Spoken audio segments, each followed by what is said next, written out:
check.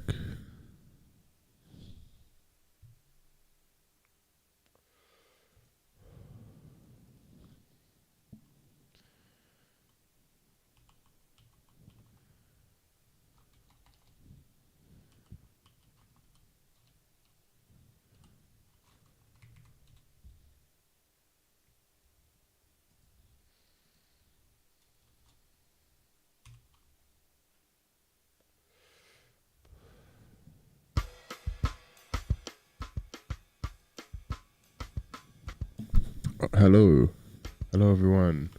Welcome. Let me change the stream title real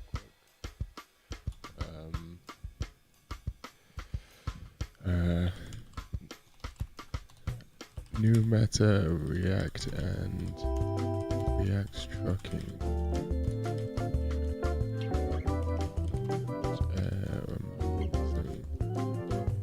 Tohou.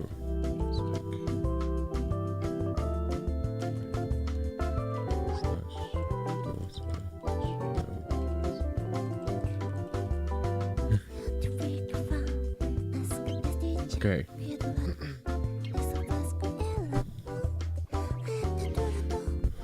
What up, Halson Dumb? I don't know who the fuck that is, but today my plan is simple.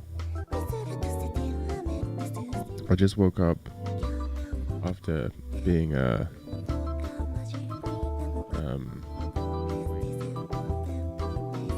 31 hours yesterday.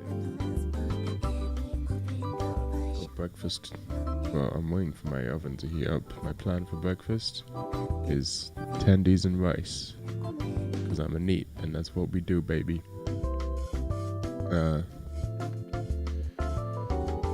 And the plan is to just watch stuff that I want to watch on YouTube while trucking, and by watch I mainly mean listen to, and smoke cigarettes. My vape is broken.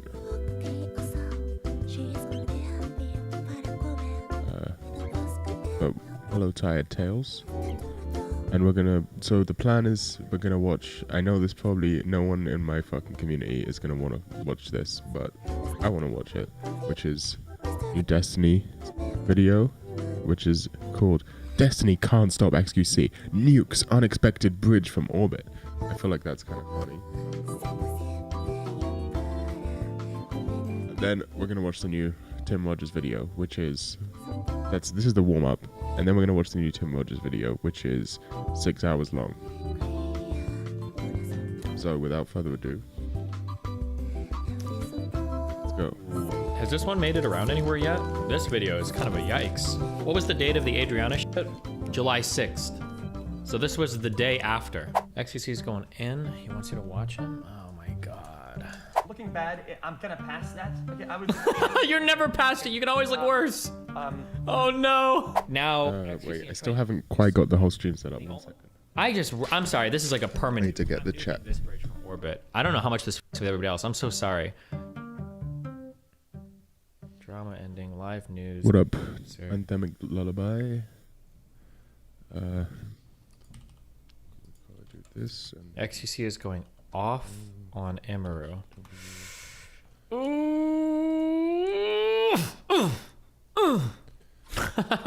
Fucking, where's Canute's shit? What were the exact words that were said? Clarify what was the exact words, and then? The exact words that were said were like, Maya, you are Maya. You are Maya Higa. You know who you are. You're a woman. She'll listen to you. Not like maybe listen's the wrong word. Maybe listen is the wrong word. This is the whole thing because. Am I doing something in the game right now? Tell Maya to listen, to tell her something and listen to Maya, or. No, I'm not. I need a job. The wrong word. I don't know shit. Maybe that wasn't the word he used. What word did he use? Let's go. Trucking and smoking and reacting.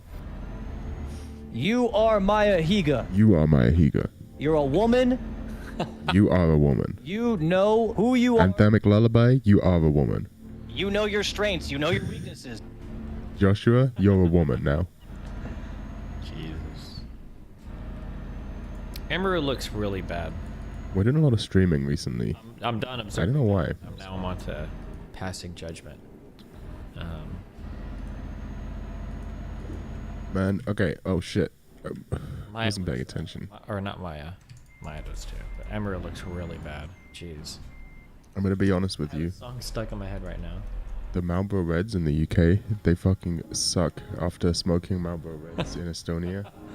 Which, I don't know, I guess they have like way more nicotine and shit. All sorts of fucked up shit in them. Words like breast, boob, molest in his testimony. Even when pressed for clarification by Adriana on stream, he always used touch chest area where heart is, and that a year later changed from neck pulse originally and not thinking it was assault. Why wouldn't he be explicit if she was molested? It sounds awfully gray for sexual assault.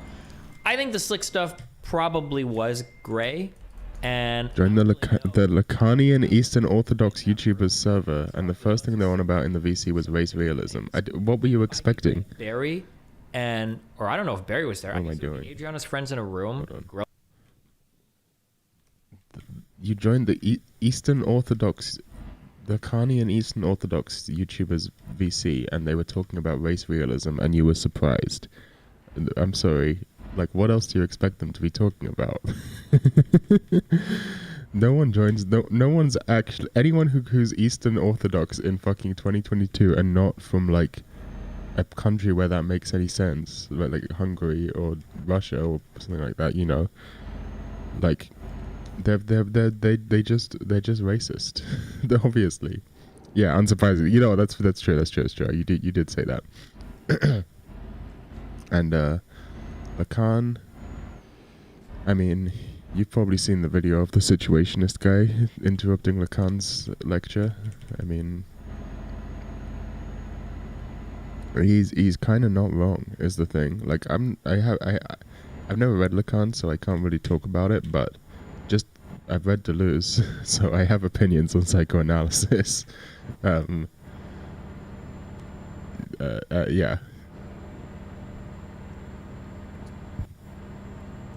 Okay, let's skip. I have kind of too much shit going on right now. I need to put my tendies in the oven. 1 second.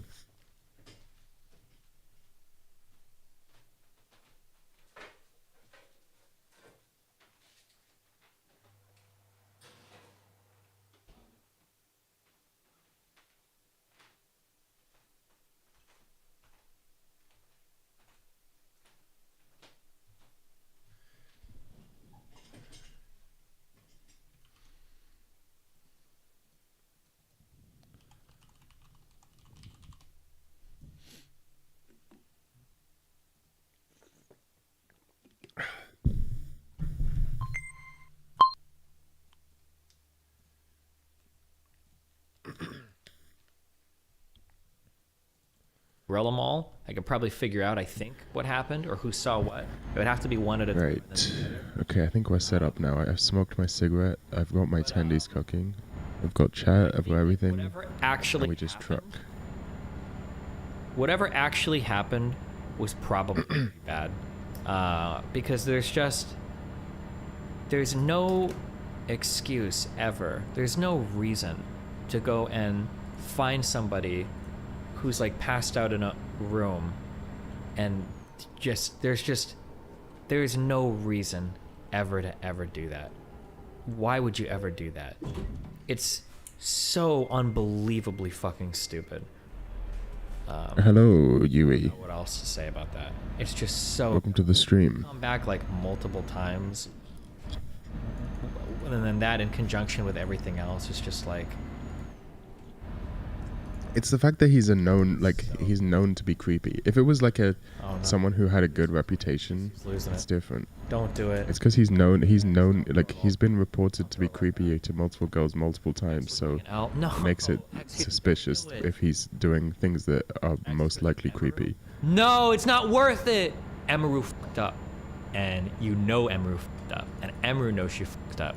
But it just isn't good optics. X is not the one to fight that battle. You can't do it. He's gonna, oh God. I thought you weren't taking sides? No, I'm taking sides now. It's pretty obvious based on everything that's come out, like what happened and what's going on. How did she fuck up? because she came out as a character witness for Miskit, obviously, in a coordinated fashion. I shouldn't say that because I can't prove it, but like, Jesus Christ. Panicking, getting cold. This was what we call a move, okay? Power move, okay? They knew the recording was out. Oh, and no. it was gonna get leaked. They knew it was gonna happen. God, XQC, They knew very well this was gonna come out. This was a move, okay? And if you cannot see the people being genuine, being real, that's on you. That's your problem. You are delirious not to see the people being genuine or not. This was not genuine. Don't. I mean, he's not wrong. He just shouldn't have. He just should have waited a bit before he said it, or let someone else say it. Destiny's right. I'm not like a massive Destiny fan or anything, but Everybody knew, dude. I've only been following Destiny literally for this video. Is this, man? Oh, we didn't know, and it's only happening because the streamers want to gain something out of this, so they're going for it. I was already called out for weaponizing this since the get-go. Maybe I was a bit naive because the Slakanian Eastern Orthodox kid has done interviews with real philosophy people, but I guess that just speaks to those philosophy. Yeah, I think that's very true. I didn't give a fuck. I still did it. Okay, dude, I'm so tired of this shit. It's so annoying. Who is this Lacanian? Who is this kid, by the way?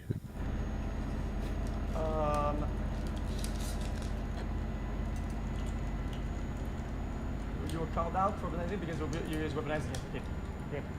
Okay. Save him? No, he'll do his thing. Ooh. Has this one made it? Has this one made it around anywhere yet? Oops. This video is kind of a yikes. Oh no. Telos Bound? Never heard of him. What was the date of the Adriana shit?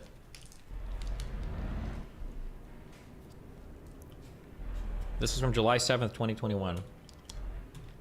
July 6th. So this was the day after. I went to the post office. Dude, he left the mailbox just wide open. I don't understand. Actually, I do. It's Mitch. But dude, chat, Mitch is a good friend. Yesterday with this whole debacle that was happening with Mitch Slick, came. dude, he stepped up. He stepped up hard. He was like, boom. Like, my boy Slick is there's problems like going on. Like I said, we really thought the worst. I mean, I didn't know what was gonna happen. He stepped the fuck up. He was there for him. He cared a lot. It was pretty much me, Maya, and Slick, me, Maya, and Mitch in a room trying to figure out what the fuck's going on. But Mitch really stepped up to the fucking plate. We both didn't expect that. He was there. He was just like, damn, like, here I am. He was really there. He was really out there. He's a good friend. Like, sometimes you think of Mitch, you're like, damn. Mitch is a fucking idiot. Horrible roommate, complete prick, but he's a good friend. Yeah, he's super loyal. Yeah, he's loyal. For sure, he's loyal. That does not hold up anymore, given the For sure, he's loyal. no one else. I'm assuming no one else here following the drama like I am. I'm normally not one to follow drama. For enjoying himself. I don't know why I'm following this drama, to be honest. This is the last part of me following this drama, and then I will stop following it. But if you don't know, Spot? Wait, did you see what I... Mitch turned out to not be so loyal when push came to shove and people were pressuring him to take sides. In a situation where the sides are one side covered up a sexual assault and the other side is trying to, expose that fact. He did a video about Zizek, how Zizek was advocating the mark of the beast. He thinks Lacan's subject is... It's always so quiet. I have no idea why it's so He thinks Lacan's subject is reflective of the fall in Christianity. A whole bunch of pretentious philosophy. Yeah, that's fucking retarded. most concise way possible. This was always written off as drama. What up, the marked one? British. That's me. I am British. This is gonna be really boring. I think anyone who starts talking about the mark of the beast should just be immediately, discredited. I mean, I'm just gonna... given how vague it is, you may as well be saying the COVID vaccine is the mark of the beast. You have no more legitimacy than you know what I mean? As far as I'm concerned, as soon as you start talking about stuff like that, outside of a... Person was told entirely different stories. How many girls Call Me Carson was contacted and what their ages were.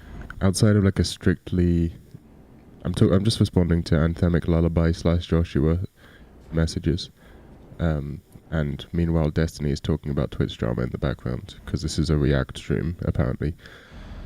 But yeah, in my opinion, as soon as you start talking about like some stuff, not obviously everything in the Bible, but stuff that is specifically like to do with vagueness and satanicness. As soon as you start talking about that in any context outside of like a strictly religious context, you start. Call me Carson just got like deleted on the internet. I don't care about that. As soon as you start trying to like apply it to regular philosophy, to me it just discredits you because it's just nonsense. It's just like Yeeted. It's like if I tried to talk philosophy and brought up fucking the hungry caterpillar or something, right? It's just not relevant. It's just nonsense, and it aligns you with a bunch of people who are, I think, self-evidently retarded. But then again, I mean, just being a Christian kind of does that. So, what can I say? And not just Christianity in particular, any religion really, but. I guess that's just my Reddit atheist coming out.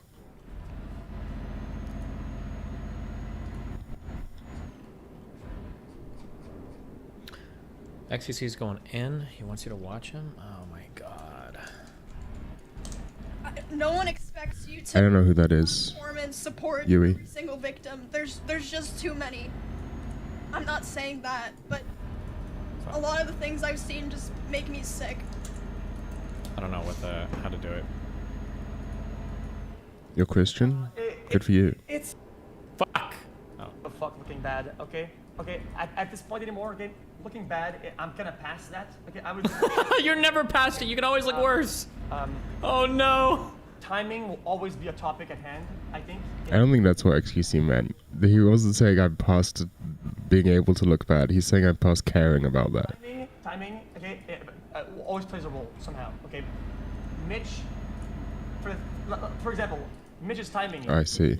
In the other You know you can just tab forwards to get back, right? Ifs comes out now, right? And Mitch goes out. Mitch talks. Yeah, exactly. You can just skip forwards. Down the coffin. He lives with them. What up, Molly Boom? He Welcome to the stream. Right? WoW comes out in 3 days. Hey, that's me. Massive fall for. Oops. For Mitch. So for some time. Akazi, that's me. What the fuck? Bad. Yo, me? Me in chat? I'm in chat? It's hardcore for everybody involved. That's just gonna how it is. So why was so hard to get? I'm sorry to say. I don't put me under the bus. Okay. So why was so hard to get Mitch to say it? Because he had so much to lose. Timing plays a part in all capacities. Not only one because I want to look good. It's for everybody. Okay, this guy's clearly not gonna move. It's disgusting.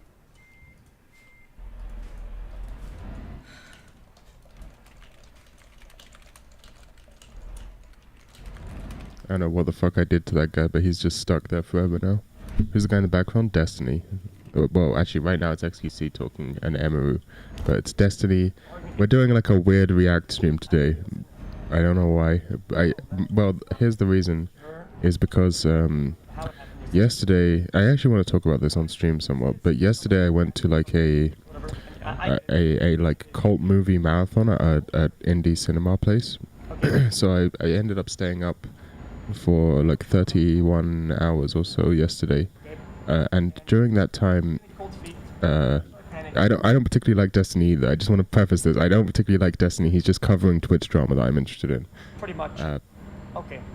And he's like, I'll talk about that in a second. But yeah, yesterday I went to this. Okay, I actually can't fucking do this. Shut the fuck up, Destiny. Yeah, yesterday I went to this like 5 back-to-back cult movie marathon on indie cinema, which was all night. So I ended up staying up for like over 30 hours, and during that time that I was AFK, a whole bunch of YouTube videos dropped, and I just want to watch them all, but I also want to stream. So today we're doing a React stream where we watch a bunch of the YouTube videos that dropped, which starts off with this Destiny video that I'm guessing no one in this chat's going to care about. And then we might watch the new Tim Rogers video because that will probably be genuinely good.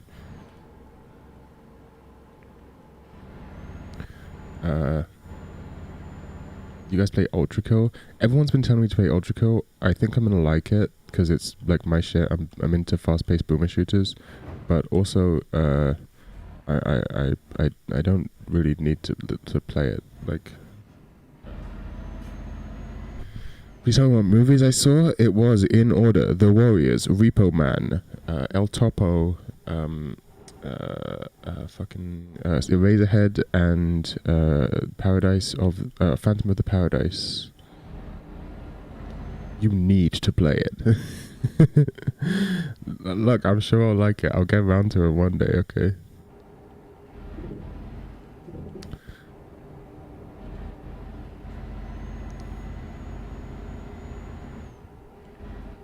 I actually recorded a video as soon as I got home. Eraserhead was probably my second favorite. I think Repo Man was probably my favorite of the night. And I think El Topo was my least favorite. But it's partly because, like, look, seeing Eraserhead on a big screen with a big sound system, given how, like, the sound design in that movie was fucking insane and amazing experience. Like, obviously, I'm not going to say that Eraserhead was bad. What up, LV? Like, Eraserhead is an incredible movie. No one can deny that. Maybe it's just the mood that I was in, or the atmosphere in the cinema. But watching Repo Man in a cinema where everyone's a film nerd and everyone is like you got the atmosphere, right, where everyone's like laughing at all the jokes and it's like hype. Like it just kind of worked for me. It just like all clicked, and it was just really good. And especially just like the general vibe of Repo Man, like the kind of fits my general vibe. You know, the kind of scumbag punk vibe of the film, which is also like satirical and like self parody. Like that's just stuff I like, generally speaking. Oh, you should fucking watch it. It's so good. I spent like 3 years being like, I should watch Repo Man, and then one time I was finally like, I'm ready to watch Repo Man, and then I went to look for a torrent and I couldn't find a good quality one, so I never watched it. But now I have seen it, and at a cinema no less, so I feel pretty good about that. Yeah, the Gen X, yeah, I agree. I mean, Eraserhead's obviously a fucking masterpiece. No one can deny that. I'm still working through my thoughts on El Topo. I think it's a fucking weird. I mean, obviously it's Jodorowsky, so it's weird. But the only other Jodorowsky film I've ever seen is like the first half of Holy Mountain before I had to do something and never finished it.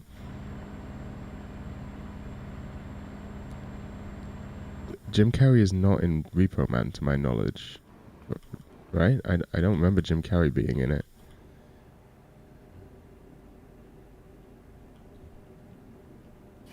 Yeah, I actually agree with you, Ovi. It does. It has a similar sort of. I mean, there is some like plot wise or like tone wise similarities between. Yeah, Jim Carrey. Yeah, right. There are some plot-wise similarities between Repo Man and They Live, right? They're both about sort of a sci-fi conspiracy that the main character becomes like unintentionally wrapped up in, and then it all ends in a big, well, climax type thing. Might have been thinking of The Cable Guy. I don't know that movie, but that sounds like a movie that Jim Carrey would be in.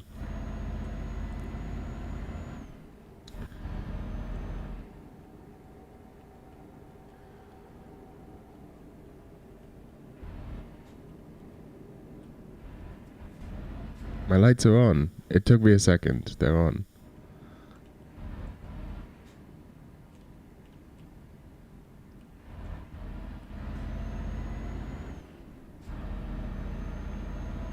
I respect Jodorowsky movies more than I like them. Yeah, I think I agree. But maybe not, because like there is a part of me that just thinks he's kind of a grifter, you know?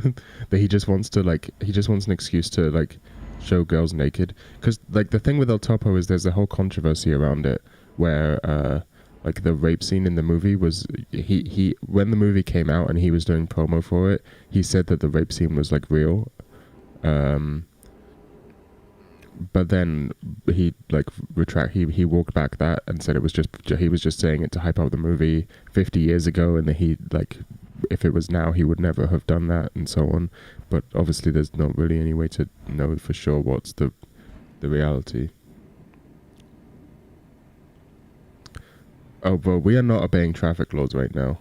We are. If you're surprised about traffic laws being broken, I have like a modded engine. Like I modded I installed a mod to give me like a super powerful engine. I have like vehicle damage turned off, traffic laws turned off.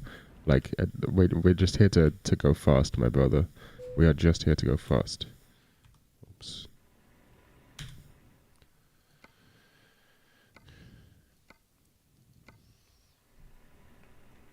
No. In the UK, we use miles per hour.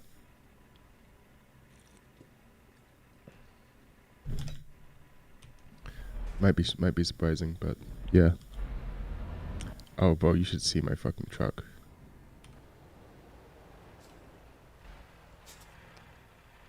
You see this shit? Oh, why am I not stopping? Okay. Yeah. We got the Gotcha Yusa truck. Gotchumon wa Usagi desu ka? We got the Chino truck.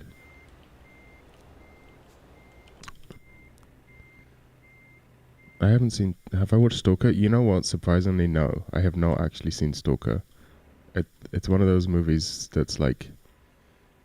Every time... how do I put it? You ever get a film where it's like you feel like you've absorbed it all through cultural osmosis, so it's kind of hard to convince yourself to watch it? Like, I feel like I know not only the entire plot of Stalker, but also all of the analysis of the plot just from existing in a world where lots of people like Russian cinema. I know this is not actually good logic, and I should watch it, but it's hard to... Do you get what I'm trying to say?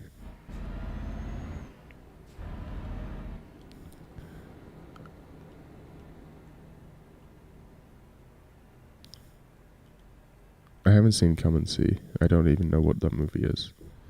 But El Topo, like, I think El Topo's just kind of way too horny for its own good, in my opinion. Like, I didn't really feel like it was particularly... If it had any messaging or like themes, they were all very vague, and I personally didn't feel like they were very well explored. Like, it didn't feel like, in the same sense that like Eraserhead explored, without being like a traditional movie, where it's still like Eraserhead's obviously still a very like atmospheric tone piece kind of like expressionistic abstract movie, but it also still like explores its themes extremely well, and you get a sense that it has, like, not only that it has something to say, but that it said something about it, and said something very resonant, right? Like you can understand, like, oh, this, like, oh, that's my tendies. 1 second, tendies time.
Right.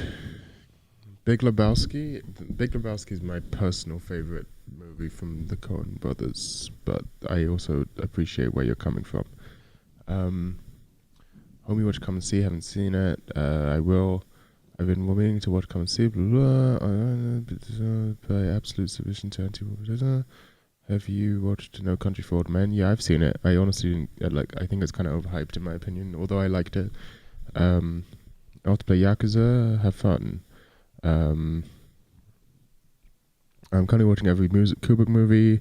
My biggest film hot take is that Kubrick is like massively overrated and not really I don't know why he's so well remembered. He's like not even on par with the other directors he's compared to.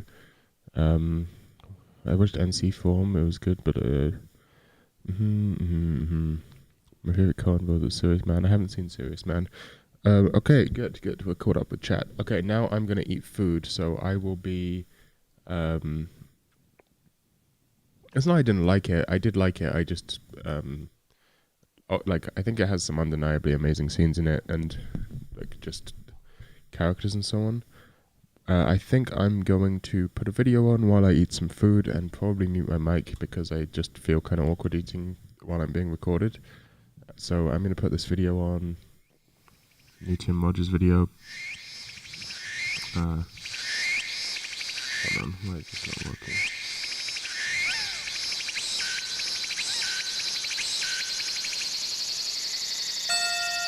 Okay, just gonna play this, new action button reviews, and I'm gonna eat some food.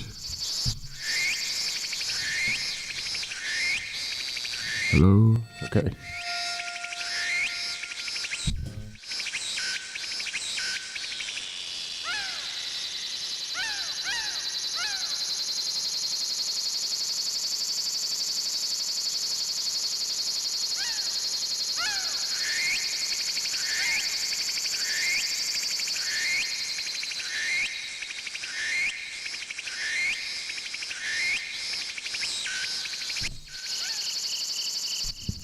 I'm not going anywhere.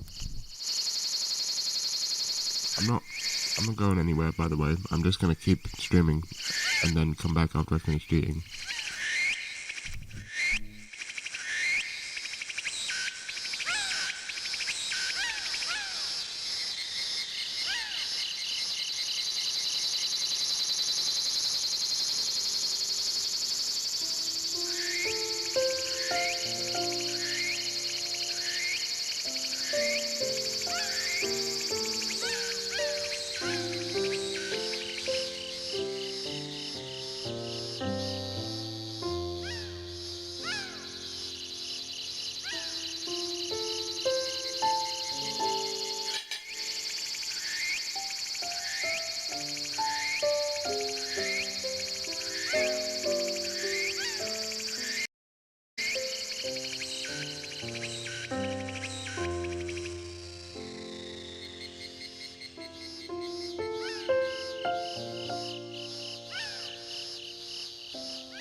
I'm about to tell you about a fucking secret that's gonna blow your mind.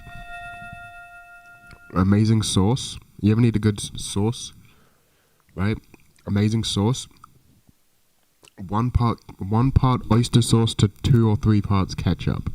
Bro, it's fucking amazing. Just like, get some ketchup, put a little dab of oyster sauce in the middle, stir it up. Ketchup already sweet and a bit savory and a bit like vinegary, acidic. But then the oyster sauce comes in with the salt and the umami. Ooh, I'm telling you, if you've never had oyster sauce before, you need to get on that shit, because I was a fucking oyster sauce unbeliever for so long. I was like, it probably tastes fishy, I don't know. No, but oyster sauce is cracked.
Hello, and welcome back to Video Games. I'm Tim Rogers. You are watching the action button review of Boku no Natsuyasumi, a video game whose title we could translate as Boku's Summer Break. Developed by Millennium Kitchen, written, designed, and directed by Kaz Ayabe, produced by Contrail, and published by Sony Computer Entertainment Japan for the Sony PlayStation video game console on Thursday, June 22nd of the year 2000. Followed in the year 2002 by a sequel for the Sony PlayStation 2, Boku no Natsuyasumi 2. In the year 2007 by a sequel for the Sony PlayStation 3, Boku no Natsuyasumi 3. And in the year 2009 by a sequel for the Sony PlayStation Portable, Boku no Natsuyasumi 4. Boku no Natsuyasumi brought me back to a myself I had never known. In Boku no Natsuyasumi, the player controls the minute day-to-day decisions of a young boy from Tokyo named Boku Kubota as he relaxes at his aunt and uncle's house in rural Japan for the 31 days of August 1975. His father and mother have sent him here to enjoy his 1-month summer break from school while they prepare for the birth of their second child. I chose to investigate Boku no Natsuyasumi here and now because its vacation theme beckoned to me. I have a tendency to work way too hard. A kill violence-less 10-hour video game about a child hanging out with his extended family, catching bugs, fishing, frolicking, participating in a Beatles sumo tournament with local ruffians under a nearby overpass, basking in the soundscapes of beautiful locales, and maybe investigating a mystery involving a ghost wolf if he feels like it, appealed to me on a spiritual level after the paraphernalious, convoluted video games I had just finished reviewing for this series. To prepare myself for Boku no Natsuyasumi, I first purchased a used copy of it from Japan on eBay. When it arrived, I investigated its box art. I saw in the lower right corner the Contrail logo. I knew Contrail's logo from the opening screens of a few of my favorite PlayStation 1 Japanese role-playing games, 1998's Legend of Legaia and 1999's Wild Arms 2, and one of my less favorite, Alundra 2. I knew Contrail had also produced Alpha Systems' Linda Cube Again, a 1999 PlayStation remake of their classic PC Engine role-playing game Linda Cube, and I knew that Contrail had also gone on to perhaps most notably produce Alpha Systems' absolute 1999 masterpiece, Ore no Shikabane o Koete Yuke. As I played through the opening hours of Legend of Legaia, a thought hit me. I should probably obtain a full list of Contrail games before setting in to play through them all, so I went to Wikipedia. While on Wikipedia, I figured I might as well do a little more research, and this led me to a transcript of an interview Boku no Natsuyasumi's first and biggest Western fan, Ray Barnholt. Hi Tim, I just want to say thanks. I think it's great that you did a review of my favorite video game, Boku no Natsuyasumi.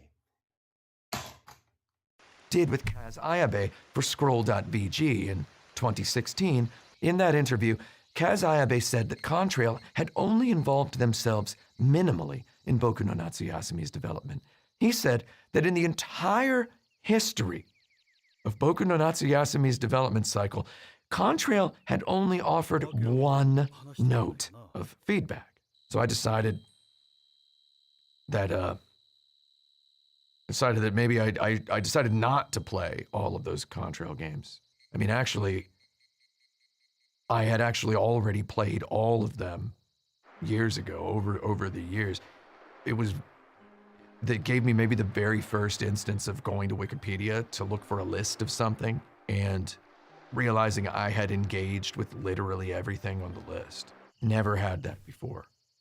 So, doesn't exactly constitute a ringing endorsement of Contrail. It's just, those are some games I played. They were Sony's second-party publisher. Like, I don't even know what they even did on most of those games. Legend of Legaia is cool, though.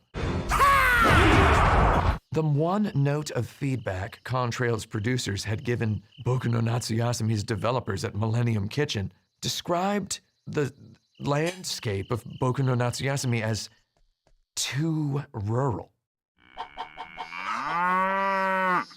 They suggested that Millennium Kitchen add a visible highway somewhere in the game, so they did. That highway features prominently in 3 of the game's most visually striking background paintings, and the area under its overpass serves as the lair for a group of local delinquents. These delinquents exist to provide a venue for Boku's beetle wrestling quest. Though their makeshift hideouts situation under a highway overpass allows their subplot to elegantly exude a theme of class. So suffice it to say, Contrail had left one good note of feedback because I liked that highway. So in the interest of fairness to any former Contrail employees watching this video, and because I just love Legend of Legaia, I played the first 8 hours of Legend of Legaia. Then I dove into Boku no Natsuyasumi.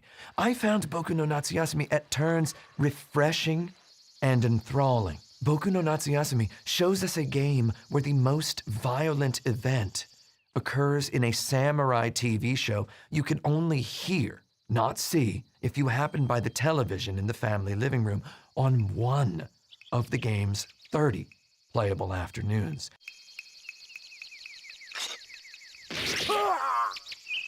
Boku no Natsuyasumi shows us a game whose unlockable, achievementless, modest expanses' deepest mysteries involve making your 2 female cousins, one older, one younger, trust you enough to open up about their insecurities. Boku no Natsuyasumi's cast includes an uncle who makes traditional pottery, an aunt who quit a career as a big city photographer to become a rural mother, and a big city college girl who dreams of becoming a nature photographer of wolves, which have long been regarded as extinct in Japan.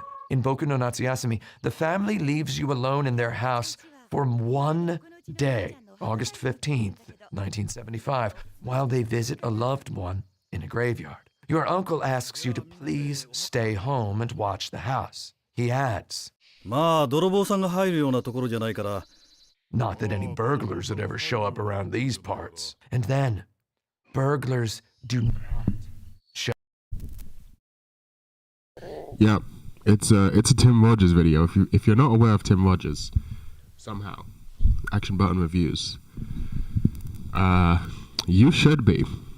He is, by a long shot, the best video game reviewer on the entire platform. He's like, what, you know games journalism, you know the phrase games journalism, how it like instills a sense of disgust and horror in you because of decades of awful games journalism. I think Tim Rogers is the only good, not video game reviewer, but games journalist. Like, he has a bunch of connections in the industry. He even has a game studio himself who has released like 2 games to middling success. He used to work at a AAA games publisher in Japan. He speaks fluent Japanese. He used to work for Kotaku, where he made the best Kotaku videos, including the best one is probably his Final Fantasy 11 review. No, wait, what the fuck am I saying? Not Final Fantasy, Dragon Quest 11. Sorry, retard moment. He loves Dragon Quest, so based guy already. Yeah, he quit or got fired from Kotaku, I don't remember, but he started his own YouTube channel, and each video has been subsequently longer than the previous video. Although this one is you might be strange to learn, this one is technically shorter than this one, because this one splits into multiple parts. If you can see the playlist, it's actually quite long. But he does very long video game videos, where and he also has a Substack, which is I can't even begin to, like, his writing is so fucking good. Like, he has a post called Just Like Hamburger, Exactly Like Hamburger, and it is just amazing. Like, I'm a fucking, I'll suck this guy's dick, I don't care. Like, this fucking Substack post is, like, incredibly powerful. Anyway, that's Tim Rogers. What else can I say about him?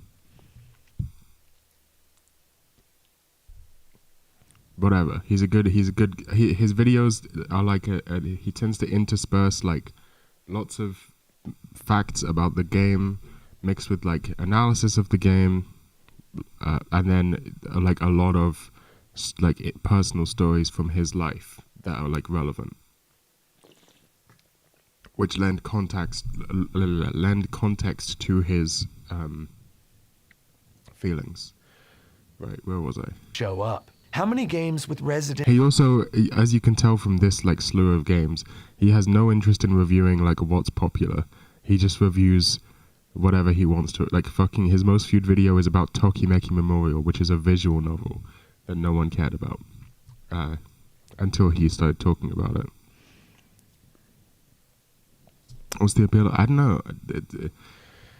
It's something about the I think the structure of a series of like the recursive memory structure is really interesting, and the way it all kind of builds to this conclusion, it kind of almost reminds me of like how do I maybe like Camus almost, where it's like everything ultimately builds a sense of importance in order to reveal that it was all pointless all along, and that like you're just sort of stuck in this world or whatever. Like it kind of feels like that. He also just like I would just listen to him do autobiographical shit forever, because he's just lived a really weird, interesting life. Like he used to be like super obese in middle school, then lost all the weight and became like incredibly athletic in like university with like 6-pack abs or whatever. Then he like moved to Japan for like 10 years, had like a stable job, like had a relationship. I don't know if he was married or like about to get married or whatever, but like a serious relationship with this Japanese woman, prior to which he had, honestly, if you read his blog posts, just like an amount of sex that doesn't make sense for a person like Tim Rogers. Like, I just don't understand how he has so much sex with so many people. Maybe he's lying, I don't know, but regardless.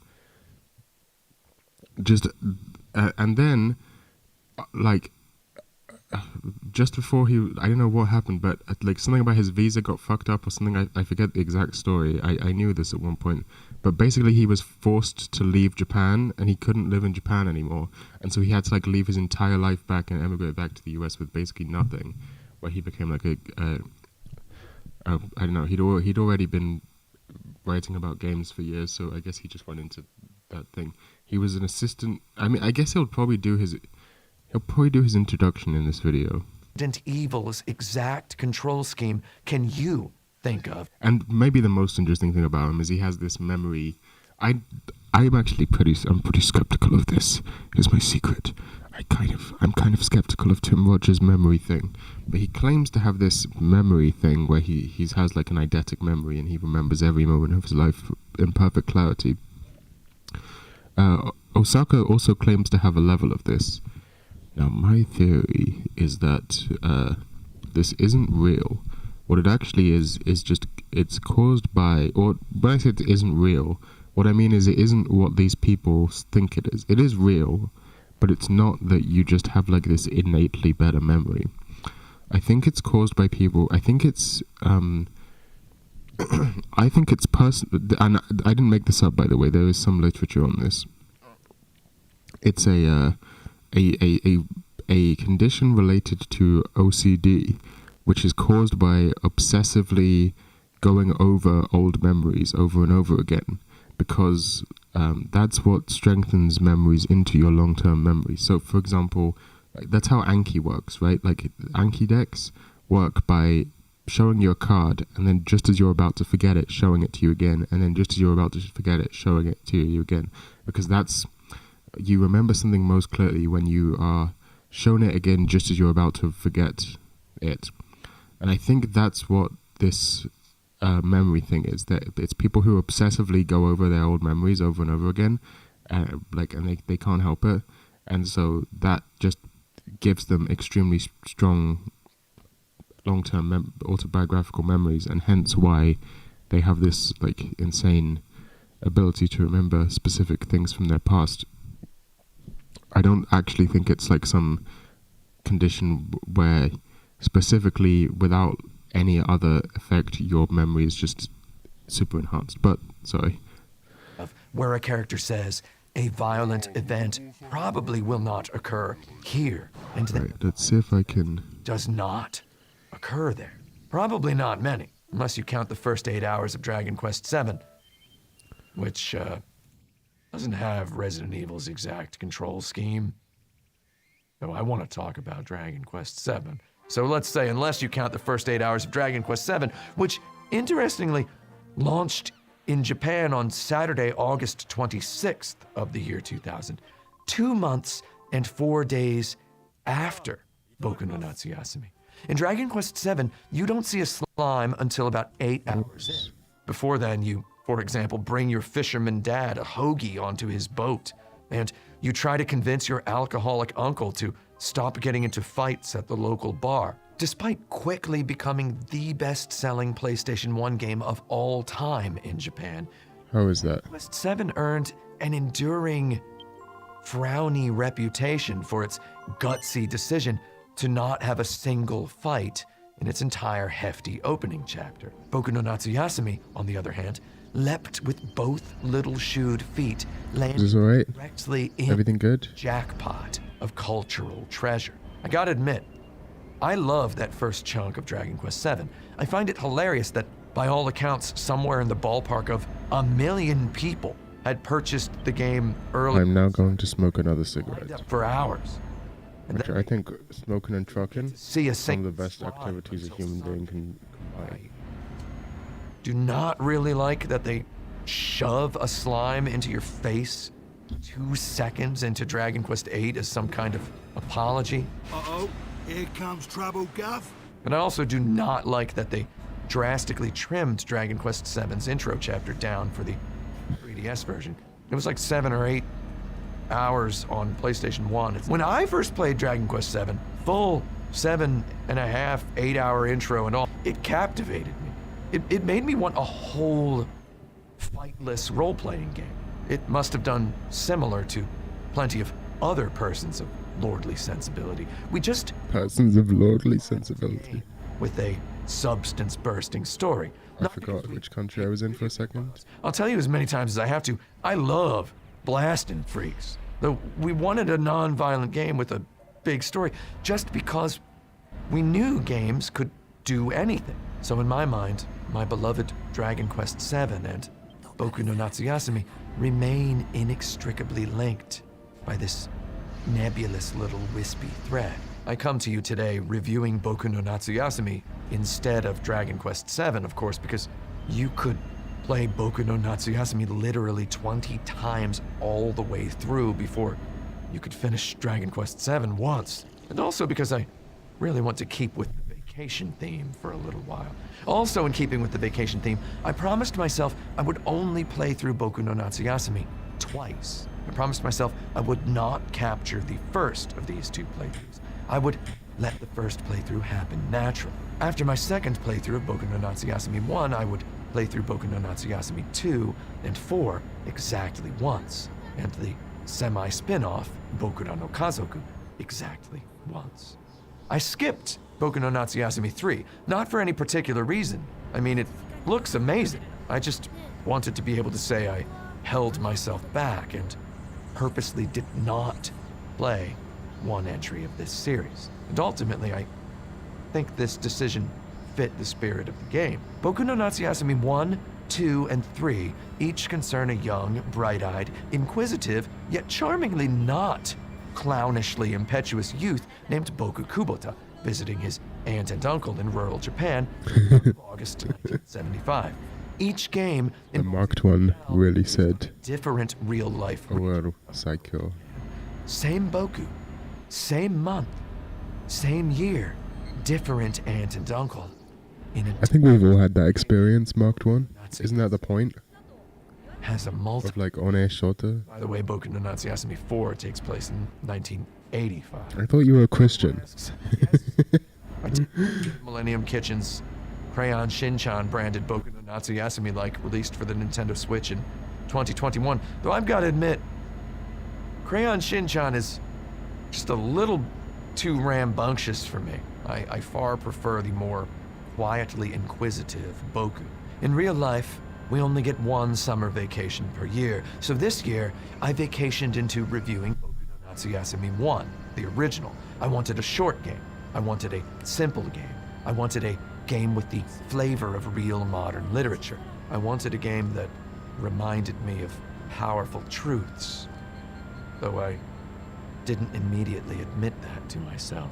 I wanted an in-its-time AAA game with fixed camera angles and only 2 visible times of day, because I did not want to have to recapture every scene from a different camera angle at a different time of day. I wanted a game that let me idle on each fixed camera angle screen forever, composing one perfect shot over which to lay long, ruminative monologues. I wanted a story-rich game where the main character wears the same exact outfit for the entire story, because if a game has wardrobe choices, I know I need to capture every single scene in every possible outfit. I wanted a game that referenced Elden Ring 22 years before Elden Ring came out. I knew that every Boku no Natsuyasumi subsequent to the first retains the mechanical simplicity and literary sincerity of the original, and that I very well could have reviewed all of them at the same time by picking and reviewing any individual one of them at random. Boku no Natsuyasumi 2, 3, and 4 each add more and longer plot threads and more side games than the original's bug catching, beetles, kite flying. We're fine. I know their graphics get better, which makes Mineko Ueda's brilliant character designs shine ever brighter, and I know each Boku no Natsuyasumi is a fuller and richer, and maybe even better game than the last. Though in this review, I focused entirely on the first game, because I wanted to review a game on the same urban legendary level as Tokimeki Memorial. You know, you really should have reviewed Boku no Natsuyasumi 2 instead. Also, I wanted a game whose fan translation should arrive any day now, or has already arrived as of the premiere of this video, or as of your watching of this video. You can either play Boku no Natsuyasumi right now, or you can play it quite soon. And I didn't have anything to do with that. For now, however, know that you do not need to have played Boku no Natsuyasumi in order to watch this review, because I have played it for you. I extracted much to talk about from Boku no Natsuyasumi. So today, I'd like to discuss... Findom is fucking weird. I don't get it. I think everyone agrees. ...to Japanese import. Second, as a work of excellent world-class, still modern design craft.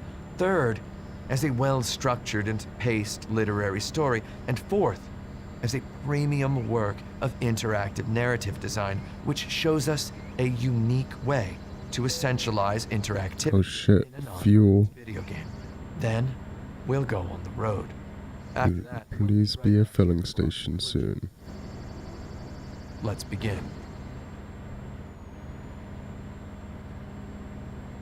They did it because they want you to follow back. They just auto-follow a bunch of people. It's just a robot. They don't actually care about you. Boku no Natsuyasumi released for the Sony PlayStation. Oh, you think I should go this way? Oh, maybe not. Maybe I'll just break traffic laws. Computer entertainment. Fuck you, police. Fuck the police, man. Fuck the fucking police. days earlier. Yeah, I'm sorry, Marked One. You're not special. They generally just auto-follow a bunch of people. Shadows of Multiple Curiosities, a PlayStation 1 game in the soon burgeoning heyday of PlayStation 2, a non-violent game in the time of quickening kill graphics, a story of childhood as games had just started definitively thinking about growing up, a story about 25 years in the past, just as video games had begun locking on to the certainty of a bright future, a game Right. positively Japanese, That's arriving at about the exact time video games had it's weird. You're still weird, even if you do that. center of a personalized It's okay to be weird, at the time book but it's still weird. emerged onto Japanese store shelves. A 20-year-old college student, a fan of video games since the early days of the medium, an employee of a store that would later become a GameStop, a studier of languages, and a frequent lurker of video game discussion forums on the internet whose tastes day by day trended without apology more and more toward the obscure. I experienced, through my old computer monitor, tantalized excitement, pining, and yearning for either exactly Boku no Natsuyasumi or the ephemeral notion of more games just like it. Men who I surmise today are grown with wives and children poured forth their utterly sincere prognostications regarding this one little quaint Japanese video game which, in a just world, would change everything. Yet despite their exuberance for the pure beauty of this game's design and presentation, the old specter crept in. Defeatism. Defeatism formed the core of any obscure game preferer's heart in those days. You might grapple with soulfully understanding this notion today as fan-made translations of lovingly obscure weirdo games like Racing Lagoon and Planet Laika trickle and spurt out of a generous community. Today, the most ardent likers of games for freaks know the power of their own hands. Back in the year 2000, however, the average affordable used desktop personal computer struggled to run even a Super Nintendo emulator. Back in the year 2000, us 20 No, I have not. just finished I'm not much of a gamer. the latter half. I just play When we had this game and Counter-Strike, and that's pretty much it. to get into anime, we needed to submit to the curious selections of Blockbuster Video and the Sci-Fi Channel. If you'd read about Dragon Ball Z enough times in tiny preview blurbs of Electronic Gaming Monthly and gotten too much hype from die-hard game fans' inside info about Goku, now you had to wake up at 6 a.m. 13 Sundays in a row to start the VCR.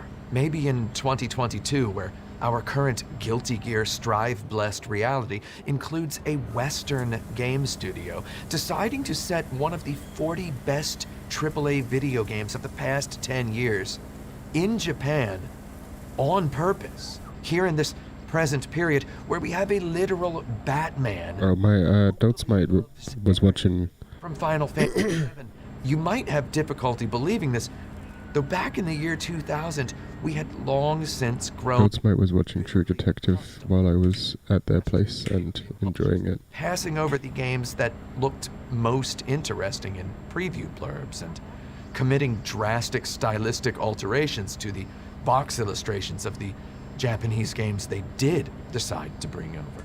The jerks upstairs dared even to scrub off the wholly perfect work of Akira Toriyama and replace it with ham-handed generic fantasy 4 times. When Squaresoft somehow had opted to, in 1995, make Chrono Trigger's box art more anime than its Japanese original, it had emboldened us. Here, someone in a decision-making position had acknowledged that yes, Japan does make stuff better. Those of us who'd already teetered over the tipping point since the first time we saw Secret of Mana in a cold subconsciously fell all the way in. We began to let our preference of cool Japanese stuff define our taste in hobby activities. 5 years passed, and our tastes became most of us's only means of identity expression. When we saw Oh shit. gorgeous, Well, that's not good. weird PlayStation I game just ran out of. I've never run out of fuel in this game before. image from a Japanese magazine Uh, came out last week, I guess I gotta get towed. so they rushed toward hopelessness. Clicking on a forum thread concerning a Japanese video game that did not fit This has never happened before. fatalistic of identified game likers, this cynical definition of quote-unquote mainstream introduced you to the defeatism that lurks at the heart of my generation's wholesale opinions about media. A forum thread about Boku no Natsuyasumi, which I remember fondly, checked neatly every conspiracy theory box as its contributors sprinted breathless down the checklist that hammered every nail in the coffin of Me too, man. little boy having a fun summer games, pre-dwindled prospects of ever seeing a release over here. Over here meant America, though. I think some British guys posted there too. Like the moon in the sky. Hold on. I'm gonna talk about stuff. Okay. Mainstream bad. Mainstream bad. Here's the thing about the mainstream. I think the problem, a lot of people who are like normies and just watch like popular media don't understand, is that it's not that people like me dislike mainstream stuff just because it's mainstream, as in just because they want to be seen as cool for liking something that it isn't mainstream, right? But okay. Oh, the community. I see the I understand what you're getting at now. Okay. Yeah. Well, that's obviously true, but also, like, there is no mainstream community. It's too broad to even have a community. But like, that's the problem, right? You want to be in a community that is like on the internet. I mean, not just on the internet, even in real life too, right? Like, if you make friends, you normally don't make friends with someone just like out of nowhere, right? Like, normally you make friends with someone because you share common interests. Even imagine the days before the internet. I don't remember them, but imagine them. I imagine you made friends by running into other people who were at places you were at, where you were doing things you were interested in, right? Like, the cinema that I was at yesterday, when I started up some conversations with random people who were there, like, that's how you made friends back. And I mean, you still can. That's how you make friends. Is you go to places where there are things you're interested in, and other people who are interested in those things are also there. And by nature of them being interested in those things, they share similarities with you, and then you spark up a friendship. That's why friendships that are spawned around like school or work generally suck, in my opinion, because maybe not uni, because in uni you might be, studying the same sort of thing. But if you're just, we both work at a coffee shop, that doesn't really have anything to do with you, like who you are as a person, or like in school. Like, I had multiple friends in school who I immediately stopped being friends with after I left.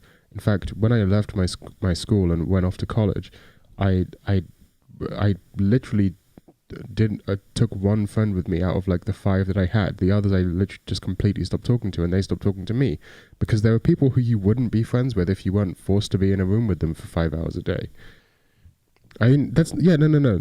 Don't get me wrong. I'm not saying that all like school, like the 2 of my best friends in real life were also I met in school.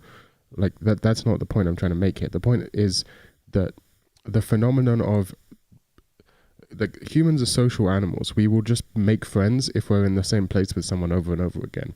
But where there's no right? There's no, like, I don't know. Am I making sense here? Like, they're like, I think a lot of people's best friends are people they just met in school. There's also an aspect to that by which you become that close because you grew together. If you met as a kid, like young Sai, we met when we were literally in preschool. Like, we've been friends since we were like 3 or 4 years old, and we still, we just met up yesterday. We're still friends. The reason is because we've like been consistently in contact with each other for all these years, we have changed each other and formed this new beast, which is our friendship, which is neither of us personally, but a combination of both of us. I mean, that's pretty sick. It happens. It happens. Maybe I'm being too harsh, but I think maybe I should have started off on a different foot, because I think I'm trying to argue an untenable position right now. Maybe a better example to give would be like Discord servers. That like the best Discord servers to be in are ones that are very focused around a particular hobby, not just generic. But like the best Discord servers are either ones that are focused around a particular hobby, or ones that are just like people who are already friends who made a Discord server together to talk about being friends with each other. Stuff that is like 10,000 people who like a YouTuber. It's like you're not gonna like talk it. Like, do you know what I mean? Like that's like the most common type of Discord server, and they are never interesting or good in my experience. Like if it's something like Berserk, which people can talk about Berserk for 10 years straight and never run out of interesting stuff to say, and liking Berserk, for both only a certain type of person can really like Berserk enough to join a Discord server, but also by simply reading Berserk, it turns you into that kind of person. Then, of course, a Berserk Discord server is going to work well. But things going mainstream and then sucking, I don't know. It's a fucking weird. It's a weird thing. The mass culture was a mistake. But the thing is, niche culture still exists.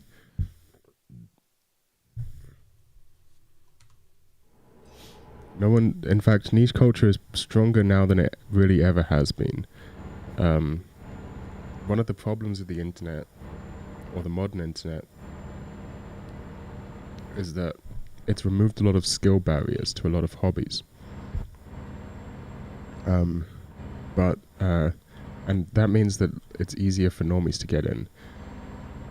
But because of this, it also has the opposite effect, where normies are so used to like the non-existence of skill barriers and difficulty in getting into something, that when they are presented with it, they just freak out and leave immediately and probably accuse you of gatekeeping. This is good, right?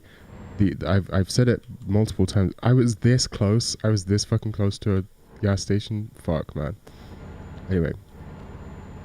I've said this before, and I will say it again, and I strongly believe this. If you are having a problem with normies invading your fandom or whatever, then the problem is not that you should be gatekeeping harder, although you should be. The problem is that you're in a fandom that doesn't gatekeep itself. What do I mean by that? Like, I don't have to worry about normies invading the Merzbow fandom or whatever. Even though, like, a lot of... Like, there is a whole aspect where it's kind of a funny meme to be like, Merzbow, haha, whoa, that's crazy music. Whoa, it's just noises, isn't that wild? And like donate it to streamers or whatever. But people who actually have gone and listened to Merzbow albums other than Pulse Demon, right? Like no one's going to go out of their way to look into that and exist in the community unless they already like Merzbow, which already makes them not a normie. You know what I mean? Right? Like, it's not that I have to be there and be like, well, you're not allowed to be a Merzbow fan unless you've listened to 10 different albums and can name, whatever. Like, you don't have to sit there and do that. You don't have to gatekeep, because no one's going to want to be a Merzbow fan in the first place unless they're really into it. Like, it's same with like the slice of life anime. Like, yeah, a lot of people have watched Gotcha Yusa, a lot of people have watched like Yuri and K-On! But no one's going out of their way to watch you don't have to gatekeep the Hidamari sketch fandom. Or I just refueled. What the fuck is this? Did they only give me like an iota of fuel? Bro, this is fucked.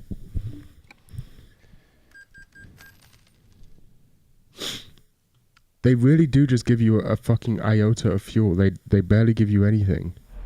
What the hell? I didn't know that. I didn't check. Oh man, I'm so fucked. There's probably not another refueling fucking thing for ages. Should I go back? I don't even know if I can go back. Shit. I'm just gonna keep having to do emergency refuelings because I fucked up. It's not ideal. I didn't check. I've never run out of fuel in this game before. I always refuel like just in time somehow. So I just whatever. But yeah, I've never done the emergency refueling thing before, so I just assumed they filled you back up to the top, so I didn't even look. Fuck, man. I drove right past it, and I thought, well, I just got refueled, so it's fine. I mean, normally I've noticed that there's often... Oh, never mind. Right. Like Resident Evil, but hate the fandom. Right. Like, this is to, like... Lane has kind of blown... Like, Lane either is or was my favorite anime. I haven't completely come to a conclusion yet. But, like, recently, Lane... Well, not that recently, but Lane has sort of, over the past few years, blown up. And I'm actually not I don't have too much of a problem with this. I mean, I don't assume that most of these people who like Lane really get Lane. Like, I don't think they've all watched it 8 times like I have. But they've probably, you know... It's not surprising to me, since the sort of time period that Lane predicted is extremely relevant to the modern time period. It's not surprising that it resonates with a lot of people, you know, who found out about it a few years after I found out about it, because it looks cool and it has, you know, etc. Like, it's not surprising to me. Wait, why did I just do that? I just stopped the end. It told me press E, so I press E.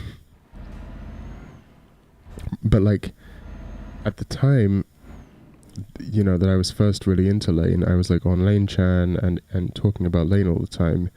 And, you know, after talking about Lane for like 5 years and watching it 8 times, I wrote a dissertation and got the highest mark in my...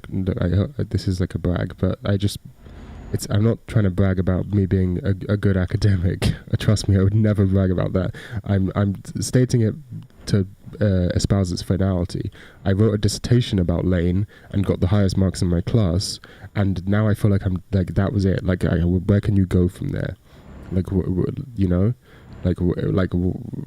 once you like pass with flying colors a like university exam of people who don't like anime, and they read your dissertation and decide that you know, are the best in the world. like they literally said it would, like, it was good. I didn't end up following through with it, but they said it was good enough to get published in a journal if I'd wanted to. Right, like, but once you've done that, it's like, that's the ultimate love letter I can give to Lane. Then why participate in the fandom when none of them have done that? Like, they don't know what they're talking about, right? Like, who can I talk to that knows more about Lane than me? Yasuyuki Ueda and no one else.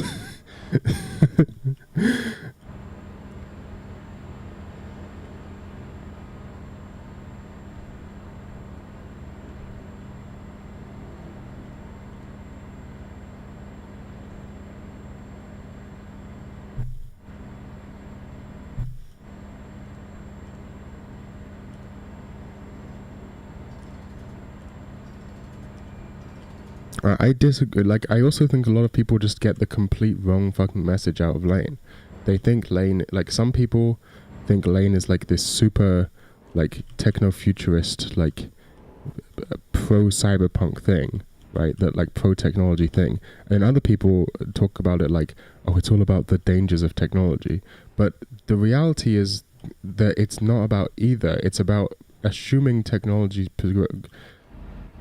Whatever. I'm not going to go on this fucking rant for the 50th time. Like, it's about human evolution. It's kind of about transhumanism in a sense, or posthumanism. Like, it's about it acknowledges that you can't have any, as an individual, any effect on technological progress. The last thing they would say is, oh, we should all start a fucking revolution to go back to the Stone Age, like Ted Kaczynski, because right, the writers of Lane know that's a fucking impossibility. They might say that, like, sure, it would be cool if we could. I don't think they would, but they know that you can't, and they don't necessarily think it's desirable. Excuse me.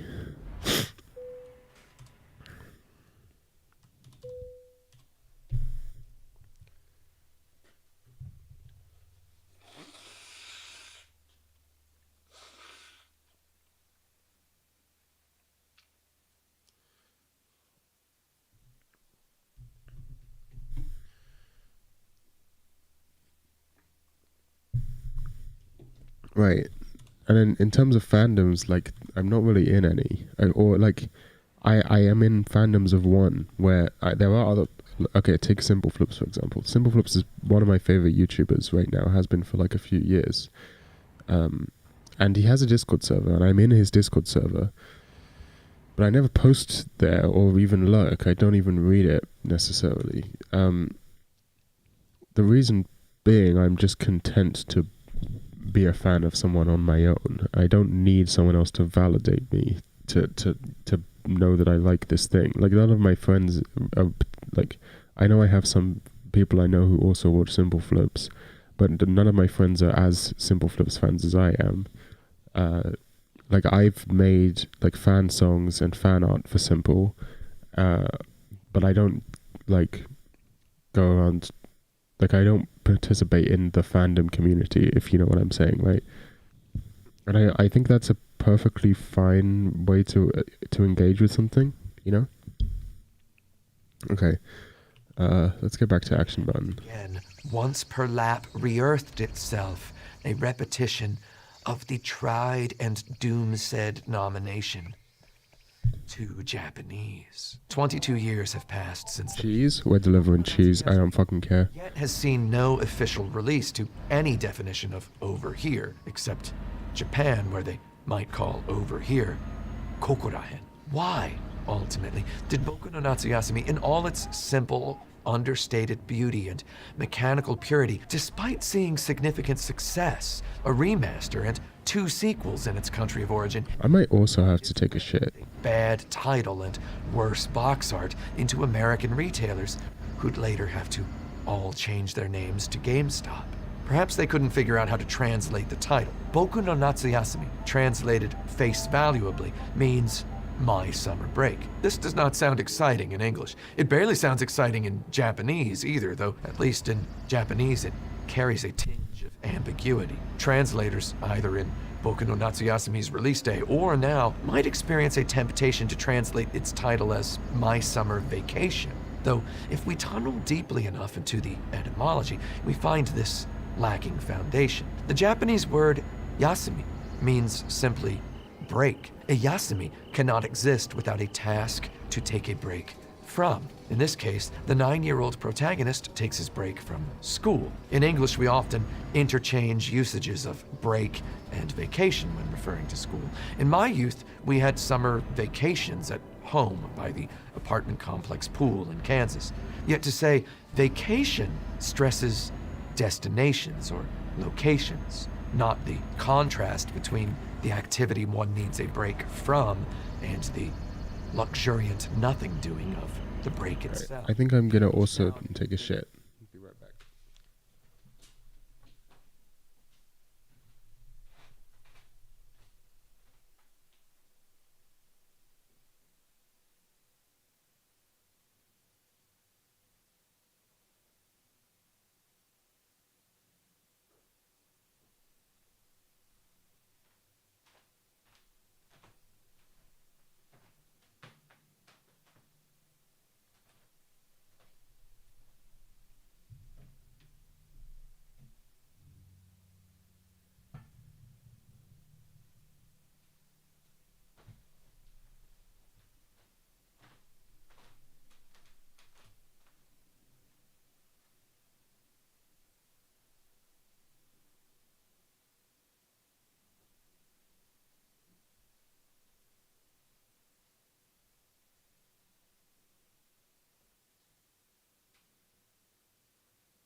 Okay. We're fucking back. Sorry, guys. I just went to take a shit. Mark 20, you still here? You did not go crazy. I just wanted to take a shit.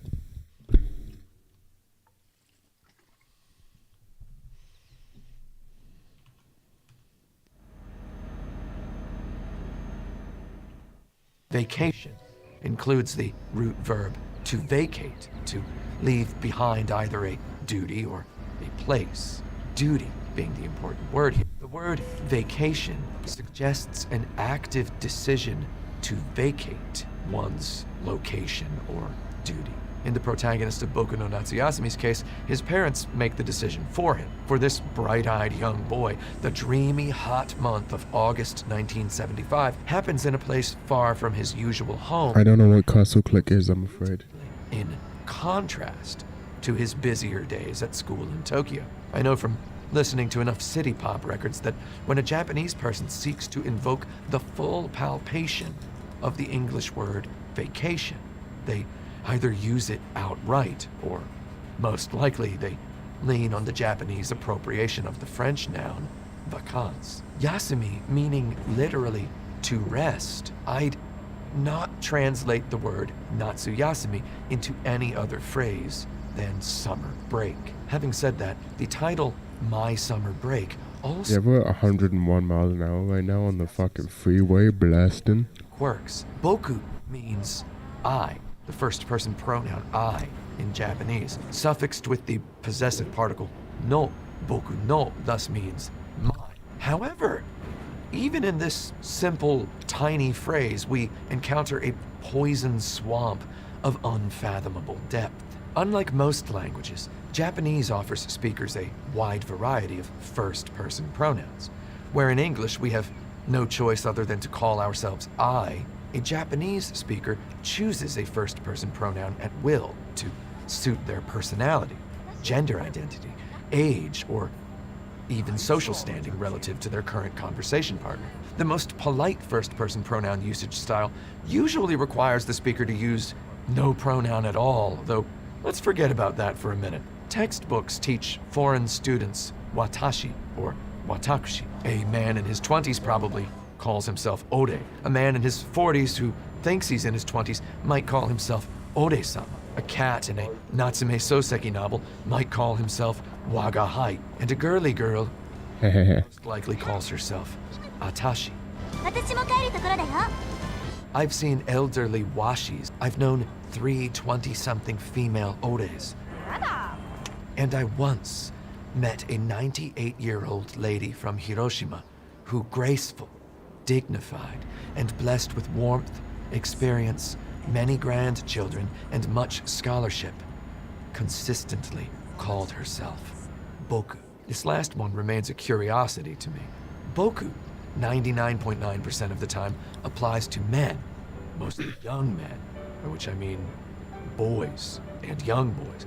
Young boys call themselves Boku more than they call themselves anything else. If you can believe it, I did not go to a Japanese elementary school, though I have known many guys who did. When sufficiently drunk, those guys sometimes talk about those years. And one remarkable anecdote pops into my mind. In the middle of a discussion about what gym class was like at everybody's elementary school, my good buddy from Osaka, completely wasted, said that he called himself Ode starting in 2nd grade, and that he was definitely the stupidest child in his class. The juxtaposition of those two facts at that exact point on that particular far-off night occurred. Yes, unfortunately I do know what a heel slut is. I don't think it's that weird. Call themselves Boku. It's weird, but I don't think it's that weird on the scale of like weird fetishes. I think there are weirder fetishes. Many Japanese men in their 20s or even 30s call themselves Boku. For example, the protagonists of most first-person... Right, but like, what I'm saying is, if you're sometimes in an online relationship... Alone, hold on. You assume... Okay, you're in an online relationship, but you want to do some kinky shit, but your main way of interacting with your partner is through video games, then I think it's a logical next step that you would attempts to turn video game systems into kink systems, like, and the like healer relationship just how do I put it, lends itself quite one-to-one onto like a dom sub archetype. NTR is definitely worse. So I don't think it's like, it might seem really weird at first, but then once you think about it for a second, it's like, actually this seems like a pretty, like, as much as it's still weird, it's like makes logical sense that it exists. Assume him for an adult Boku, and then it turns out he uses Oida. Many young Bokus have transitioned from Oida. Must be weird to be a heel slut in TF2 though. Necessarily remember who gave them the Oida in the first place. Thus, the pronoun Boku ties itself to Japanese boy youth inseparably across generations and centuries. And across that ocean of time, it has earned another distinctor. More than any first-person pronoun by a catastrophic margin, adults use Boku as a second-person pronoun when sincerely addressing a boy they firsthand know to use Boku. To complicate the translator's job further, the main character of Boku no Natsuyasumi literally has the name Boku. We learn late in the story he has the full name, right, Boku Kubota, which I find incredibly hilarious. I quite like degrading women. Boku crossing the etymological blood-brain barrier between first, second, and third person. If linguistics happened in a theater, this blend of first, second, and third person breaks too precious a fourth wall to ignore. In other words, we could just as well call this game Boku's Summer Break. Though now this asks us to wonder, given the personal nature of this story, shouldn't we write the title in first person? Then again, how many game titles use first person? I Am Setsuna? Okay, that's one. The character Alan Wake narrates the game Alan Wake in first person. The Remedy called the game Alan Wake, not It's a Me. Sony Santa Monica made God of War, not How I Became the God of War. Looking at it, Boku's Summer Break does not exactly inspire the busting of blocks. Even Resident Evil, an admittedly horrible name for even a cleaning product, sounds more like the title of a million-selling piece of entertainment software. Resident Evil. So let's turn to the game's subtitle. Boku no Natsuyasumi's Japanese box art presents the full title as half Japanese, half English. Seeing as Boku no Natsuyasumi released in the year 2000, 20th century implies to the Japanese consumer that the game explores the prior century. It plainly states that Boku's Natsuyasumi looks backward. The consumer unacquainted with the deeper pages of the marketing pitch needs this subtitle to understand the game's nostalgia mission. So let's try to work this into English. I don't know. It's a strange name. To speak a word to more than one. Oh, okay. I missed my turn. Okay, but fine. We're fine. Imagine the facial expression the word Boku right up at the top of a product package would inspire. Let's shave this down. Let's call him a boy.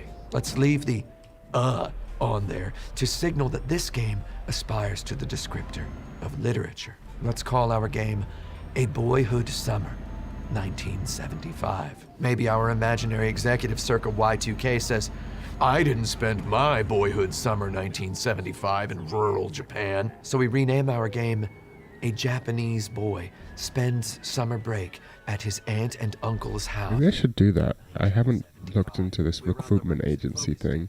We put this title on a box of Frosted Flakes and ask 12 angry people to eat 2 bowls each, see if they notice the name, and we wind up with an office in flames. The people upstairs say, fix it, now. And we call the game I Am Boku, and the critics in unison yell, where's the gun? Maybe 10 years later, we'll find a job at a tech company and become a 10 millionaire, though today, flat out sucks. If Atlas had released the game in the year 2000, they'd probably just have called it Boku. Then again, Konami did in fact release a game called As Your Dreams in the United States, so Maybe I'm talking out of my hat here. For the purpose of this review, I've elected to refer to the game the way Japanese film distributors would market a non-Japanese film, by simply using its full foreign language title and expecting the audience to fend for themselves. So I will call the game Boku no Natsuyasumi for the rest of this review. I will not shorten it to the Japanese colloquial abbreviation of Bokunatsu, so as to avoid less attuned ears as confusing it for Kokonatsu. Japanese word for 9 objects. Oh. That's interesting. He went with Kokonotsu instead of Kokonatsu. I think that's a joke. Oh, no, there we go. Coconut. Today I find interesting. The latest conspiracy theory of the obscure game preferers I spectated long ago, at least credible in explaining why Boku no Natsuyasumi has remained improved. I'm growing my hair out so I can look like this guy. It didn't have any action in it. It was set in a hyper-specific part of Japan at a hyper-specific point in history. Its fixed camera angles and Resident Evil-style asteroidsian vehicular-like rotational direction controls represented more or less a retro sensibility at a point in history obsessed with the free-roaming 3D analog stickism of a Zelda 64 or Mario 64. Boku no Natsuyasumi's game design even stooped so retro as to eschew implementation of either of the Sony DualShock's 2 analog sticks, instead opting to pepper its experience with occasional dainty rumbles. Yet none of those reasons sticks out as credibly as the game's release timing relative to the launch of the PlayStation 2. Boku no Natsuyasumi came out after the PlayStation 2 had released in Japan and before the PlayStation 2 had released in the West. Games took a long time to translate back then. Sony needed... What are these two jokes? Well, can I just spit some facts real quick? Can I just say something that everyone is too damn afraid? Games after the PlayStation 2 was already out, the way they... Everyone is too afraid to speak about. With the theoretical You guys, you're not ready to fucking hear this. Rumble pack features video game when your controller vibrates. It's who likes it? Why? It's bad. I don't want my fucking controller to vibrate while I'm playing a game. I'm trying to play a goddamn game. I'm trying to play a goddamn video game. Don't fucking patronize me by vibrating the controller in my fucking hands. I'm trying to play a video game. Represent old hardware. Boku no Natsuyasumi would have only stood a chance if it had released at most a month or 2 months after the Japanese version, which in those days wouldn't even have happened if Boku no Natsuyasumi had had the words Final Fantasy in its title. Back then, I saw no one touch upon what I had perceived as the... I think those two jokes are just... it's just because VTubers... vertical in orientation. Maybe you're watching VTubers that Reddit likes. I don't know. Typography and layout of Japanese. A lot of VTubers aren't very funny, though. I agree. Complement the already Yasujiro Ozu-esque, stately, static 4:3 camera composition. If this guy just said already Yasujiro Ozu-esque, typographed. That's fucking sick. Leaves on the sides of okay. Yeah, fuck that one guy in particular, I guess. How the heck do you English this? Yeah, I turn it off too. I really just don't know. You definitely can't just orient the English vertically. Nobody wants to read English vertically. You'd get jeered out of graphic design school for literal clowns if you oriented a complete English sentence split across more than one line vertically. You could hack it and put the text boxes along the bottom, though you'd violate the exacting compositions that way. Did you know some fans sit translating this game as we speak? I do not envy them. I really want to know how they reconciled this glaring traffic jam of a situation. Of course, you can turn the subtitles off. I don't know who says that. I've never heard a VTuber say that. Letting the listener I like Fallen Shadow because she just she just talks about random shit. I don't know. Despite harkening back to the something interesting happened VTuber wise. So I decided to get into VTubers. Okay, let me talk about VTubers for a second. So back in the day, when like Kizuna Ai first blew up, I was like, VTubers, the new anime community thing. I should watch a VTuber. So I tried to watch Kizuna Ai. Honestly, did not find Kizuna Ai particularly entertaining. But I then ended up watching the first ever VTuber anime, which I forget what it was called, but you probably remember it. Do you guys remember the first VTuber anime. I forget what it was called, but anyway, in that anime, there was a VTuber called Nekomiya Hinata, and then I thought, oh, a neat cat girl lolly who plays shooters. That sounds like my fucking type of shit. So I went to find Nekomiya Hinata's YouTube channel, and at the time, what you could do is, if you wanted to subtitle a video, then whoever wanted to do subtitles would just submit the subtitles to the YouTube channel, and it would instantly become the subs on that video. So I could just, every time Nekomiya Hinata posted a video, I would just wait a couple days and then come back to it and watch it with subtitles. Yeah, Virtual-san wa miteru. That's it.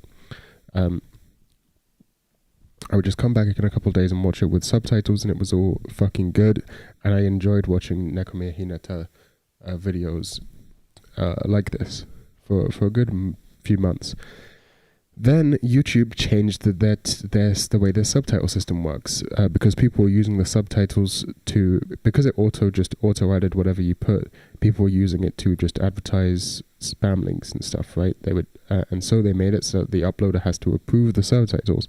The problem then became that, most of these Japanese VTubers either don't really, at the time, they didn't really care about the English audience, because it was fairly small, or they didn't have any way of checking if the subtitles were accurate, right? Like, if you had someone who could check, then you might as well translate yourself, so they didn't bother.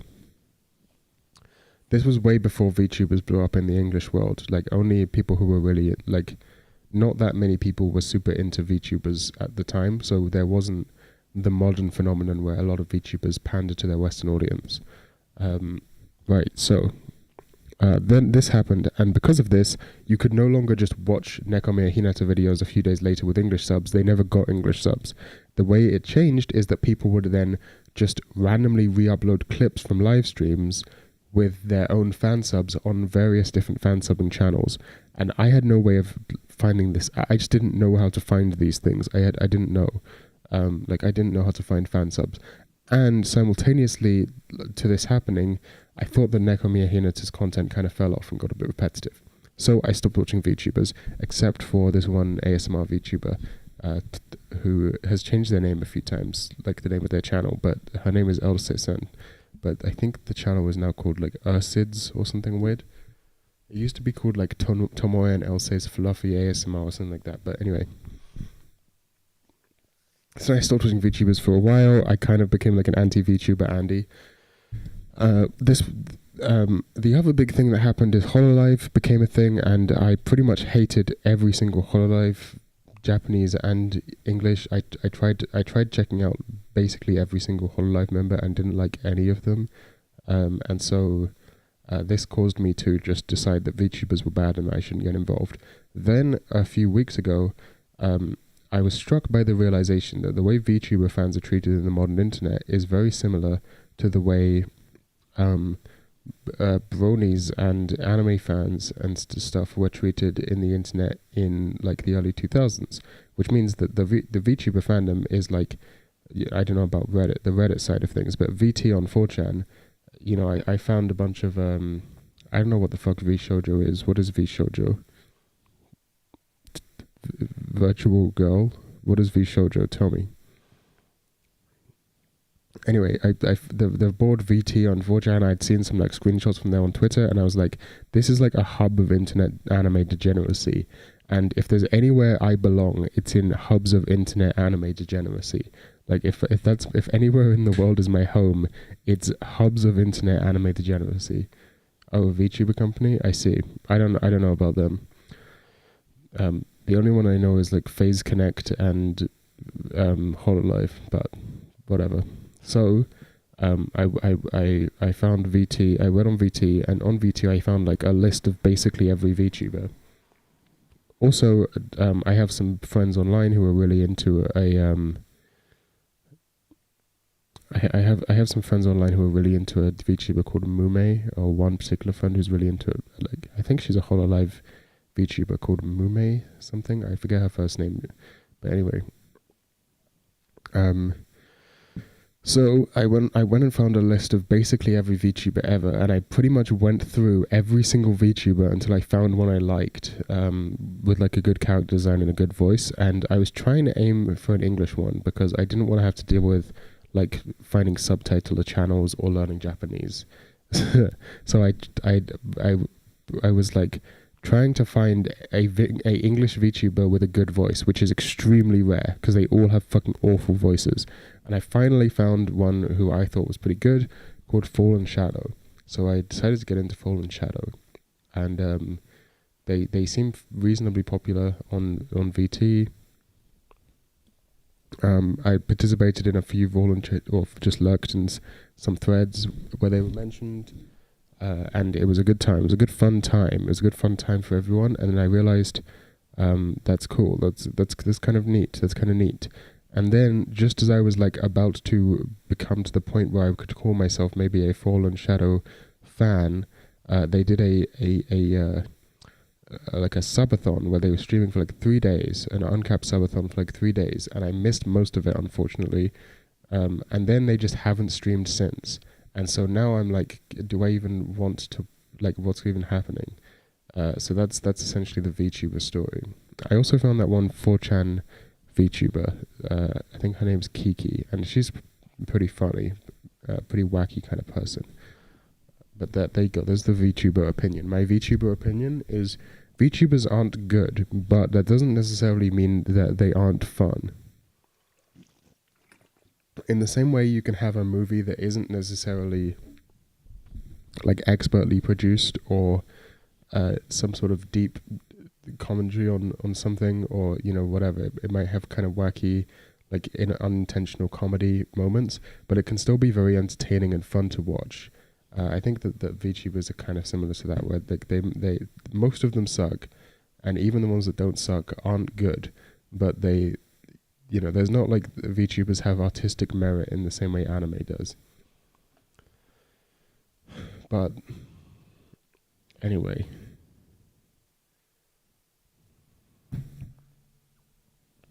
that's my VTuber opinion, and I can see that you guys are all going off in the chat about this, so you guys also clearly have strong opinions. I will never in my fucking life, just to make this clear, VTubers will never come anywhere close to actual 2D girls. Anyone who compares these things is fucking insane, or stupid, or retarded, or brain dead, or deserves to die, or an absolute giga fucking normie, right? Anyone who oh, I know those two people. I know Project Melody and Iron Mouse.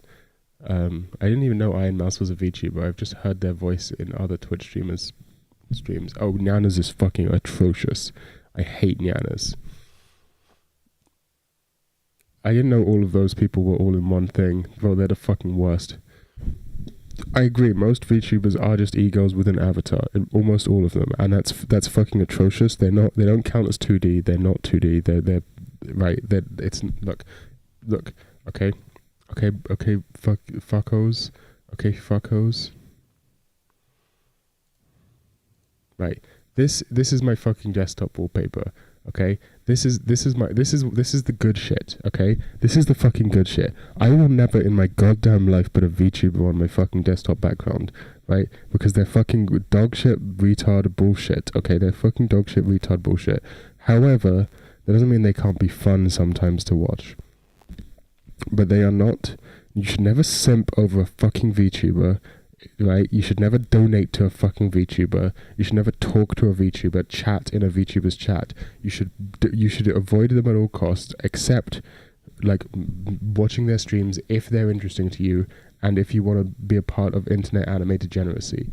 Okay, that's the only fucking reason to interact is explicitly because you like the atmosphere and community of degenerate anime fans online. Any of these fucking people who don't even really watch anime, they just watch fucking VTubers or shit, is it fucking retarded. I'll kill them all. I will murder them in a video game, not in real life, but you know.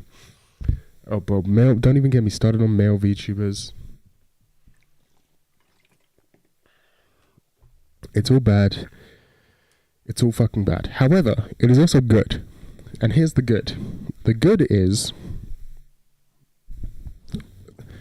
The good is some interesting parts of idol. Okay, when I say good, I mainly mean funny, which is parts of fucking idol culture, like the purity fag parts of idol culture, finally making their way to the West.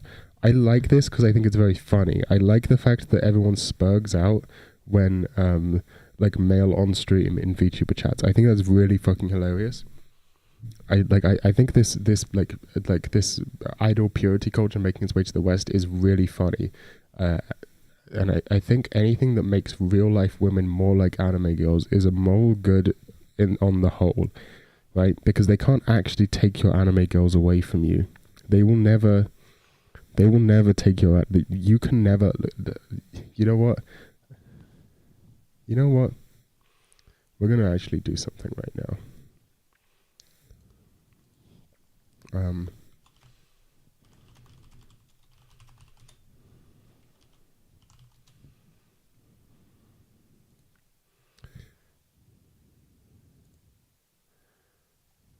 Just gonna need this real quick.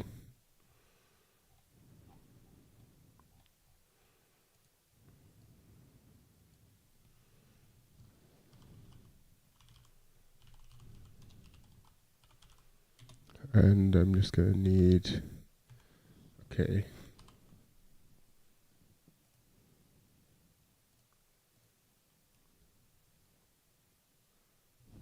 Where is it? Did I put it in downloads? Oh, yes. Okay.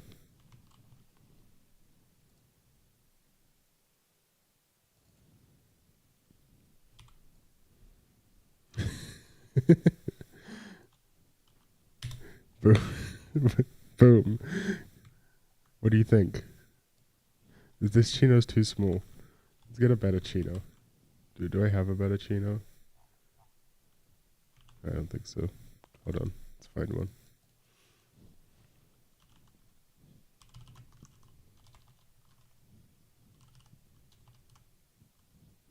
I'm not making a VTuber avatar. I'm making a meme.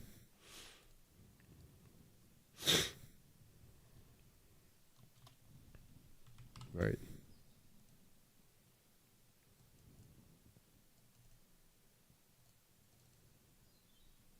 Why is it black? Oh, I guess this original come and take it image is black and white.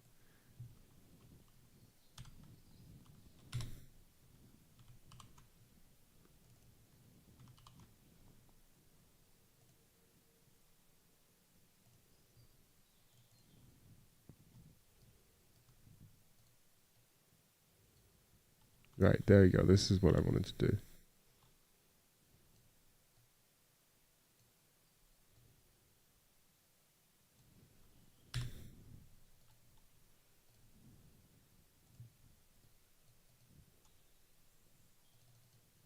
What the fuck? Why does this not work? Alright, well, fuck it.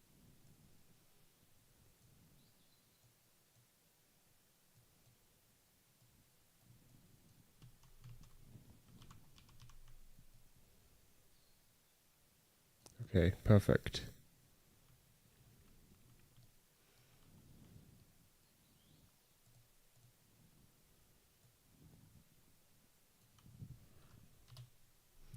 Boom. They will never fucking take your anime girls away, and if they try, then that's their then they deserve whatever comes to them. Okay, they deserve whatever comes to them.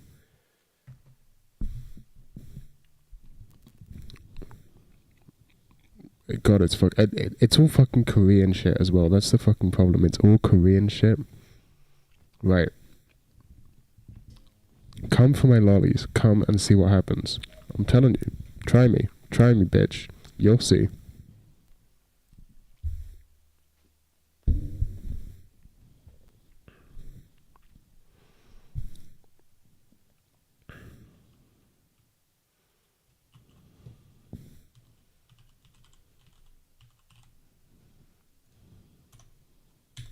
Oops, I didn't mean to fuck. I changed the name at the last second. Right. Now that we got that sorted out, let's return to trucking. Okay, I agree with all of this. VTube is a bad thing. I just think that like there is some element where I can kind of get behind it. Like what I mean is, I think it's okay when it's more fictionalized. Do you get what I'm saying? Like when it's more like you're following a real person, like e-girl style, like you're following an influencer, then it's like fucking atrocious and I hate it and everyone should kill themselves who does that. Right? But when it's like I'm following a fictional character that someone plays online, like, I just like this fictional character and not making any presumptions as to the person's real personality, or like stuff when people talk about like anything happening off stream, like this is all fucking retarded, right? Like this is all, I hate this shit. Like that, when you're talking about like an e-girl, that's past the fucking mark, right? That's too fucking far. There's my fucking points. Amelia sucks. Gura, I think, has some merit. Re-renders, Boku no Natsuyasumi features full voice acting, though if you turn the text boxes off, that'd mean the English-only audience won't understand the story, and this game begs the viewer to pay attention to the story.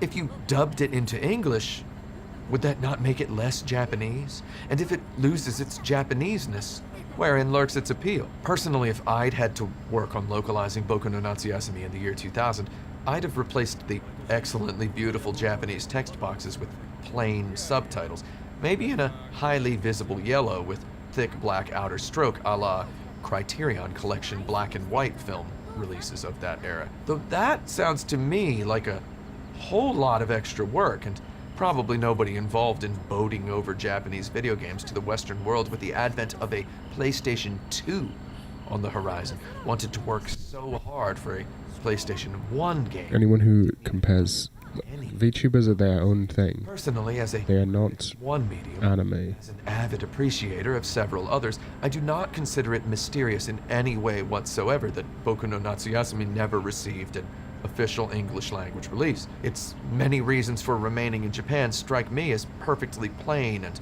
obvious as vanilla, green tea, or rice. I only make any kind of big deal at all about Boku no Natsuyasumi's untranslated status because hundreds of PlayStation games of intriguing concept and beautiful execution remained trapped forever in Japan. And it occurs to me today that I'm actually Natsuyasumi's gonna do something destiny funny. represents a perfect intersection of the reason. Okay.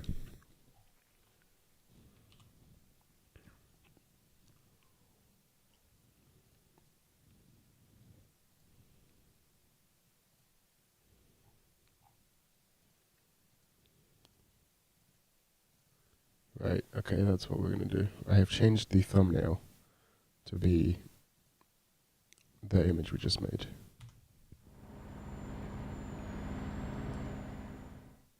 Since all those other games went untranslated. And at the end of the day, and the reason I'm somewhat Gura's the shark one, right? Represented such a Gura or something like that. Significant percentage. She has like an actual animated anime, one of these games, like OVA type or ONA, I guess it would be. Someone who wears that I think is pretty good. Might have pulled the trigger every single time. Yeah, I'm gonna get some extra. I'm paranoid about running out of fuel now.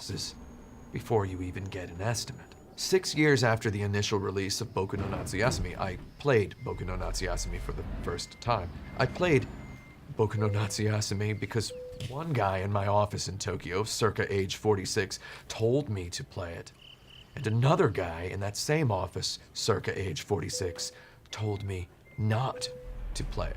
At this time, I wore a suit every day to my job at the offices of Sony Computer Entertainment Japan in Akasaka, Tokyo. Our office window looked right out on Tokyo Highway Route 246. You could see our building Yo, what up, the Jelaine? track of the same name. What's your VTuber takes, Jelaine? I can imagine you becoming a VTuber. I'm just gonna be honest with you. Audience would turn to boredom dust to hear me speak plain. Oh, I can't bring up VTubers without mentioning my unironic favorite VTuber. Nishizono Electric Club. I highly recommend you check them out, even if you don't like VTubers, because they are a kind of, how do I put it? A kind of like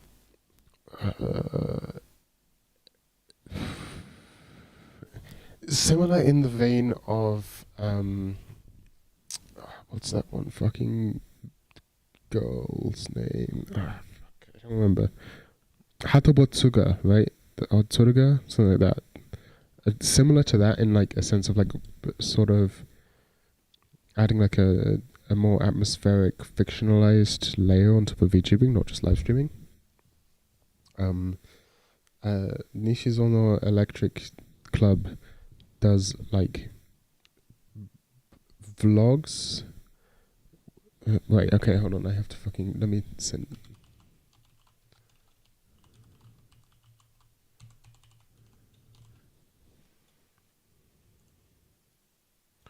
Right, okay. This is the Japanese name.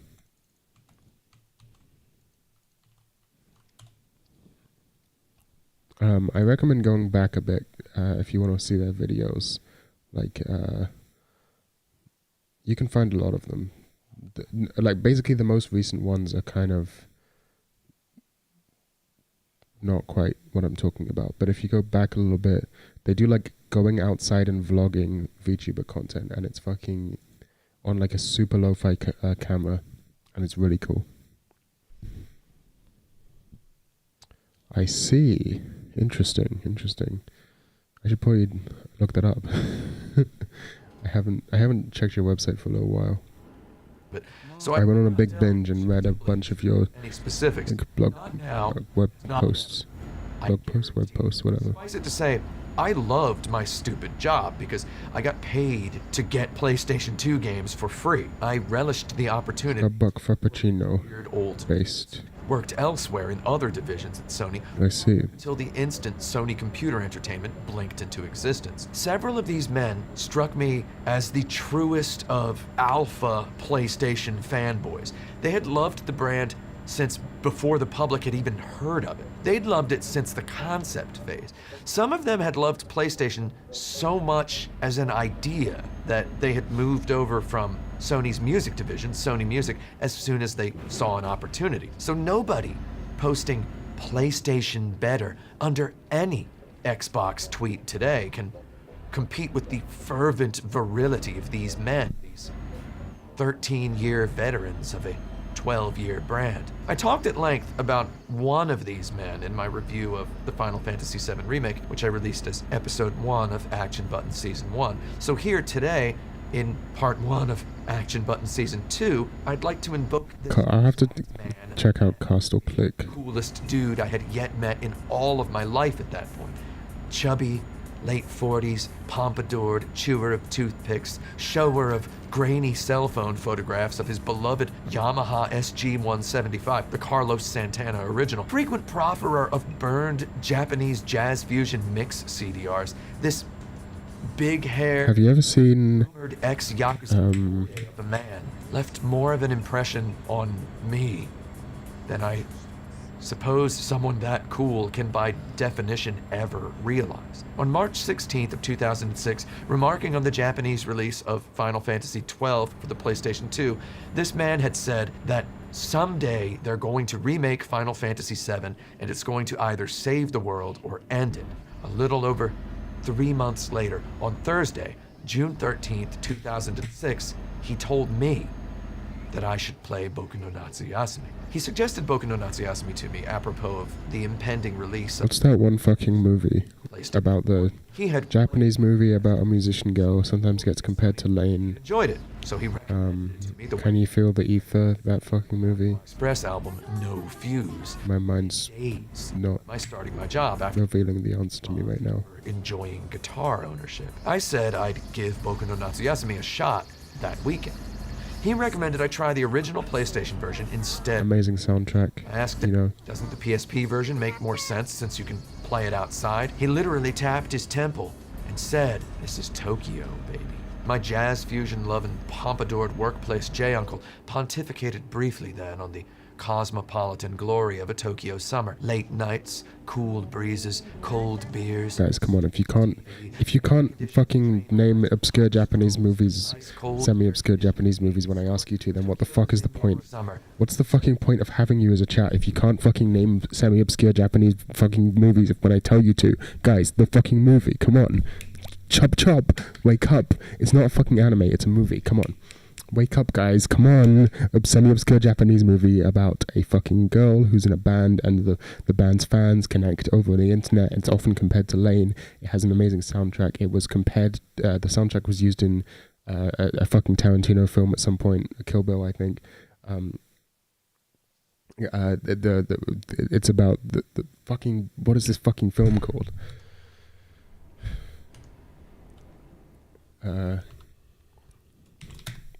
Now I have to look it up because you guys are useless, fucking useless chatters. Come on. Japanese movie. Can you feel the ether? I'll find it. Lily Chocho. That's it. Lily Chocho. That's it. This all about Lily Chocho. This fucking movie. You should watch this movie, guys. All about Lily Chocho. I'm surprised that none of you have seen it. I thought it was pretty popular in this side of the internet. I'm actually genuinely surprised that you haven't seen it.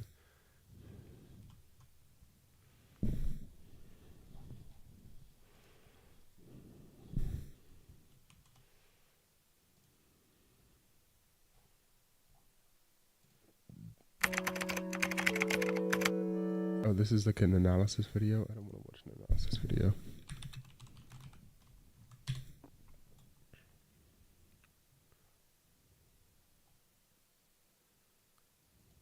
Here, we're watching the trailer now. はすみくんの場合、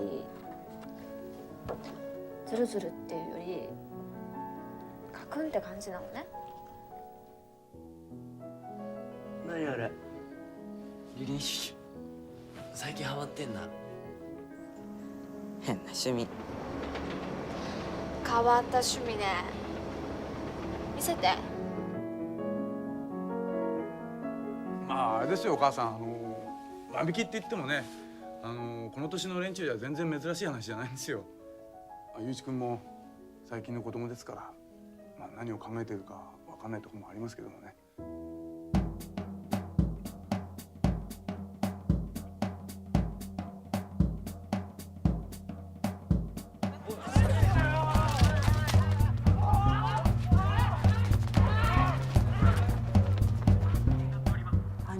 捕まってない。最近の子は何をしてるかわかんないから怖いわよね。I mean, look, wide angle in the subway. It's a good fucking shot. They use it for a reason. It looks sick every time.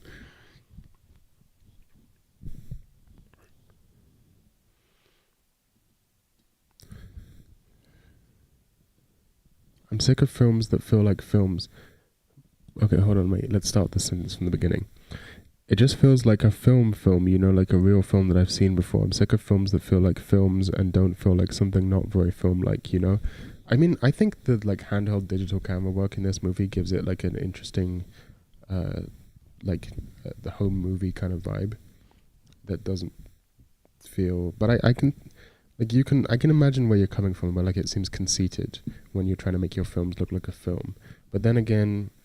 I think if you watch a film that doesn't have that, you might find it missing. Like you can always just watch fan films. Yeah, the cam work in this kind of reminds me of that one Hideaki Anno. Hey, look, it's my stream. It reminds me of that one Hideaki Anno film that I'm forgetting the fucking name of right now. God, my memory is shot. Probably because I slept like 11 hours and then stayed up 30 hours before that.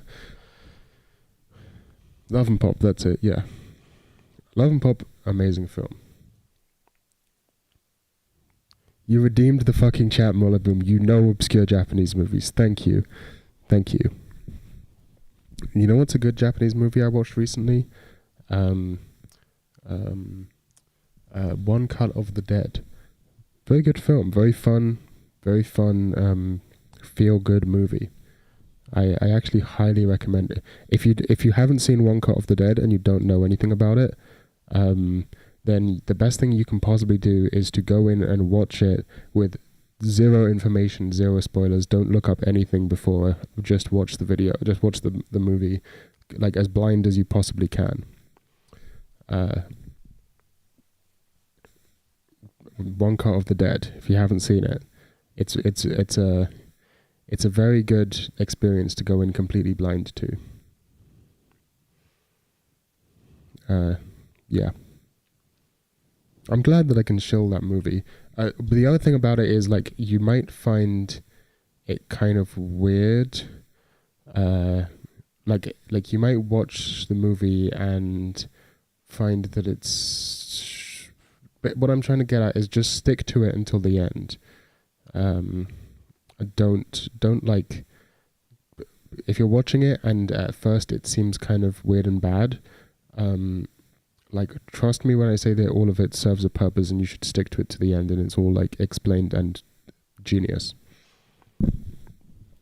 I think, you know what, I had the exact same thing, where after I watched it, I was like, I felt like Red Letter Media had explained the whole thing to me before. So I went back and found the Red Letter Media review of it, and they do talk about it, but they don't actually talk about, like, Jay says the exact same thing that I said, where he, like, barely talks about the plot and just says you should go in completely blind.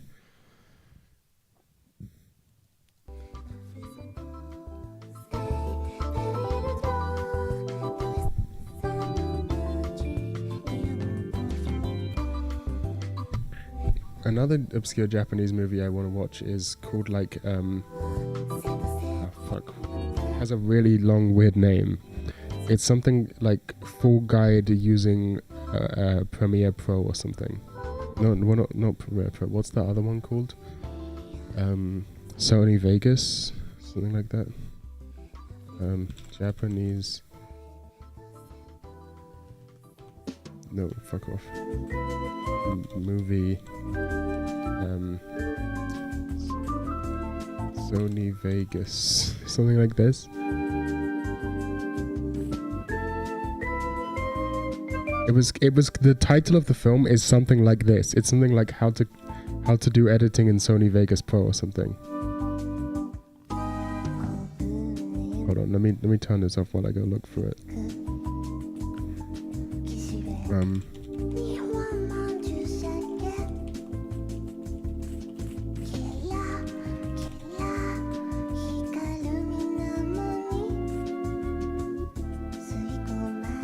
Fuck, man.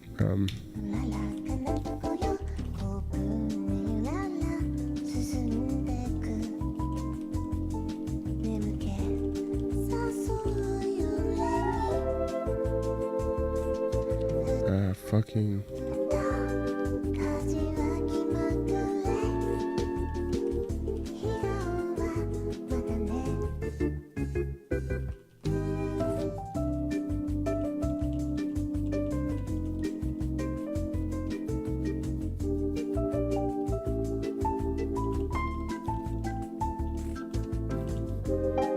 Yeah, it has like this really fucking...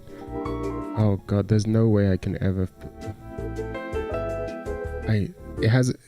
the title is literally something like how to write fucking... How to edit a movie in Sony Vegas or something like that. But because of that, it's impossible to find... I don't remember the exact title of the movie. Well, I can... You know what I can do? I heard about it in a YMS video, so... I guess I can just... find that YMS video.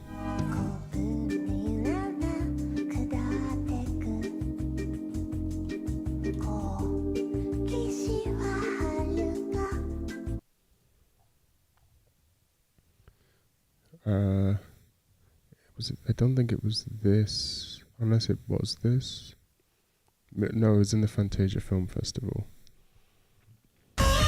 So I was at Fantasia Festival and I saw some movies. I'm going to talk about them. It was going to be one of these Japanese movies. Directed by Shinichiro Ueda. And the reason I saw this is because it's the same director as One Cut of the Dead. One Cut of the Dead is a movie that everyone should see. Don't look up anything about it. Hey, it's what I was just saying. That it's a comedy horror zombie film that's shot all in one take for the first 45 minutes, and make sure you watch past the end credits. It's pretty clear that One Cut of the Dead was lightning in a bottle, and we're never gonna see anything to that level of quality from this director again, but I'm interested enough in the director and his films to at least continue watching them. His previous film, Special Actors, wasn't great, but I still enjoyed parts of it, and yeah, this film, Papa Run, is about the same. Alright, that's not the same one. Basically the main This sounds like a Japanese title. Rock Bomb. I chose to see it because it had won some awards and the footage looked interesting, but this movie was pretty disappointing. As expected, there were some really great visuals, at least occasionally. There were some shots that had great framing and lighting. The film also had some great performances and some good music, but ultimately what really drags this film down is that it is slow, pointless, and frustrating. Most of what is shown in this film just feels irrelevant. It is very poorly tied together, and it is a very forgettable... Might have been a Korean film, not a Japanese film. Foley mixing. Like if someone's eating food in a Now that I think about it. will be louder than the people talking to them, and there is no indication that this is done intentionally. There is a very seriously toned scene with sad music, and the tone gets ruined by hearing the character loudly slurp their drink. Much of the Foley was out of sync with the visuals, and there was also an awful car screeching sound jump scare in the film that was pretty deafening. It is genuinely crazy how terribly mixed the Foley in this film was. In most films, Foley doesn't stand out enough to mention, but in this film, it is particularly horrendous. So yeah, skip this one, there is no point watching it, and I'm giving this one a 4 out of 10.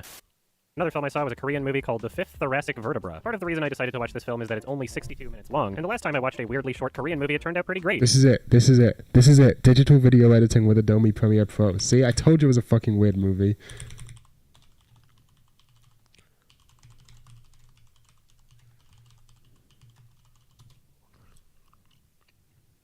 Right. A trailer. Perfect. This is what we wanted. It was Korean, not Japanese.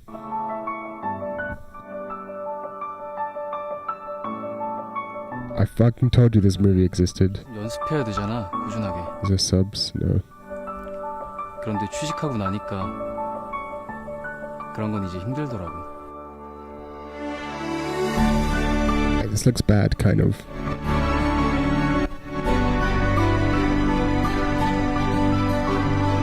Maybe the trailer's just bad. It's quite possible the trailer's just bad.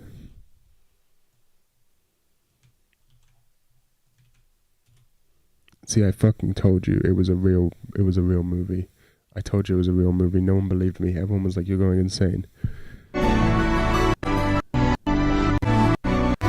Right. I'm pretty sure the movie is about, like... Yes, the title of that movie is Digital Video Editing with Adobe Premiere Pro, the Real World Guide to Setup and Workflow. That's the full title, just in case you're wondering, thank you. Anyway, with this movie, The Fifth Thoracic Vertebra, it was not as good, but still a relatively fun watch. It was very silly and low budget, and it had enough self-awareness. Basically... Right, okay, I don't know why we're still watching that YMS video. Represented as valuable a Japanese cultural cornerstone as the much romanticized Japanese countryside summer. Because here, right here, he said, here in Tokyo, here and now, the romanticism happens. It doesn't happen there, and it doesn't happen then. It happens here in Tokyo, and it happens now to us. I wonder if the influence of anime visual language, which is peaking in like 15 years, will be kind of irrelevant, and then in 30 years we'll have a revival. I don't know. The Tokyo. Get yourself both at the same time. I think it's peaking right now, like the interest in anime in the Western world. Rolled up sleeves, little tiny mustache, big gold watch. His arms were... Or maybe it'll just continue to be popular forever. He looked right at my elder buddy and said, "Are you telling this kid to play Boku no Natsuyasumi?" And my buddy said, "Heck yeah, I am." The section chief, a usually jovial individual whose desk faced away from Highway 246 overlooking windows that sunset turned into mirrors which reflected his Yahoo Auctions Fender Stratocaster browsings, looked at his tan Oxfords, looked at my coworker, looked at me. Yeah, I kind of agree. Once you've gone anime, you can't go back. Why? My coworker said, because it's important if this kid is going to understand the true medioku of the PlayStation brand. The section chief took a quiet moment. He took his big gold watch-wearing hand out of his chino pocket. He toothbrush rubbed his index finger back and then forth across his effortlessly fancy little mustache. He looked me dead in the eye and said, "Man, don't play Boku no Natsuyasumi." And my work buddy was like, "Why the heck not?" And the section chief shot an immediate glare right at him and said, "Kimochi warui desu yo, gaikokujin ga boku natsuyaru nante."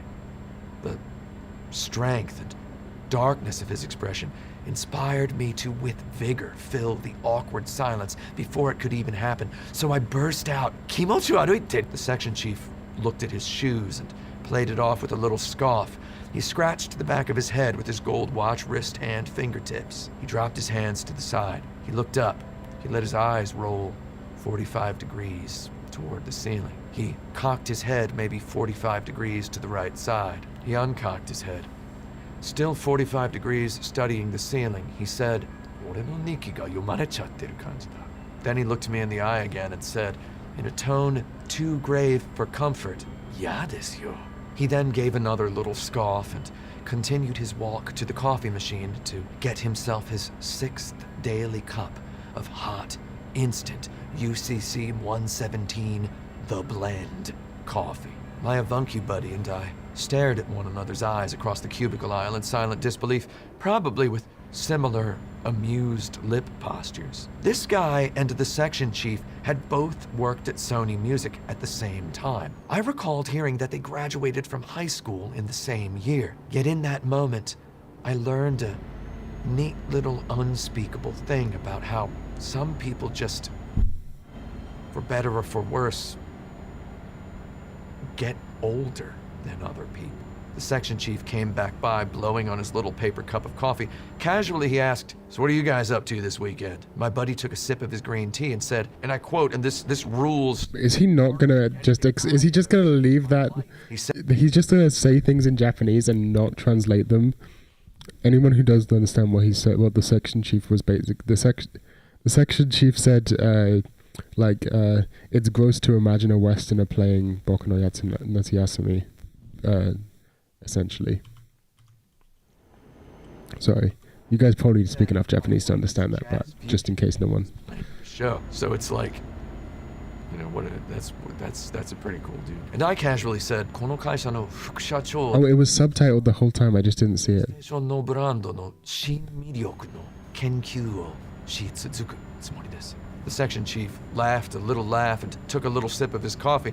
Then I said, "So I was thinking of checking out this game called Boku no Natsuyasumi." My buddy almost choked on his tea. Section chief's face turned a little bit red. I felt like sort of a jerk. The section chief revealed himself to be a cool guy after all when he said, "You should check out Omega Boost instead." Then he walked away. So, I definitely got it. When the section chief had returned to his desk, my friend said in the same low voice he had used when he recommended I read Kaiji a few days earlier, "See?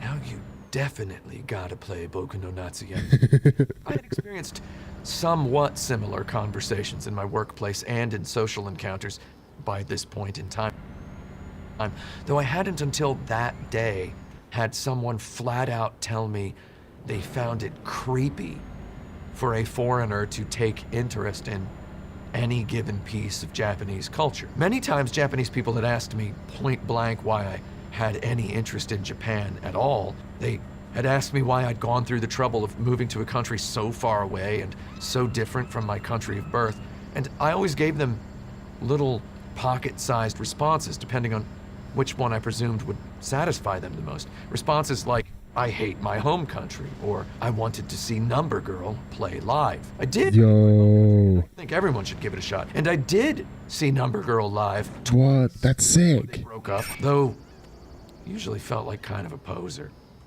when I gave those excuses. I mean, in some cases, as with the lady who worked Number Girl is so good. Inside our building, I answered frankly that I moved to Japan because I liked video games. Just kind of let video games stand in for... Every time fucking Tim Rogers tells some anecdote about himself, he just becomes a little more based. I mean, the more years I lived in Japan, the more nuanced these answers became. I told people I liked living in a city with a perfect mass transit system.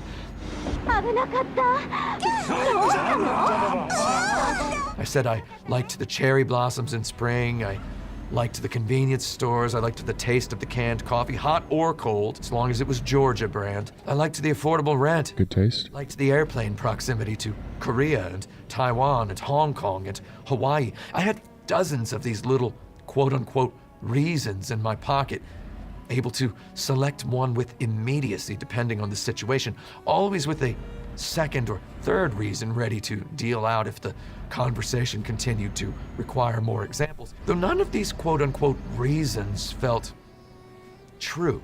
I'd developed them all years after the fact, and I never managed to admit to myself that I'd defensively shaped their nuances specifically so I felt less bad and weird whenever someone taking me for an interloper asked me if I'd... Okay, I've completely fucked this up. Stupid reason. Like, people mostly wanted me to say I moved here because I got $1 million annual salary job offer at an investment bank. Jeez. That's the sort of thing that most of the people I'm talking about would have taken for a good reason. A woman once asked me if I'd moved to Japan just to meet women. And actually, a lot of women asked me that. But we're just gonna focus on this one. Just point blank, on our 6th date, this woman asked me, did you move to Japan just to meet women? She'd avoided the why did you move to Japan question for 5 dates. Then she just whipped it out while we were sitting at a cafe in Shibuya drinking cappuccinos at 2 a.m. She asked, why did you move to Japan? And I replied, I don't know. Wanted to move as far away from my hometown as I could before I was on my way back. She didn't buy it. She immediately asked, did you come here thinking you'll get on TV, be in a hit band, get famous? In Japanese, that actually only requires one word, the Japanese appropriation of the French-English word debut, by which I mean she said, did you come to Japan for the purpose of a debut? I replied again, I don't know. Then she replied, did you come to Japan to get a girlfriend? To which I didn't immediately reply. And she said, there's that look you gave when I suggested, hey, let's go into this hotel right here. I asked her what look, and she tilted her head 45 degrees toward her left shoulder. She said, like this. I took umbrage with the exact particulars of her accusation. I said, I totally do not tilt my head like that. Lean my ear toward Real life Shaft anime character. You do? Well, maybe you didn't do it just now, though you do it all the time, like a 9-year-old. To which I replied, I have never done that. I have done that literally 0 times in my life. She tilted her head halfway toward her shoulder, cinched her lips, blanked her eyes, and then blinked exactly once. Like that, like this, she said, and then she did it again. It's what kids do. Kids do it all the time. And I said, no, they don't. And she said, well, kids in Japan do it all the time. And I said, do they? And she said, yeah. Don't kids in America do it all the time? And I said, not that I know of. No, I don't think so. And she said, are you sure? And I said, well, speaking as a former American kid myself, I'd say no, they do not do that. And she said, well, we've already established you as the sort of weirdo who has never done it once. And I said, hey, I have plenty of gestures I've carried with me since childhood, though I've never done that one. So she asked again, did you move to Japan to meet women or what? And I said, no, actually I moved here literally just because I wanted to see Number Girl live. And then I got a job. Me and this woman dated for 6 years after that. Can talk about all of that some other time. I remembered this conversation when my father-like section chief at Sony performed that same childish gesture before telling me that a foreigner playing Boku no Natsuyasumi would make him feel like someone was reading his diary. I remembered my girlfriend's conviction that children everywhere did that one ultra-specific manga and anime glorified kids gesture. She had confused culture for animal nature, a mistake I admit even I myself have made at times in my life. And here, at this moment of rumination, I had this too cool avuncular coworker telling me to just go for it, man. Just go ahead and experience Japanese culture. That man must have had a Costco membership to my heart because he bought my stories wholesale. He bought every last drop of my insistence that I'd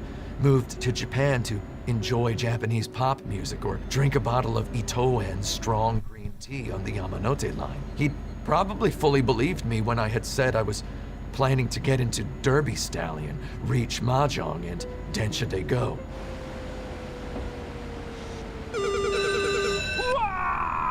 I don't think I even believed myself. I mean, I still haven't gotten into Derby Stallion, Reach Mahjong, or Densha de Go. Maybe he believed that I had the power to believe I'd get into Derby Stallion. My feet are getting cold. I need to get some socks. But I want to complete my delivery.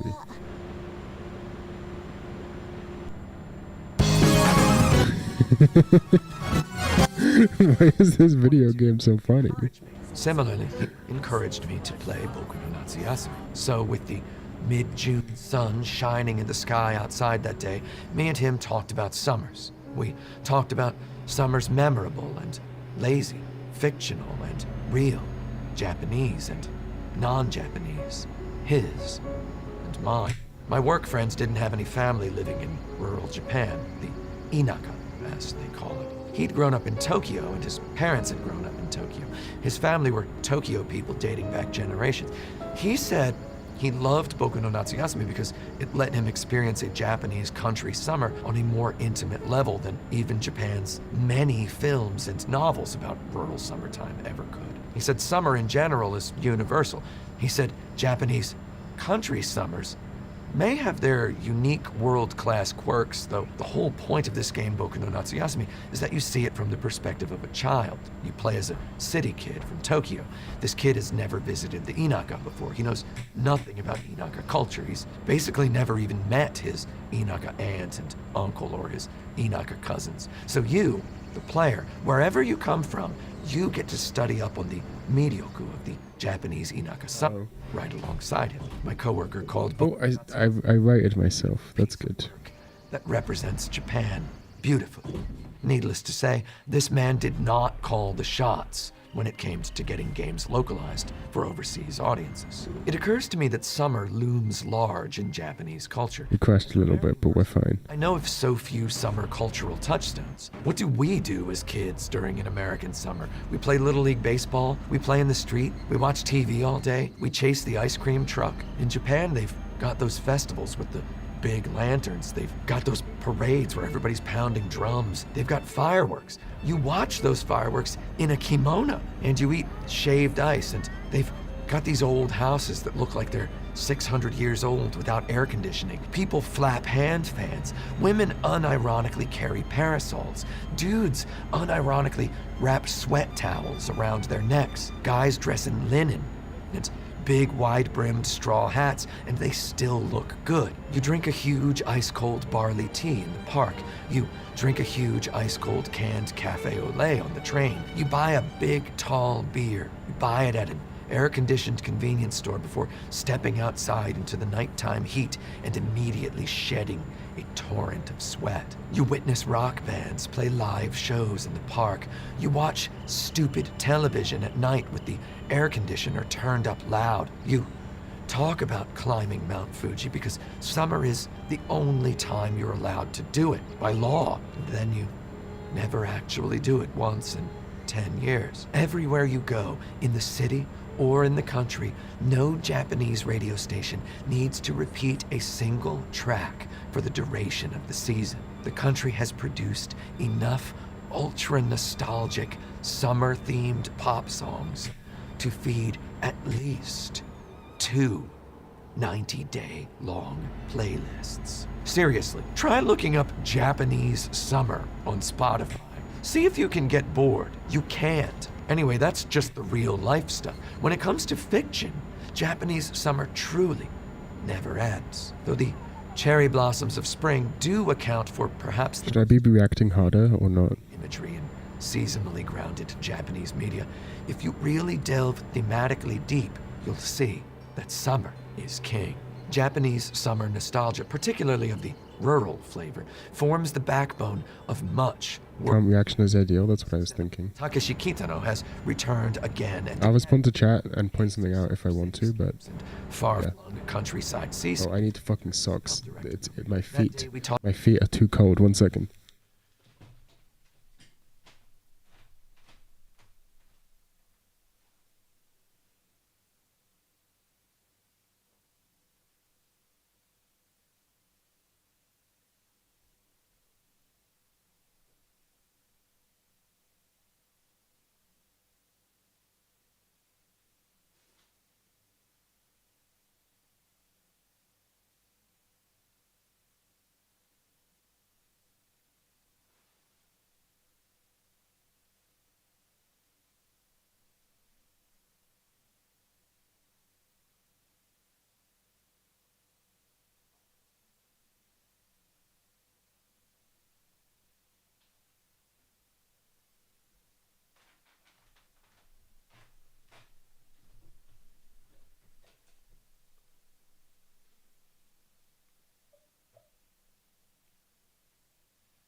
Big woolen socks.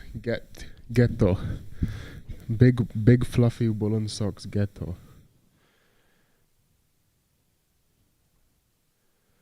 Is there anything I should change about the stream setup? Do you want this bigger or something? Up to you guys.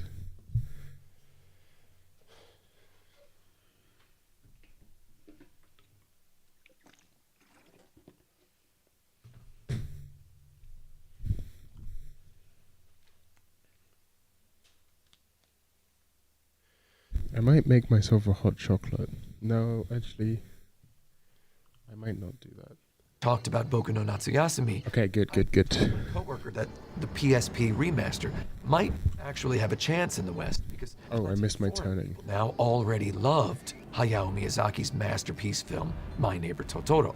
Must reiterate, I told him this in 2000. I can spit some crazy shit. Exactly believe it. My Neighbor Totoro, or Tonari no Totoro, perhaps the most quintessential of Japanese rural summer movies, features two young sisters. Fuck it, we're doing some absolutely wild driving right now. Japanese countryside as they spend a summer with their father. As in many films portraying Japanese country summers from the perspective of small children from the big city, My Neighbor Totoro uses a child's Japanese country summer wonder as a vessel for Absolutely wild driving. nostalgia and deeper themes. Hopefully I can cross over. Father has only taken them here, so together they can allow their minds to Uh-oh, this isn't looking good.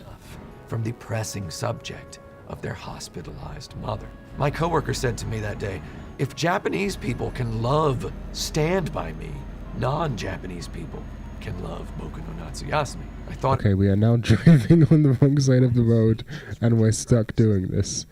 This is unfortunate. all grown up to be a famous novelist. He has just finished writing a book about his summer experience, and just before he leaves the house to take his kids to Yeah, mashallah. final line. I swear the first time I saw this, it must have planted a seed in my brain that I still can't. Richard Dreyfuss's final line goes, I never had any friends like I did when I was 11. Then again, who does? That day, I realized afresh, old men are out there, spilling their guts about themselves by putting words in the mouths of fictional young children spending What? lazy summers. Of course, Oh, I see. Yeah, it happens. Kingdom Hearts 2. At the beginning of Kingdom Hearts 2, some Can I children cross here? gathered Ooh, not quite. together for an interminably long Uh-oh. in which Now what do I do? saying morose stuff like, too bad the summer will end soon. Grown men out there can't stop putting morose words into summer vacationing kids' mouths. Tetsuya Nomura, just like writers do, had hidden his diary of anxieties and insecurities in plain, block-busting sight. Over the course of the Still driving. I just want to point out, it's still happening. inspired by this We are still driving the wrong way down a one-way street. Natsuyasumi, I dove into watching Japanese films about summer. My work buddy had recommended I watch Yasujiro Ozu's Early Summer, and One of the best movies ever made. Also one of the best movies ever made. I realized that that man had made a lot of movies. He really has. So Almost all of his movies are about seasons. Late Spring is one of my favorite Yozu movies. Sorry. At first, I fucking love Ozu so much. Ozu is the best director to ever live. I love everything about Ozu. I just want to point this out. I can't not talk about how much I love Ozu whenever Ozu comes up. Ozu is the greatest director of all time. I fucking love Ozu movies. I fucking love Ozu movies. I fucking love Ozu movies. I love Late Spring. I love fucking Tokyo Story. It's amazing. Everyone should watch at least. Right, okay. Ozu movies are very similar to each other. They're all very similar to each other. They're generally all about old Japanese people in rooms talking about stuff. So, but you owe it to yourself to watch at least one Ozu movie before you die. This is my opinion. At least one. Ideally, two. Actually, I'm going to say, you know what? I'm going to change what I just said. You owe it to yourself to watch at least two Ozu movies before you die. One in color and one in black and white. Okay. Good. Now that we've got that sorted out.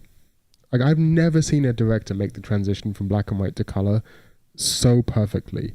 Someone who's understanding, like, it's mind-blowing how fucking good like, it's fucking mind-blowing how amazing his understanding of light and color is. It's like he like has the understanding of light and color of a painter. It's, man, it's Ozzy fucking breaks my brain because he's just so good at movies, man. He's so good at making movies. Tokyo Story is my favorite film.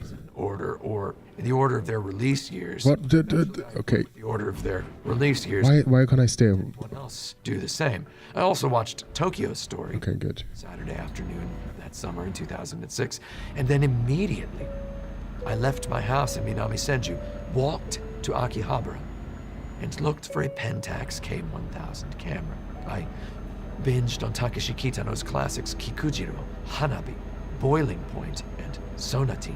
At the end of this, hey, you were just talking about Sonatine. Right back at a reviewing of Totoro, appreciating as always Mother 2 writer Shigesato Itoi's understated performance as the father. Hey, Boku no Natsuyasumi fan translators, if you ever consider dubbing the game, let me voice the uncle. I do it for free. It's for a project. I followed up my Totoro viewing with a viewing of Only Yesterday, perhaps an even more relevant Ghibli film to watch, apropos of Boku no. I'm still on the wrong side of the road. Inaka Summer is so ingrained in Japanese culture that Studio Ghibli, makers of the Japanese film romanticizing a childhood Inaka summer vacation, even made a movie about Tokyo people's fascination with the childhood Inaka summer vacation, Omoide Poro Poro, or Only Yesterday, in which a Tokyo woman with no relatives outside Tokyo becomes so enamored with the charm of the countryside that she uses her paid vacation days to volunteer on a farm, pining after the sort of childhood summer she herself had never had. I first watched that film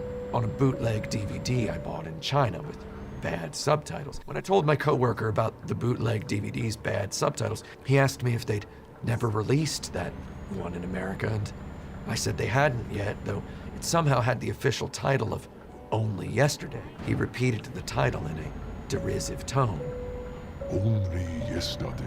He said it sounded like the sort of title Sony Computer Entertainment America would have given Boku no Natsuyasumi if they'd released it in English. It occurs to me that J City Folks' equation of summer and Inaka had proved so resilient over the years, thanks in part to the very bigness of Tokyo itself. To the average, I just realized I had my hazard lights on this whole time. An urban myth. Tokyo looms so large as Japan's first city that the Japanese have a single word verb meaning to move to Tokyo, joukyo suru. Even Inaka boys and girls who joukyo to Tokyo and become city men. Can I cross here? Women Finally, continue to we've done it. Tokyo in its urban mythology. We have done it. We survived the wrong side of the road. Allah. Perfectest, and the Allahu Akbar. many people worldwide want to move to. It has philosophically become Japan itself. Tokyo reeks of loveliness in all 4 seasons of the year if you know where to look for it. Cherry blossoms in the park in spring, sweet potato vendors on the street in fall, bundled up buskers at train stations in winter, and air-conditioned convenience stores in summer. My work uncle said to me, "You're from Chicago, right?" And I said, "Sort of, yeah," because so many people had asked me where I was from, and I said I was from Indianapolis, and nobody knew where Indianapolis was, and they said, "Is that near, what city is it near?" And I said, "It's near Chicago," and they said, "Is Chicago near New York?" And I said, "Not really." I'm not making fun of this. I mean, like, I didn't know that Rome was south of Venice until I was like 23, so I mean, I'm not making fun of anybody's world geography knowledge here, the minute details. I just told people when they asked if I was from, I said I was from near Chicago. They said, "Chicago Shushi?" I said, yeah, sort of. So anyway, he said, "So you know how much summer sucks in a city?" He told me he'd gone to New York once on a business trip in the 1990s, and the air conditioning on the subway one time had been broken. He said the train had smelled like rotten vegetables, and he stared at 2 dead rats for the duration of his ride. He said to me, "You know that in a city, you've got to make your own summer romance, and sometimes the heat just defeats you and you want to escape." And I said, I guess, kind of a lot of air conditioning in Tokyo, so it's kind of okay. And he said, it's like this. In Tokyo, during the summer, people go around like, Atsui desu ne, atsui desu ne, atsui, achi, achi. They go around using hot in place of hello. Whereas in the Inaka, they say it more like, atsui desu ne. That's all you need to know right there. People born and raised in Tokyo are fascinated with the Inaka the same way some foreigners are fascinated by Japan in general. He said Tokyo people plan trips to hot springs in Aomori in the winter, the same way Inaka people plan trips to Tokyo to see SMAP at Tokyo Dome. He said Tokyo people plan snowboarding getaways in Gunma the way somebody from like Nara might bullet train over to Tokyo any given day of the year because they have a coupon to Tokyo Disneyland. Booking a trip to an authentic old inn in the mountains to spend New Year's Eve in a private rotenburo, open-air hot spring bath under a starry winter sky seems like the matter-of-fact sort of thing anyone in Tokyo can just go and do if they really want to and they have the money. Meanwhile, an intimate getaway to the Japanese countryside in summer remains a mystery. Who'd go there? Who'd go somewhere so hot without a family to visit? Who with a family would go anywhere to not visit their family? Thus, for the average Tokyo adult, the Inaka summer best exists crystallized in dramatic fictional media. I knew this from experience. I'd been in a band with two guys from Tokyo and another guy from Aomori once. The guys from Tokyo often jokingly asked the guy from Aomori, "Hey, how did you get to Tokyo from there? Did you ride a horse? Did you take a stagecoach?" They'd say stuff like that. Then when this guy from Aomori talked about going back to visit his family for New Year's, I could tell they were so jealous. They revered the heck out of that backwater place that they joked about. They gasped at the beautiful, if tiny, 320 by 240 photographs in their friend's flip phone. Likewise, my girlfriend was from Ehime Prefecture on the island of Shikoku. Of her 9 brothers and sisters, only she had left to pursue a career in Tokyo. She moved to Tokyo as a college student and then never left. After spending enough summers in Tokyo myself, the city folks' reverence for the Inaka summer had subliminally gotten to even me. Without ever wondering why, I had become truly envious when my girlfriend left the previous week for a trip to see her family. Actually, I told my coworker about my girlfriend's trip, and that's why he told me to play Boku no Natsuyasumi that weekend. I told him I was jealous that she got to go somewhere like Shikoku, and he told me to just play Boku no Natsuyasumi while I was alone in my house that weekend.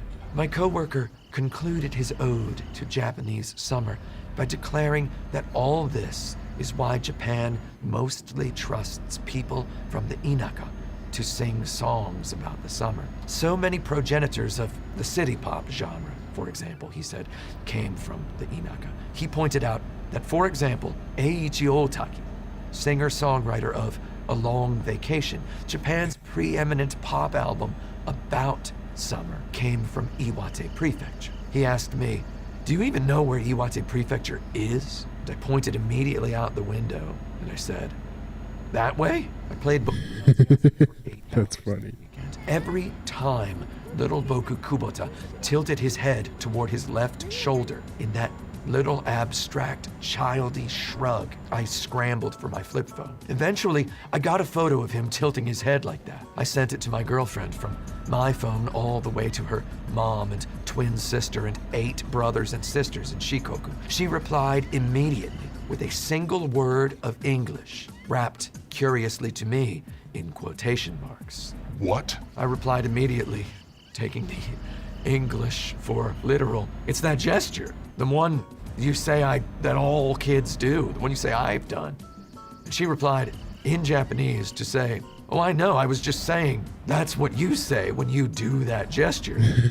That weekend, I first played Boku no Natsuyasumi. Every time I ducked into the secret hideout to make my big low-polygon beetles fight the dirtbag local delinquents' low-polygon beetles as I choked on this weird, dream-like math ghost game design had sketched on the subject of childhood. I remembered Sega's arcade game, Mushi King. Specifically, I remembered a conversation my girlfriend and I had had about Sega's arcade game Mushi King one summer day 2 years before. A dozen kids stood clutching their collectible cards in line at the tiny Mushi King arcade machine in the supermarket in my neighborhood of Minami Senju. I commented on the game. I told my girlfriend I had scheduled an interview with the developers because I found the notion of a mega hit supermarket arcade game by Sega about beetle fights exclusively for children unendingly fascinating, though just the other day the magazine had told me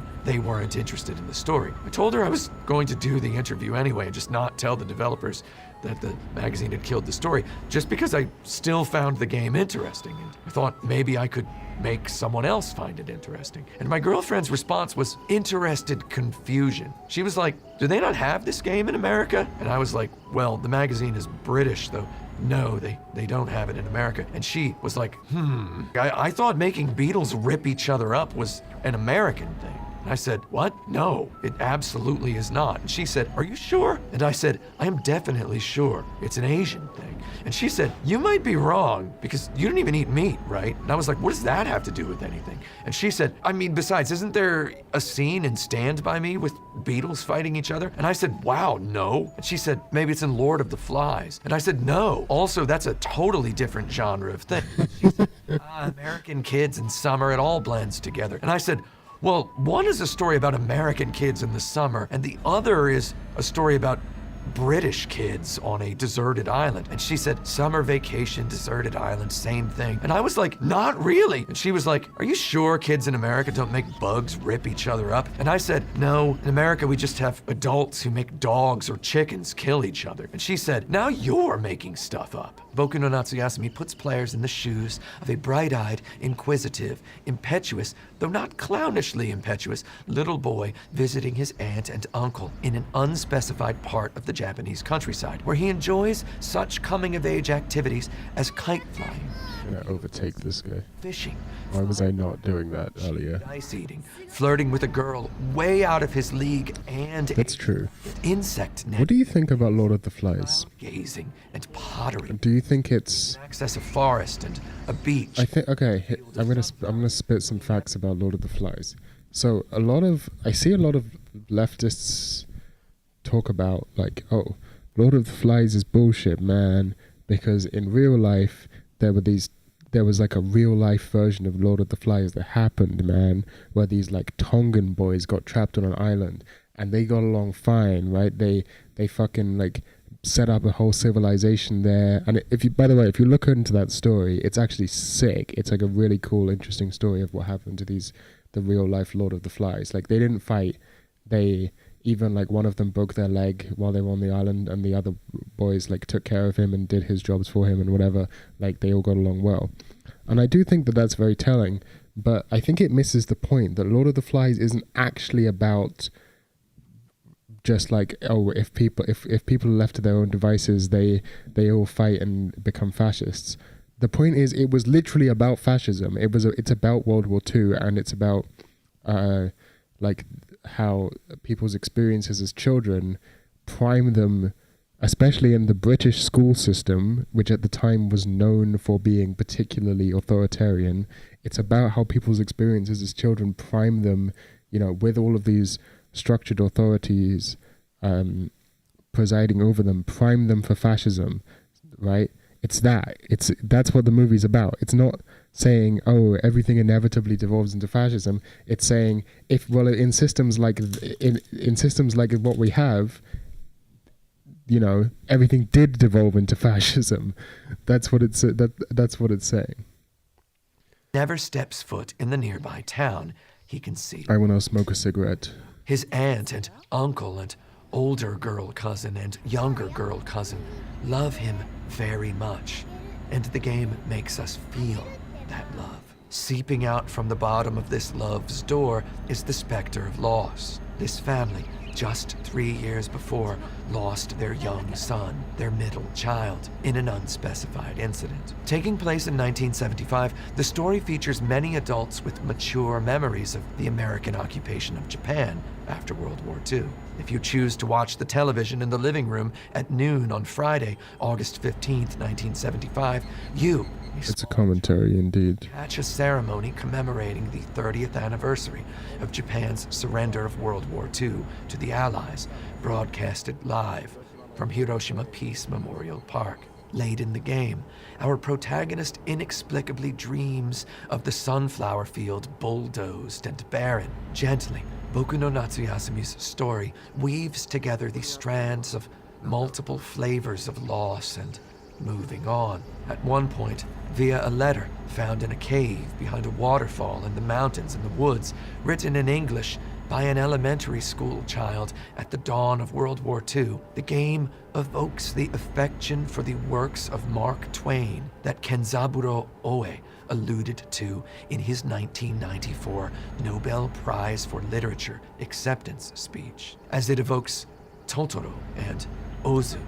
In turns, Boku no Natsuyasumi directly references Heidi, Ultraman, Tom and Jerry, Ganba no Bouken, and Friday the 13th. At one point late in the summer, as you sit stargazing beside your clarinet-playing, lovesick older cousin, she hypothesizes that given the advancement of present-day culture, maybe the Japanese people of the 21st century will no longer sit with their legs under kotatsus in the winter, or eat mikan, a hypothesis that the developers at Millennium Kitchen already knew for false. In other words, I have not experienced a more accurately textured portrayal of Japanese culture in a video game narrative than in Boku no Natsuyasumi. All this I investigated in 2021 while researching for this review. Back during that weekend in 2006, despite coming so close to the end of the game, I did not finish it. I never put that disc I'd borrowed from Sony Computer Entertainment Japan's library back into my slim Final Fantasy XII PlayStation 2. I spent the next weekend watching baseball on television with an ice-cold barley tea and the balcony doors open and a strong breeze blowing in. One day after the release of the Boku no Natsuyasumi remaster for the PlayStation Portable, the section chief asked me if I'd played the original and if I thought this PSP version could make some money in the West. I commented on the game's masterful cuisine-like structure, its ingenious time mechanic, and its purity as an experience in learning to consider a place home and know every aspect of its space. I said that as a work of design, Boku no Natsuyasumi at least deserves as much study and worldwide acclaim as Resident Evil. I said the game had helped me earn some perhaps valuable perspective on the nature of nostalgia, not just Japanese rural summer nostalgia in general. It helped me realize that even if we don't share the experiences of the storyteller, we can, in fact, gracefully and gratefully partake of another's nostalgia, if they relate it well.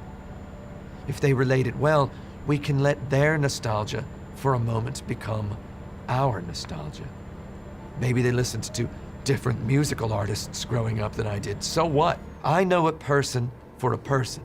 I can accept and allow a different generation's favorite formative rock band or pop idol. If you relate it well, I can take your taste and say, okay, what next? After all, what is taste, if not the jagged, unique shape of our one person's incomplete perspective? That Boku no Natsuyasumi's first sequel had already come out for the PlayStation 2 and took place in what feels like an alternate dimension where our hero has different relatives in a different countryside location only speaks to the power of the teller's sincerity. If only we could all invent such luxurious, perfect fictions around our own childhoods and believe them as easily as ready others might believe this game. After I said all this, the section chief raised his eyebrows. He blinked. He said, "Oh yeah? So do you think we should translate it and ship it overseas? I knew that we definitely did not make those decisions. I answered him anyway. I said, absolutely not. American people, for example, would not like the scene where you play as a 9-year-old taking a bath with your 14-year-old female cousin. My good buddy finished slurping a chopsticks full of cup noodles and said, hey, you said people in America like Totoro, right? What about that scene where the father bathes with his daughters? And I said, that was sort of a whole thing with Hayao Miyazaki. They got into a whole thing about it with the distributor. So in summary, the bath time with your cousin scene feels at least as essential as the scene where your uncle tells you the object you found on the seaside road is a whale's ear bone, and you dream that night about the history of life in the ocean and the universe. I wouldn't cut either of those scenes, so that's probably why Boku no Natsuyasumi never got released outside Japan.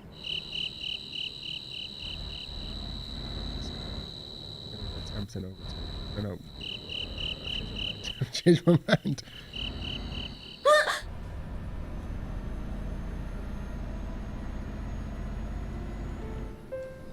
I can overtake this guy. No, it's fine. We're fine.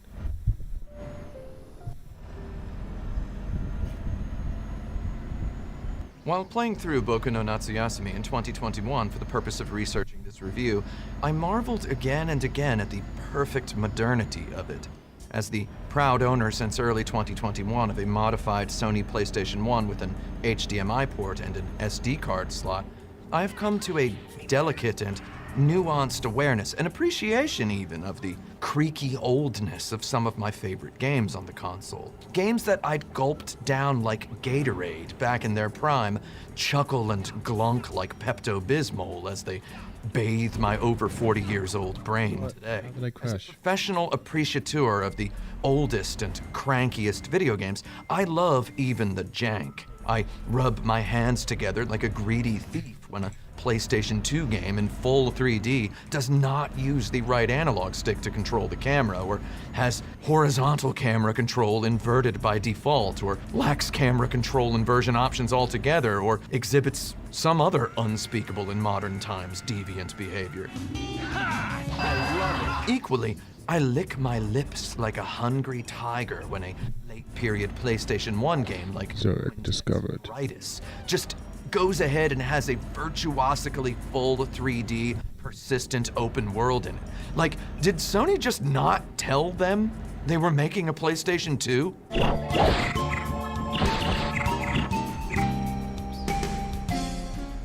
I have attuned my lifestyle so that I celebrate both the jank and the anti-jank of old games with a mind unfog-shrouded. And every once in a while, I experience a lightning bolt of modernity, captured vibrant in the amber of a passed moment. For example, playing Ridge Racer Revolution, Rage Racer, or R4, Ridge Racer Type 4, on a Sony PlayStation 1 with Namco's twistable Negicon controller puts even the most modern engineered analog sticks to utter shame.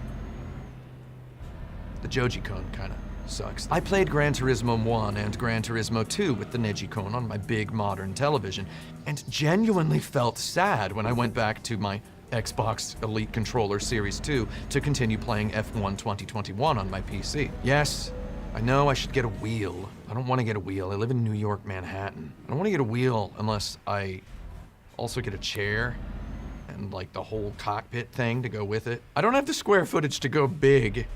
I'm already home.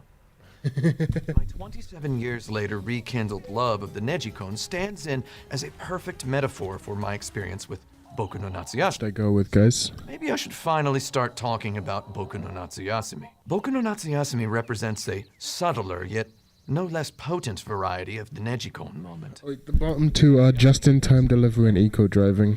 Every mode... Eco-driving saves fuel, and just-in-time delivery means you get more money for urgent deliveries. Only its designers, in their wisdom, have I'm gonna go with and interfacially streamlined the experience. Eco-driving because it saves fuel. Nature of its individual innovation. Also, I need to pee. Almost invisible. We're 1.5 hours in, so all of them give you more money. It's just a matter of which more money you pick. Literally all of them. Look, all of them give. How can I show you? All of them give you more money. It's just they give you more money for different things. This one gives you more money for carrying like dangerous cargo. This one gives you more money for driving longer. This one gives you more money for high value cargo. Look, like 20% higher reward, right? That's what they all give you more money. I need to pee.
Okay, we're back.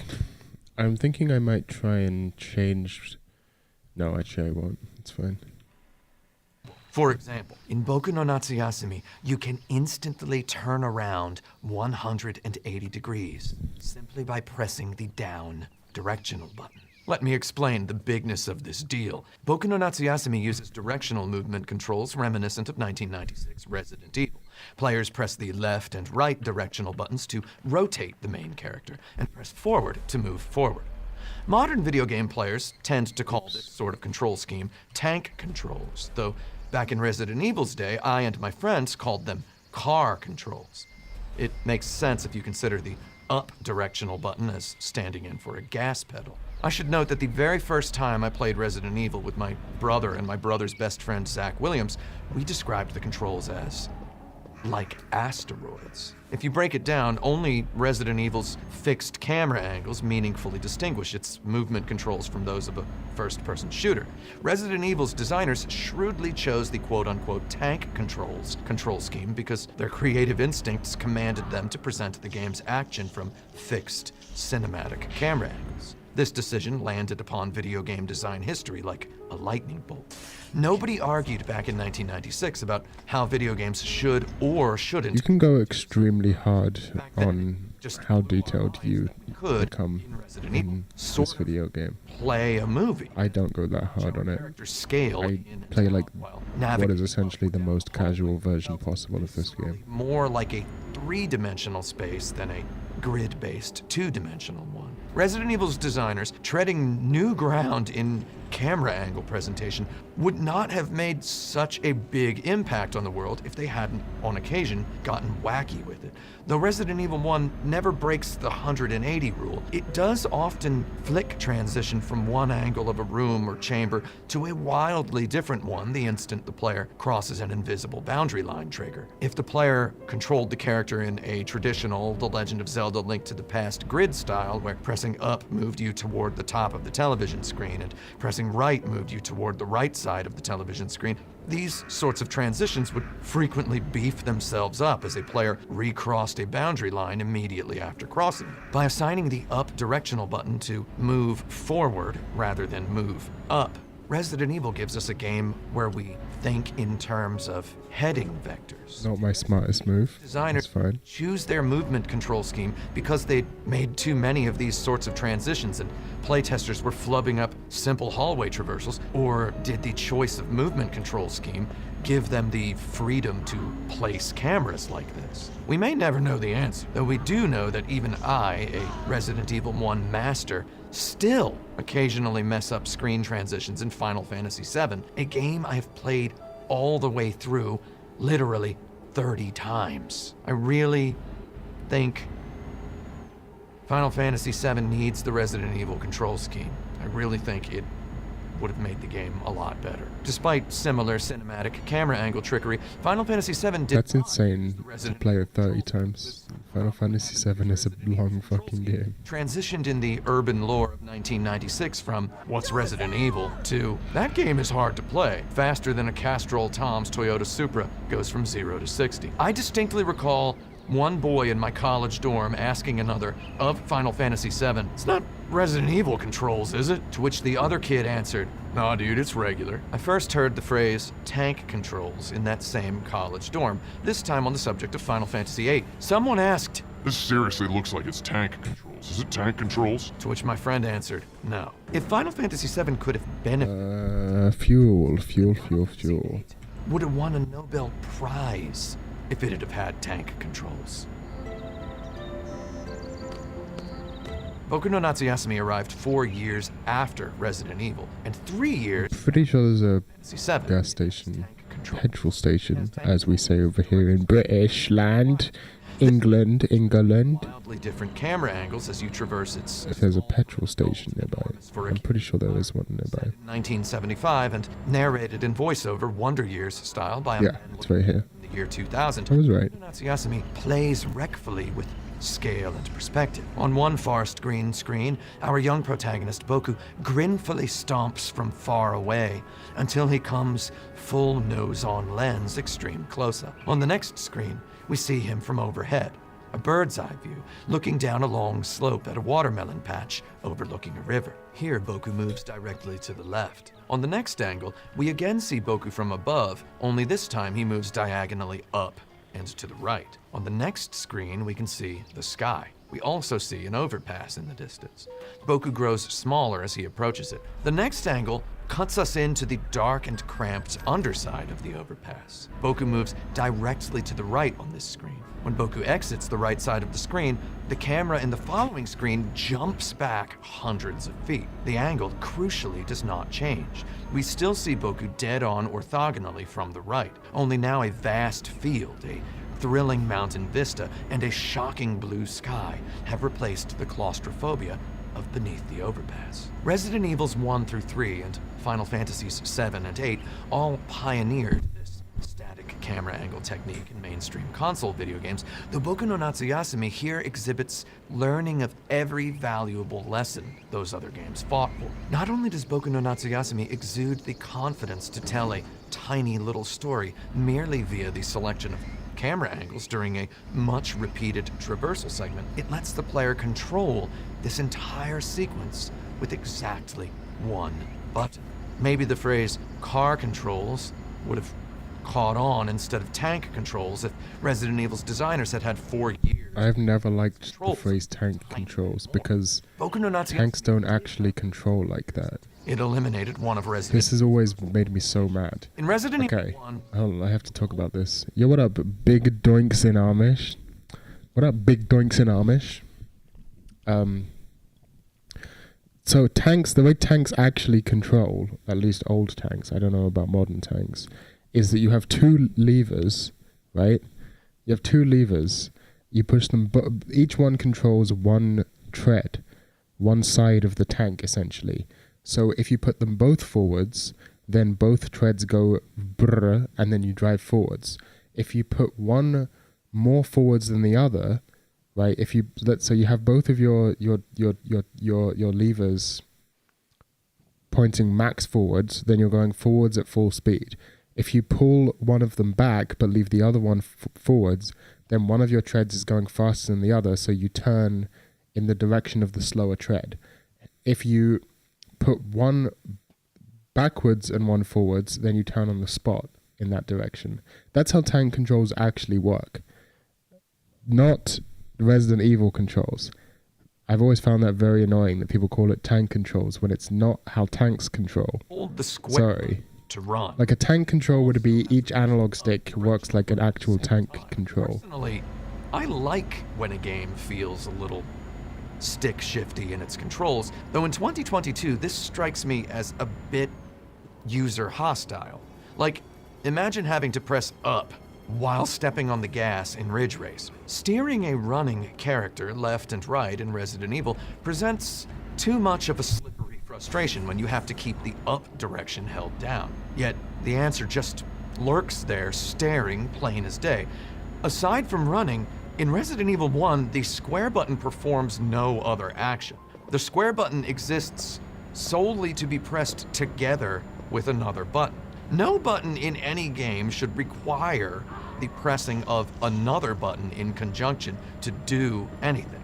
And no, aim down sights still counts as an action even if you don't pull the trigger, because look qualifies as verb.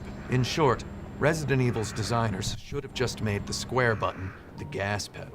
The up directional button could have made the character walk if you pressed it by itself. If Capcom had done quote-unquote tank controls perfectly right back in 1996, maybe the analog stick would have died as a fad.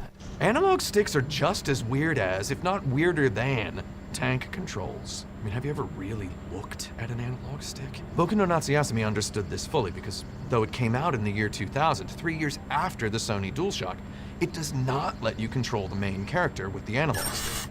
You accomplish all character movement with the directional buttons alone. Boku no Natsuyasumi, in its wisdom, lets you run forward simply by holding the X button. If you want to walk, you can use the up directional button alone. Though seeing as we wear the ease shoes of a precocious 9-year-old boy living it up with a month off school, role-playing requires running. You line yourself up in the middle of the path, exiting the right side of the screen with the Jizo statues. You hold the X button, and you let the life-changing scenery roll by as you traverse the world map, unobstructed. I pride myself as someone who loves weird controls in video games. I bought Gun Valkyrie again when Microsoft put it up on the Xbox backward compatibility program, though I flipped back and forth between Resident Evil 1 and Boku no Natsuyasumi, and found the directional steering in the latter luxurious in comparison to the former. Boku drives a Ferrari. Chris Redfield rides a John Deere tractor. I guarantee you, if the original 1996 release of Resident Evil for the Sony PlayStation had included this one tiny tweak, AAA developers would still make big-budget prestige video games with fixed camera angles today. Also, maybe if the original Resident I don't know Evil why I accidentally. lock on auto-aiming. I mean, yeah, the Gold Source engine is based. Console game players would hate auto-aim on principle today. Maybe FPSs wouldn't have even become the de facto genre if we'd all collectively figured out auto-aim before deciding the camera was the problem. You dropped the ball, Shinji Mikami. In Resident Evil, pressing the down directional button while not aiming your gun makes your character walk backward. Here, Resident Evil and Boku no Natsuyasumi's controls begin to most drastically differ. In Boku no Natsuyasumi, pressing the down I kind of want to make a Gold Source game. Around exactly like a Half-Life 1 mod. Degrees. Boku no Natsuyasumi can get away with this because Resident Evil has guns, monsters, and horror danger in it. Walking backward lets you keep your eyes on your enemy when holding a pistol. And like, I have a whole fucking idea for zombies, a one of which first-person shooter Gold Source engine game. At any second, it behooves one. Half-Life 1 mod, but I have none of the skills that I would require in order to make that video turn game. around 180 degrees instantly. Except for sound design. Designers hadn't accounted for that scenario. Maybe they could have added a 180-degree turn on a double tap of the down directional button, or by tapping down and then up. Resident Evil 3 Nemesis answered the cry. I might actually end up making it in the Doom engine, because So many the millions of Doom level creator is way easier. Janky double gas pedal action of the run button. You know what? That's actually a really not a bad idea. They had to assign the quick turn to run plus down. They could have treated the run button like a throttle. Hold the run button and tap up to begin running forward. Tap down to do a quick turn, which transitions into a full sprint in the opposite direction if you keep the run button held for the duration of the quick turn animation. Needless to say, Boku no Natsuyasumi's elegant quick turn control wouldn't have worked in Resident Evil, where players can and do want to walk backwards sometimes. It works on Boku no Natsuyasumi because its designers implemented this little pearl of elegance after long, careful, inspired consideration of what kind of world would make sense.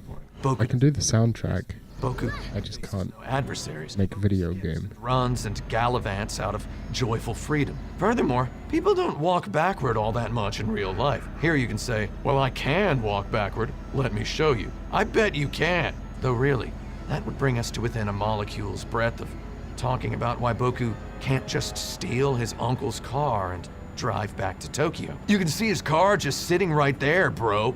Let's jack it. Boku no Natsuyasumi owes a lot more to Resident Evil than just its movement controls. Both games require the player to gradually acquire intimate knowledge of a place that feels real. Both games require players to associate with non-player characters of meticulous placement who have missable dialogues or bypassable situations. Both games require players to solve time-sensitive puzzles leaning Arts Island? I'm gonna look it up.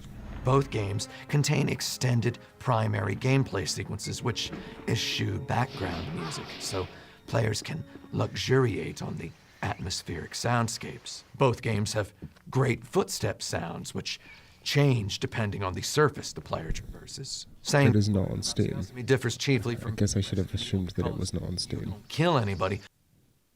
What's it called? Hearts Island.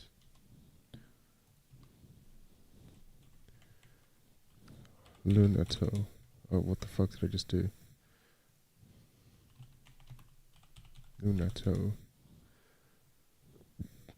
Oh, Hearts Island, I see. Alright, well, let's get this up on Steam then. Oops, wrong video.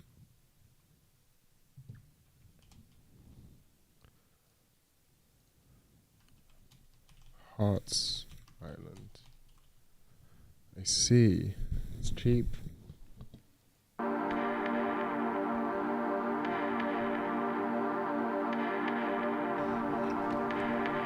Don't look so sad. It's not over. Oh, this is weird and trippy. Away from home to kill yourself. Don't look so sad. It's not over. A long way from home to kill yourself. Uh-oh. What has happened? That's why. Okay. Interesting.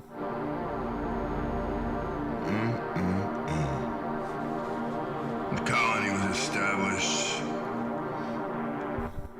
They got some tiny number wrong somewhere, and the rate in which one of the fuel sources decayed caused some type of chemical no one had ever heard of to be spewed into the atmosphere at some barely noticeable rate. This planet is dead because someone forgot to carry on zero. People act very normally when it's the end of the world for a week or two. There was a mission on Earth to re-engineer our settlement. A death lottery and a re-engineering corps was set up. Problem was, See you later, anime sama. it just wasn't enough oxygen for the people. And they needed oxygen more than they needed hope. This is kind of neat. So what is it about this guy? What is the thing about this black guy? Just the unknown. He does NFTs officially, but on Steam, check out. Right. I mean, this seems kind of interesting, I guess.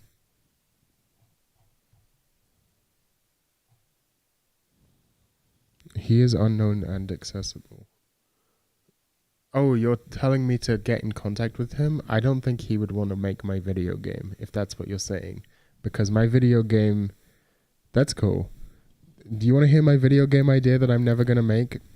The idea is... it's a magical girl themed first person shooter, slash first person platformer. The idea it would be expected that you're somewhat familiar with source engine movement before you play the game, and it would have like jump, bound to scroll wheel by default, for example. And the idea is that, I mean, mainly I just think the concept of an FPS game where when you change weapons, like you have your magical girl staff, right? That's what you see from your first person perspective. And when you change weapons, you hold it in different ways and shoot a different attack. Like there's like the default shooting attack, right? Like the default gun, which is sort of holding the staff outstretched away from you.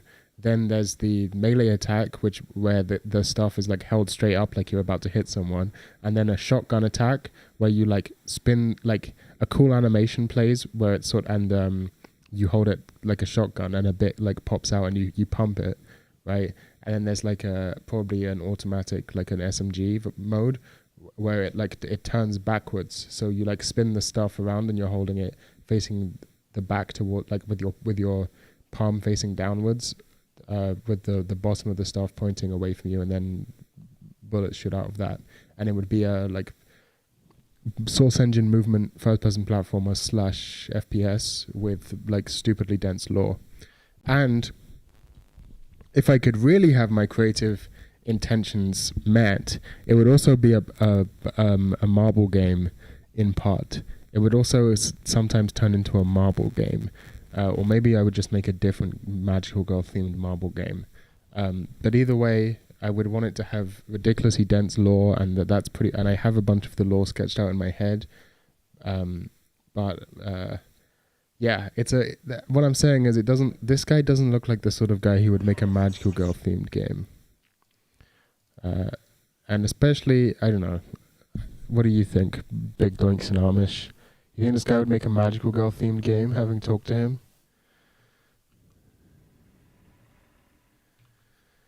Does not suffice to nail it down. I'd say Boku no Natsuyasumi differs chiefly from Resident Evil. Oh, I've crashed. Because its designers saw many games they liked and decided to craft a game, narrative, art style, theme, setting, and all, more welcoming of essential mechanical elegance. Boku no Natsuyasumi's chicken and egg. Did the non-violence beget the elegance?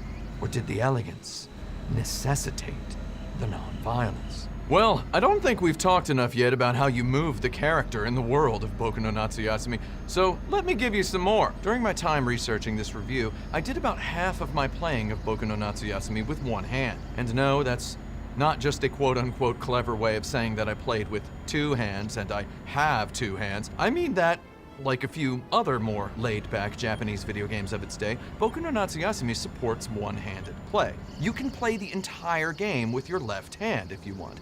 Grip the PlayStation controller's left banana, position your thumb on the directional buttons, press L2 to run, and press L1 to interact. I can think of no purer one-handed video game. Even Earthbound for Super Nintendo, aka Mother 2 for Super Famicom, required the player to use the unsatisfyingly squishy select button to cancel out of menus. Boku no Natsuyasumi does require players to press the start button to open the inventory menu, though for our purposes we won't consider that a primary action. Earthbound has so many menus. The two-handed controls' A button shortcut opens a full menu from which the player selects from a range of interactions or sub-menus, many of which Doing some smooth driving. the back button to go back. Earthbound's A button shortcut menu calls back to Dragon Quest's many superfluous menus from which the player can choose talk, open a door, climb stairs. Earthbound's designers knew they could simplify at least that element of Dragon Quest's design, which is why they added the L button shortcut, which acts as a context-sensitive button. Earthbound's one-handed controls thus represent a modification of its two-handed controls. Boku no Natsuyasumi's one-handed controls represent... I found that super frustrating about Dragon Quest 1. That, like, every time you press the interact button, it brings up a menu. Interact. And you have to pick the correct... Interact button. You have to pick the correct interaction. And if you pick the wrong one, Run during it if you're next to an NPC and you want to talk... Menus. I should probably pause the game while I'm going on rambles like this. Like, if you want to talk, right, to an NPC in Dragon Quest 1, you have to press the button and then select talk from the menu. And if you accidentally press another one, like open door, then it just says, sorry, you can't open door right now. You have to read, the dialogue is not skippable, and like the dialogue has to pop up, then you have to press A on the dialogue, then you have to bring up the menu, then it closes out of the entire menu, and you have to bring up the menu again and go to the correct option.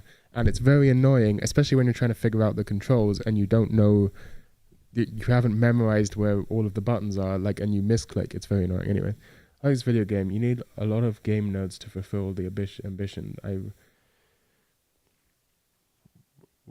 I don't think it would have cardistry side games. Also, I've decided that the marble game should be a different game, but set in the same universe, with the same lore. The lore is the Noiseverse, by the way, which, if you want to read about the Noiseverse, here, allow me to demonstrate. I believe it's... I think this exists still. Oops, well, I fucked that up completely.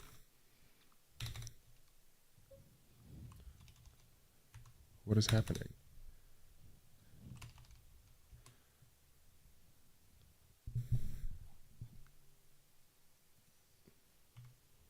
Is it with a 0? No?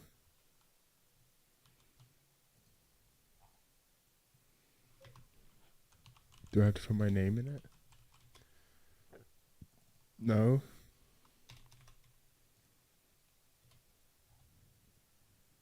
Well, it's possible it doesn't exist anymore. I once made a wiki. You've read it? Oh, okay. Anyway.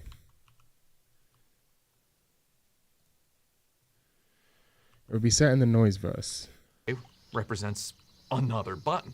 Also, right, and that's cool, I think. All sub-menus in Boku no Natsuyasumi by using the confirm button on dedicated go back choices, which sit never more than 3 directional button taps away.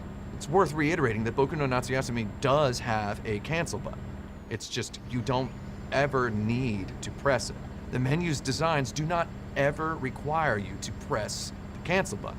And even if they did, again, the cancel button is literally the same button as the run button, so you could still play the game one-handed. Boku no Natsuyasumi's inventory menu especially communicates the designer's commitment to elegance. When you press the start button, the game action freeze frames, and the exact state of the game screen shrinks and scales down into a snapshot superimposed on a photograph on the desktop in Boku's bedroom. We maneuver a hand cursor atop this menu to make all inventory management selections. To return to the game, we simply select the photograph and press the action button. As motion returns, the screenshot zooms back in, it tilts and stretches to fill the screen. On the desk within the in-game menu, we see artifacts of Boku's progressing childhood. A kite takes us to the kite menu.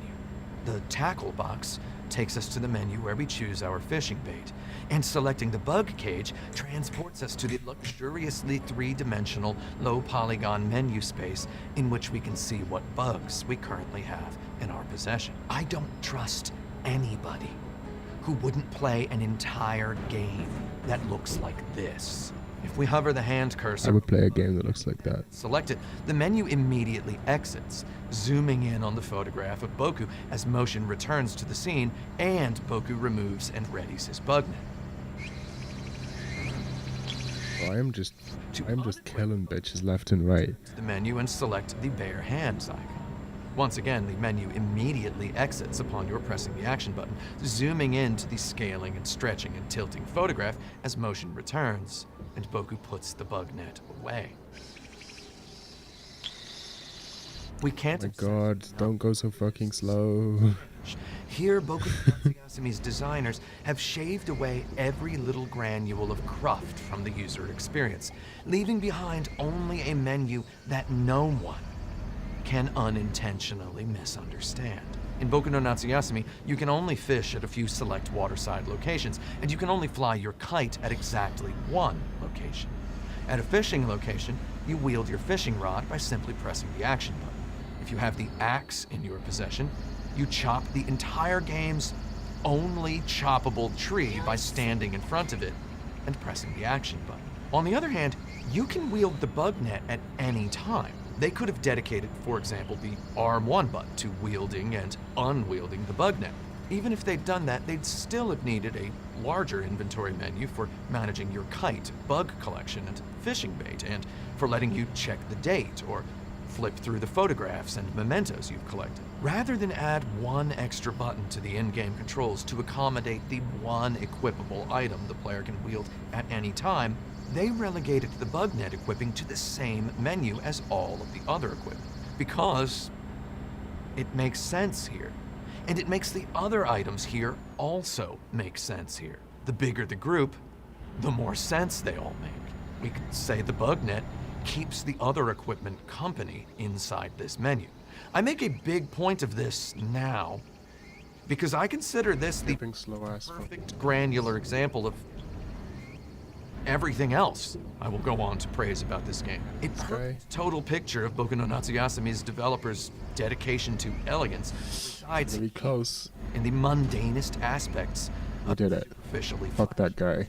Going slow around a corner. brazen exuberance of that low polygon 3D bug. Well, you know what? The purposely crufty Come and stop me, baby. taxonomy menu exudes elegance. You need to select the syringe to turn the cursor into a syringe, and then select the embalming fluid to fill the syringe with embalming fluid, and then inject the bug in order to catalog it, killing it instantly dead with a haunting sound effect. Though the cursor moves so snappily and the layout of the menu so cordially invites you into a sort of a stamp collector's mindset that you canonize the cruft before you've repeated those 3 extra menu selections 3 times each. It makes narrative sense that this menu has more steps than any other in the game, and we allow it both because of that narrative sense and because every other menu presents I see. stark contrast. You will never get me in a urine test. Menu design. I actually don't take drugs. Wrestling table and the local delinquents Maybe I should. The overpass. Maybe I should be. Maybe that's my problem. Screens. Maybe my problem is that I don't take drugs anymore. Rare, horizontally scrolling menu. Do not Let your web designer friends see this. On the right screen of the menu. Fuck web designers. Itself, a tambourine the kids have done up to look like a sumo ring. When we commence a beetle fight, it happens right here between two fully 3D renders. Hold on, let me turn this corner before I try and read your comment, because it was long. Occurs here, transforms this menu from okay, you know what? to simulacrum. We're gonna do this.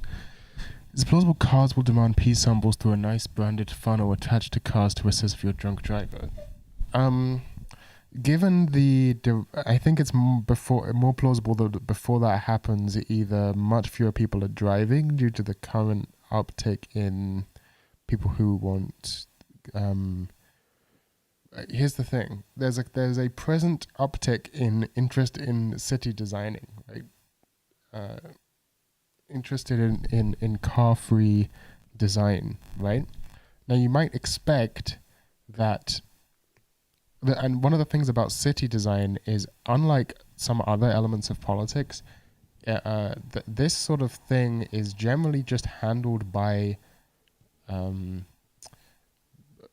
what's the fucking word I'm looking for right now? Something engineers, right? Like civil engineers, or whatever you want to call them, right? The people who design how cities work. They work for the government, and most people in government, it's not something super interesting, right? It's not something that most people in government are going to be super dedicated to caring about. It's not like, I don't know, abortion rights or something. There's not really much politics. It doesn't feel like a political decision, even though it is. So they just sort of get to do whatever they want to do. And given that there's this uptick in interest in civil design and civil engineering right now, specifically against cars, I don't think it's unreasonable that, you know, politicians who want to look good can just, you know, bow down to the demands of the public and change design briefs, or even without that the people who are into this now become civil engineers, or the general atmosphere of less car dependence just has a big influence on civil engineering as a community, and that we see some serious progress in this direction in the coming years. I don't think it's unreasonable to assume that. Maybe not in America, but even in America, even in Canada, whatever. Like, I don't think it's implausible to expect that. But on the other hand, if Elon Musk gets his way because he has lots of money, you know, everyone will be driving drunk anyway, because there'll be self-driving cars. But self-driving cars are weird and fucked up and whatever. Either way, I don't particularly see any change happening in regards to the laws against drink driving in the near future before some change to the essence of and nature of driving comes. Most people don't really want to drunk drive, but they just don't have another choice to get home from wherever they got drunk. If you have, like Japan, Tokyo, everyone's an alcoholic. No one gets hit with a DUI because the fucking subway is just that good. No one drives drunk. Everyone's an alcoholic. That's really the actual solution, is to just give people.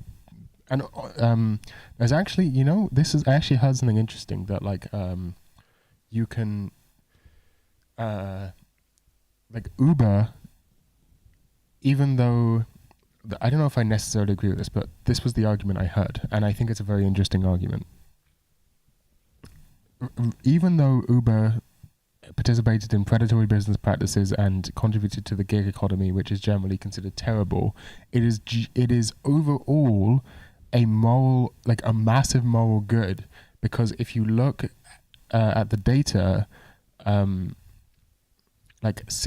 drunk, DUI accidents went massively down after every time Uber gets introduced to a city, because people just Uber home and don't get in their cars and get in a crash.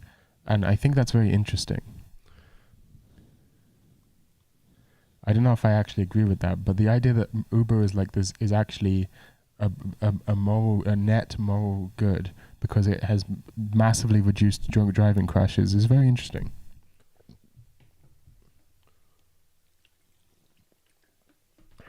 the other day, 2 days ago, I can't drive, right? I don't have a driving license.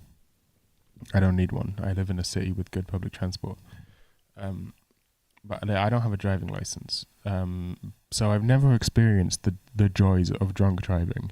So the other day, I decided to boot up Truck Simulator and get drunk so I could decide for myself if it was really as difficult as people say it is. And you know what? It is. Drunk driving being drunk does make you worse at driving. Hot take, but yeah. I mean, up until the moment a fight begins, this screen appears to the first-time user as a menu that resembles a narrative setting. When a beetle fight commences, the player realizes that in fact this beetle menu doesn't fit the definition of menu at all. Instead, it has fully realized the function of the most minimalist level design possible, in which the player... I didn't get that drunk. I got kind of drunk. The Beetle Arena is not a... Like, I got drunk, but I didn't get very drunk. It is Boku's first-person cam review. We do witness a few moments of the game from Boku's first-person cam review. For example, when we open the door and look in at the bathtub on our first day in the house. This two-screen horizontally scrolling menu houses several other quiet little triumphs as well. On the left-hand screen, we see a photograph of a field. I don't remember the exact units of alcohol that I had consumed. But move the finger cursor and press the it was about... interact. Actually, you know what? I do remember the exact amount of alcohol I consumed. I believe it was... Press the interaction button and... No, it would have been... about 5 or 6 shots of vodka, I would say. Maybe 5.5 shots of vodka and a good amount of Kahlua with that vodka. Luxurious full 3D bug cage menu screen. Now you see the bug writhing beneath the hand cursor. Take it to the notebook and press the interaction button to offer that bug as a trade. Bring the bug to the photograph of the field to reintroduce it into the wild. Haul it over to the screen on the right-hand side and place it on the tambourine to ready for a bug fight. So yeah, I was drunk, but I wasn't like pissed, if you know what I'm saying. Interaction button to ring it. You can also press the triangle button with the cursor on top of your bug to make the bug angry. But we can get into that and many more. The sort of drunk where I had a hangover, but it went away. For now, suffice it to say that Boku no Natsuyasumi truly possesses a few user interface instances that genuinely transcend categorization. This menu right here suffices as a level design, a role-playing game battle mode, and a cutscene factory all at the same time. Boku no Natsuyasumi's mission statement requires such sublimity of every aspect of its user interface.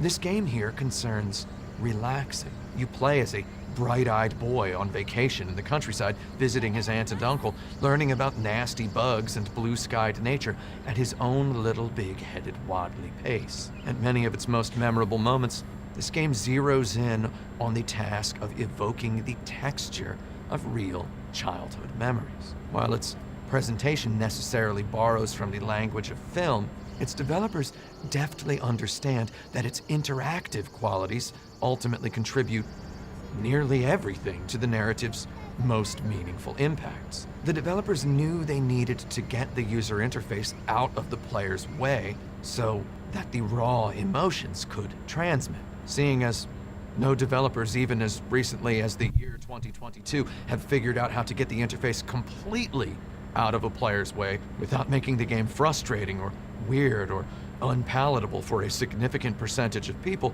Boku no Natsuyasumi's developers opted to shrewdly go ahead and keep the interface in the player's way at all of the usual times you'd expect a video game with any kind of finicky point-and-click style narrative path branching to do so. Then, they simply canonized that user interface. They made it part of the world. And part of what about drunk commercial pilots? All they have to do is automate. Simulation as part of the game. I mean, have you seen the movie? I think the movie's called Inverted. There's literally a movie about this. I think it's called Inverted or something like that. Specifically asked. Good movie. I'm surprised no one talks about it. I remember really enjoying it when I watched it in cinema. Count the toggle-offable novel-esque dialogue text boxes or the hyper-occasional yes-no prompt. The dedicated inventory menu represents the only on-screen user interface instances in all of Boku no Natsuyasumi. Rather than demonstrate our character's equipped item and the in-game date with on-screen numerals and symbols, Boku no Natsuyasumi's developers took an inverted approach, showing instead that small, framed photograph screenshot of the precise game state surrounded by every common piece of user interface paraphernalia that less pure games would use to clutter the screen during play.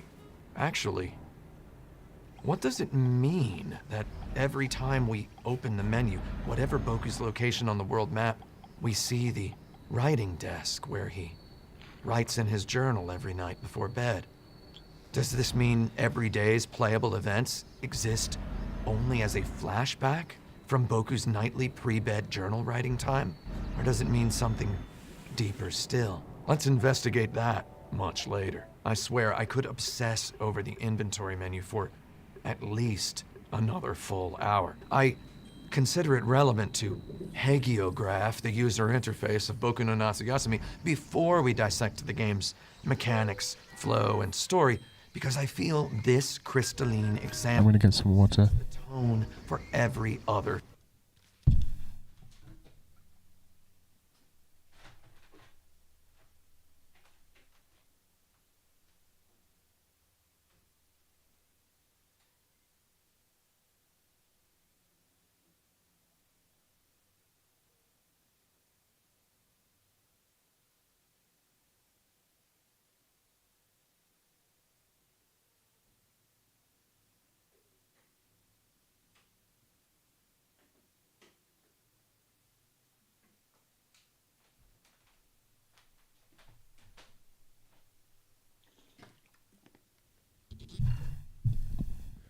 Oh, bro, that would be fucking hilarious. I would love a steering wheel.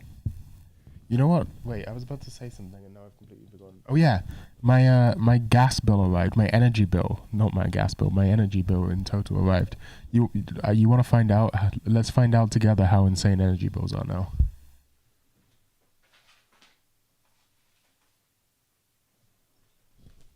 I think like this is. I think it might be good content to find out how big my energy bill is. I'm assuming this is my energy bill. It's from my energy provider. I'm gonna guess it's a bill. I don't know. This is just them talking about.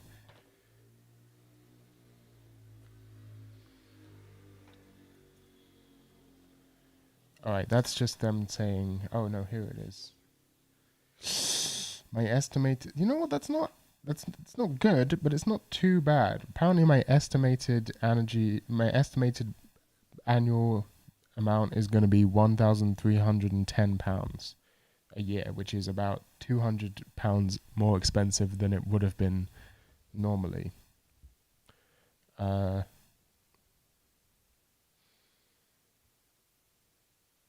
Right, which is interesting. It's pretty high. That's pretty high, but I can afford it.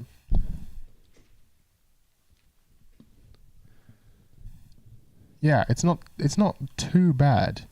I'm actually pretty surprised at that. I guess since I'm only one person living alone, I don't use too much energy. And again, I am on the computer all day, every day.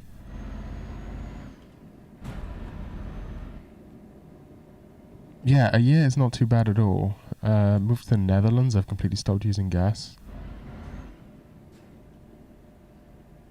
I mean, I play some racing games. I play Dirt Rally 2 sometimes, and I'm planning to start playing Trackmania, although Trackmania is good on keyboard, so I'm just going to keep using my keyboard for that. And I have a controller. Like, I could be using my controller right now. I'm choosing not to, because I prefer just not a controller guy, personally.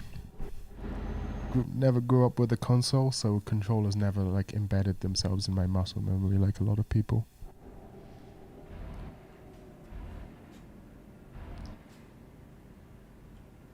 I never grew up with a proper console. I had a Game Boy Advanced SP and a Nintendo DSi and a DS Lite.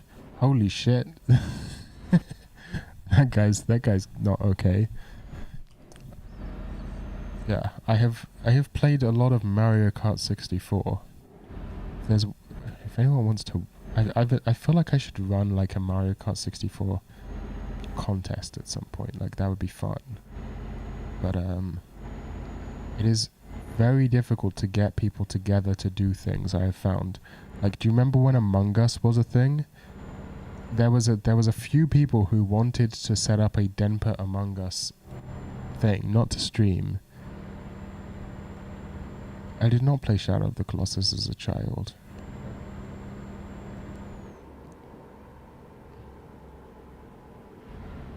I played a little bit of it, but I didn't like play it. But I might, if there's any video games that I ever talked about playing as a kid, then I'm talking about playing them at either I'm talking about playing them like on either they're handheld games or PC games, which I did play, or I'm talking about playing them for like a night while I was over at a friend's house who had the console. Like I think I played a little bit of Shadow of the Colossus at Young Sai's place. I played a lot of... Wait.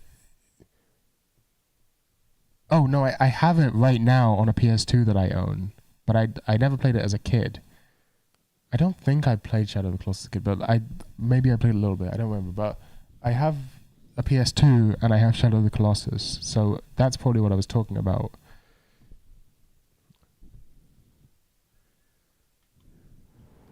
I bought that PS2 when I was 20 years old, I believe. Maybe I bought that PS2 much more recently, with money from my job.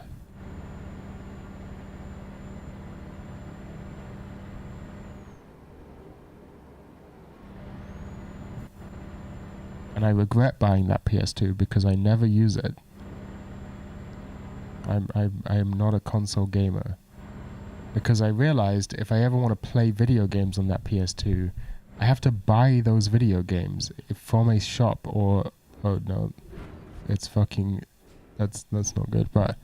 Yeah, if I ever want to play a video game on the PS2, I have to buy it either from a shop in real life or online as a physical disc, in which case I have to wait. And then, when I get it, then it just... Then what do? I have to play it. I can't just play it for 2 hours and refund it on Steam or pirate it. What the fuck? Insane way to play video games. I don't understand, like, console gaming. I don't understand it at all. Isn't that the novelty of owning it? I mean, maybe. I don't know. I just regret. But it wasn't. It was like £32. I don't know why I remember the exact amount of money it cost, but yeah, I remember it was £32 plus whatever I paid for the... I bought a Final Fantasy game with it, I forget which one, and Shadow of the Colossus. And I forget how much those cost, but it was very cheap. Like 30 quid is pretty damn cheap for a console. Which I was shocked at. That's the only reason I bought it, because I bought it on a whim. I was walking home. Well, I was walking from the train station to the bus stop on my way home, and I passed this CEX, which is like a second-hand video game store, and in the window they had this PS2 for £32, and so that's why I was like, damn, that's cheap, I can afford that, so I bought it.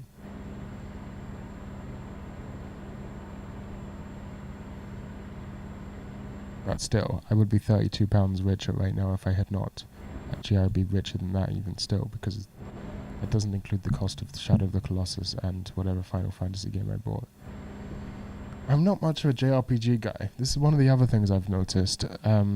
Like, I played Pokemon as a kid, and I've replayed Pokemon as an adult too, and had some fun, but I'm not that much fun. And at one point I intended to play through the entire Dragon Quest franchise, but especially old JRPGs, I just like 2D ones. I suppose what I really ought to do is to play Chrono Trigger. I think that would be the best place to start for me. If I just emulate Chrono Trigger, try and play that. But what just happened? What just happened to me? Right, interesting. Well, I don't know about you, but I'm okay. Yeah, I suppose I should play Chrono Trigger instead of Dragon Quest 1. But alright, let's fancy notion we're about to discover. That the developers exercised equal care on both the foundations and the top-down micro details of the user interface speaks well to their dedication to making a holistic video game presentation. For backgrounds, Millennium Kitchen contracted Kusanagi Corp, an anime background illustration studio who also happens to make backgrounds for the PlayStation Final Fantasies. Not at all concerned with the then-modern computer-generated imagery trend in video game backgrounds, Millennium Kitchen commissioned Kusanagi Corp to do more traditionally animation filmic nature backgrounds. For the character designs, Kaz Ayabe reached all the way outside video games and commissioned fine artist Mineko Ueda. In 2016, Kaz Ayabe told Boku no Natsuyasumi Western fan #1 Ray Barnholt Hi, Tim. that he'd considered Ueda's art because of her work as character designer and package illustrator of the Lion Corporation's ubiquitous Kirei Kirei hand soap. Ayabe told Barnholt that he'd told Sony Ueda had expressed interest in the project, and that he'd told Ueda that Sony had expressed interest. I don't think Gas Station Kush is in this game, Luckily, sadly. it worked out. Wow. I wish my equivalent of that story had any kind of ending at all. By the way, the Kirei Kirei hand soap package sits dangerously close to the top of Action Button's Graphic Design Hall of Fame. The two words inspired choice barely begin to describe the confidence emanating off of the notion that the director of this video game had the laser-focused foresight to look at a hand soap package and say, "That's our video game."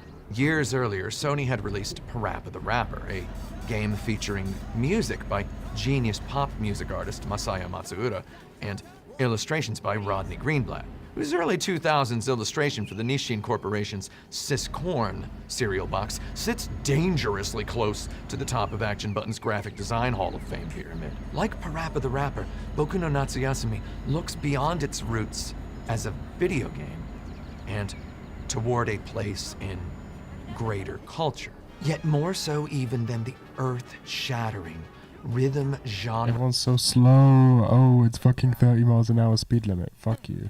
Look, this is how few fucks I give. We just crash straight up. That's how we slow down. How? The constraints of straight edge.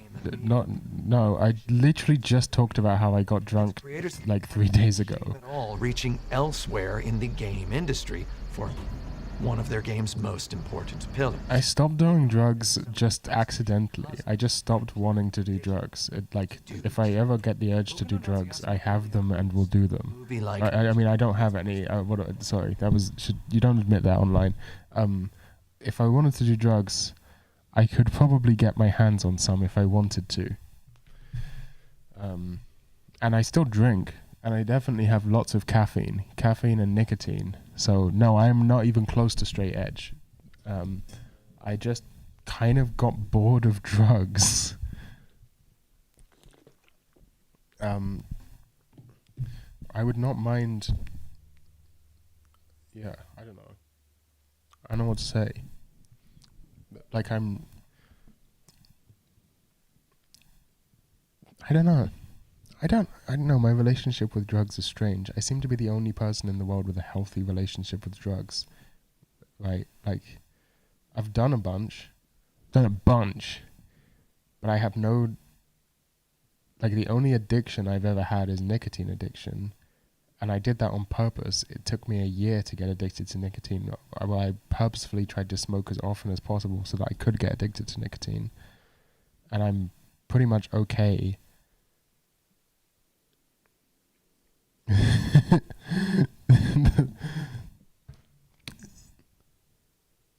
You'd watch that? You'd watch what?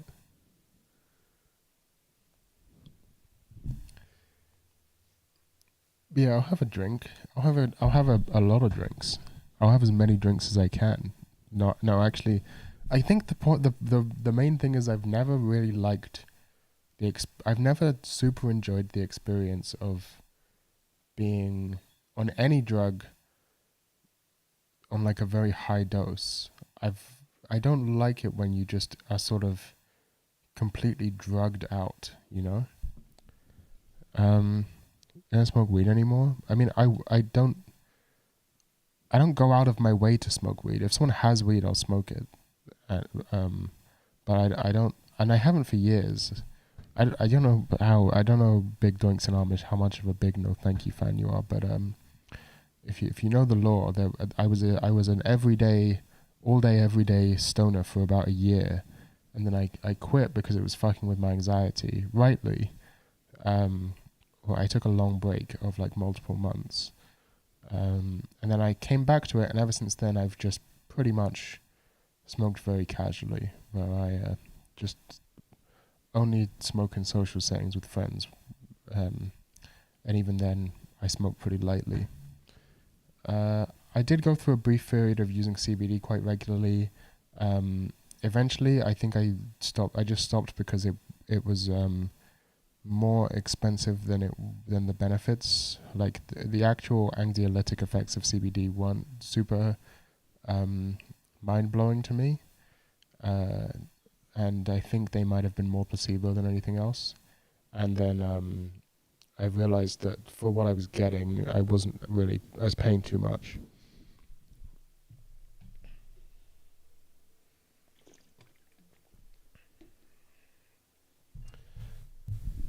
I mean, I did acid like not even that long ago and had my first ever bad acid experience. So that was fun. It was actually the opposite of fun. But it was definitely a learning experience. So I don't really have any desire to do acid for a good while. I probably will do psychedelics again in the future, but yeah, I don't know. I also smoked DMT not that long ago, which is interesting. I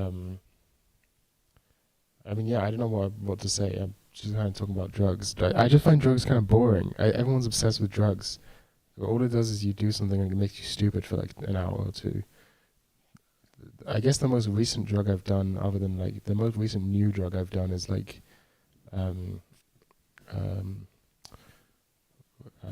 fucking.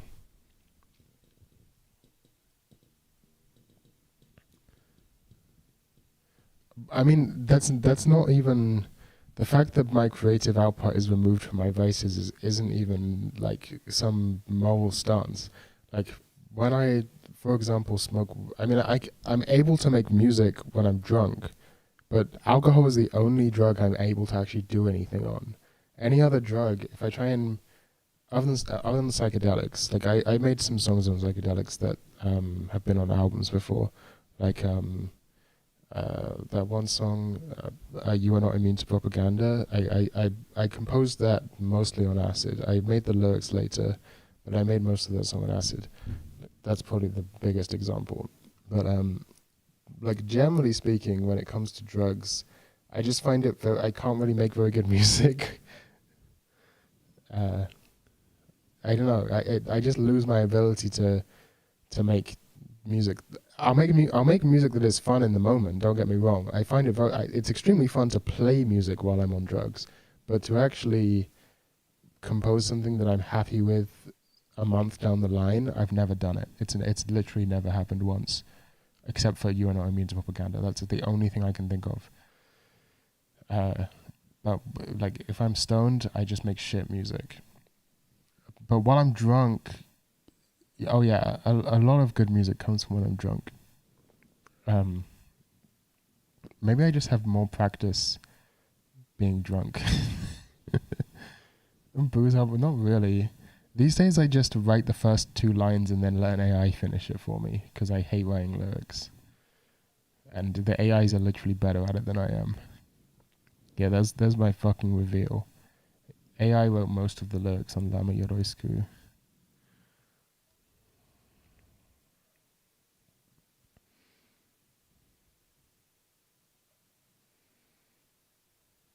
And I'm not ashamed to admit it. I don't fucking care. I still had to come up with the prompts, and I don't like writing lyrics, and I don't really. It's not like it doesn't matter. I mean, you should, you could, you can. I like personally. Okay, as my they definitely have meaning in them. That's part of the reason why I find it hard, because I find it hard and unsatisfying, right? In the sense that, like, I think the music should speak for itself, and I think putting it... Oh boy, I hate that shit. Genius. I fucking hate that shit.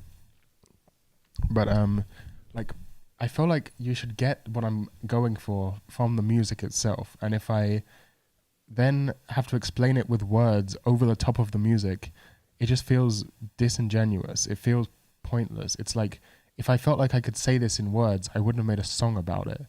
The song is the... That's why, like, can you imagine if what the fuck is that album called? Acceptably Destructive Hyperdrone had lyrics. Like, how could you describe that emotional state in words? You can't. That's why I made a fucking music. If I wanted to make words, I would make words. I don't want to make words. I want to make music. So this has always really frustrated me, this disconnect between, like, where the music comes first for me, not the words about what the music is about. Like, the music is about itself. It's about what it's about. And then having to come up with words to describe it, it never feels like I have captured it. When I try and put lyrics over it, it always feels like I'm faking something.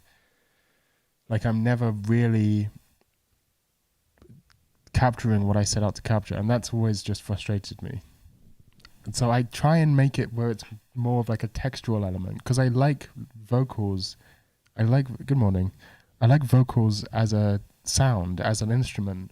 But I kind of don't like the fact that they have to say words. Sometimes I want them to say words. Sometimes the words are important. But oftentimes I find the words as a limitation. I wish I could just make noises and it would still sound as good, but it doesn't.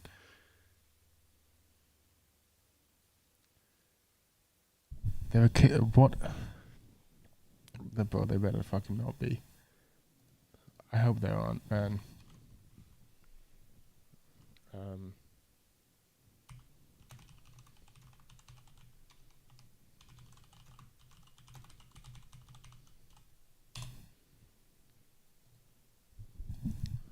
See, there's nothing.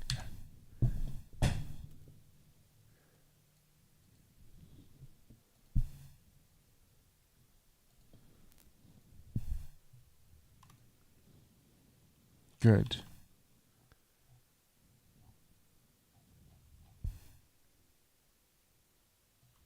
I know there's a bunch of the ones for my Gex thing.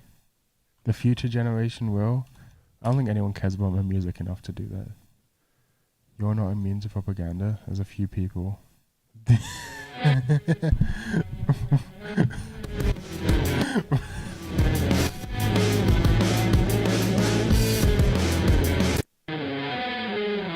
Oh, what is this?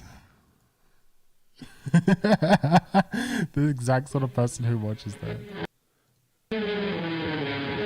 Oh, this guy's sick. Whoever this pickled onion person is, fucking shouts out they made like a furry character based on my logo. Isn't that sick? Maybe you don't agree, but I think it's sick. Look, it has the earring with my logo. I'm not a furry, but I appreciate that. I appreciate cool art. Look how they massacred a boy. I think it's kind of cool. My neglected groupies, yeah. No one's made anything with dead form. I think I might have felled off. You think I felled off? There's so many videos with this fucking hand crushed by a mallet thing. Bro.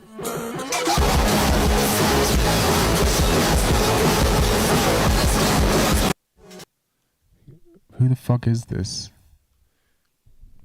Sometimes I just think some people just need to die. I don't know.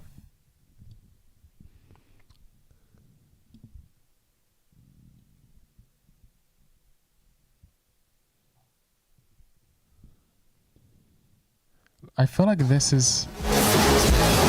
Oh my god, I'm cringing. I'm cringing in real life.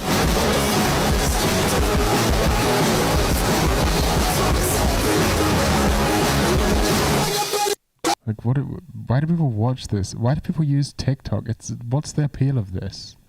I don't understand. That's not me.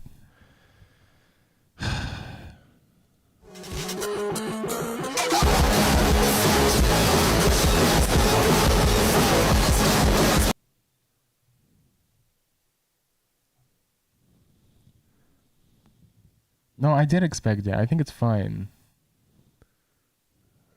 Like I'm not against it.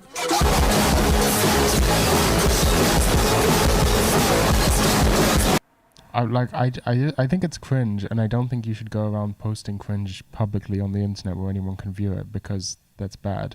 But also, I'm not against the cringe aspect of it. Like, I appreciate that you're cringe. I'm cringe, right? Like, I look at my fucking desktop wallpaper. Like, it's fine to be cringe. I think it's weird to go about, and I also think it's okay to be proud of whatever thing you're cringy of. But I just don't like children posting on the internet very publicly about it. And I also think they're all idiots. Like this guy? Like, who is this guy? Oh, you're not... Oh, man, I feel so bad for you. I feel so bad you're not okay. Oh. Right, you have a bunch of patches. Interesting. Very interesting. Oh, you're wearing... Right, okay, but from what I can see... Like you're like appropriate... I fucking hate these people, man. Is that a Blink 182? You can't do this, man. You can't fucking appropriate gutter punk aesthetics and then use like these fucking retard I mean, look, is that Tool? Is that fucking Tool? Oh my god. Look, Nirvana's a good band, but they're not... Oh my god. If my fucking punk self could see this person, I would have probably beat this person up in the past. Like, if I had seen this person, I would have almost certainly gotten into a fight with them. If I saw this person at a punk show, we would have been throwing hands, I think. Or, you know, some targeted moshing would have been going down. No offense. Look, no offense. Okay, actually, full offense. You listen to bad punk music. Don't fucking listen to my shit if you listen to Blink 182. I regret ever making this fucking song. Blink 182 fucking people are listening to it. They don't understand punk music. They've never listened to any fucking other than pop punk, which is a fucking abomination.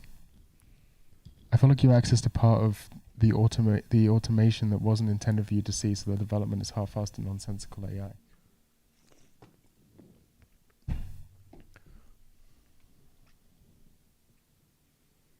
Bro, I don't fucking know.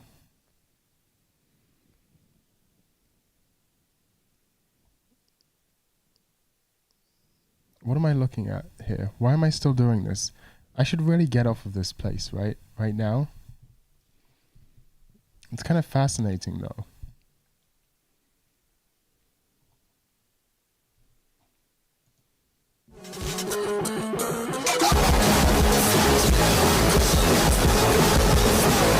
Right.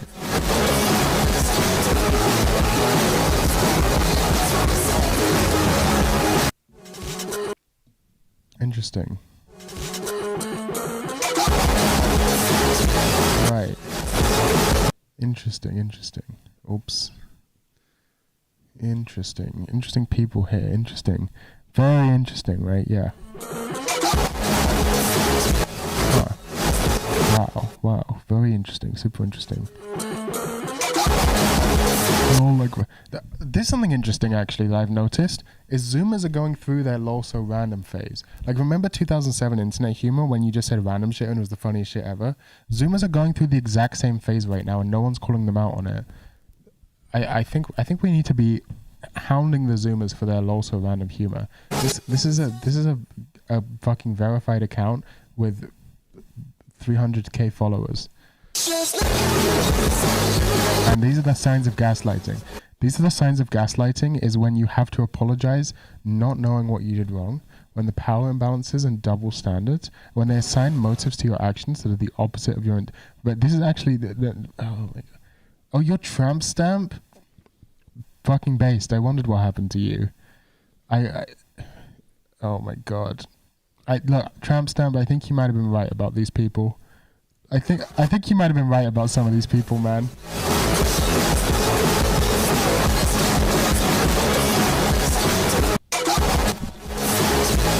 I think you might have been right about these people. What do we do? What do we do about them? This is a recovering femcell. Femcells aren't real. Oh my god. I need to stop, right? I need to stop doing this. Right, we got one.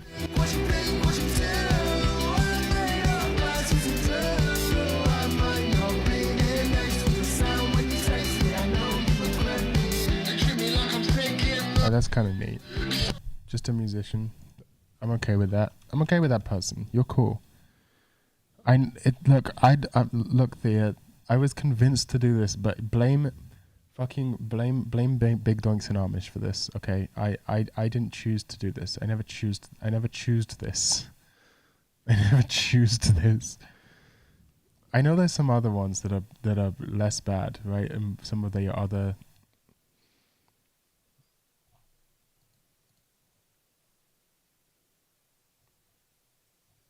Alright, whatever. Wait, did my NeoCities article just show up? Ah, look. Text. Interesting. Alright, let's get back to trucking.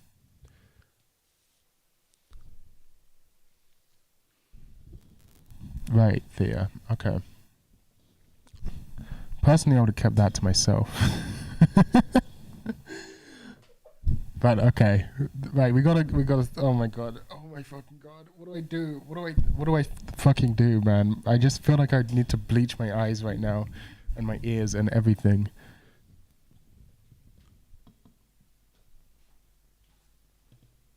All right, let me fucking reality check myself by reading another energy bill.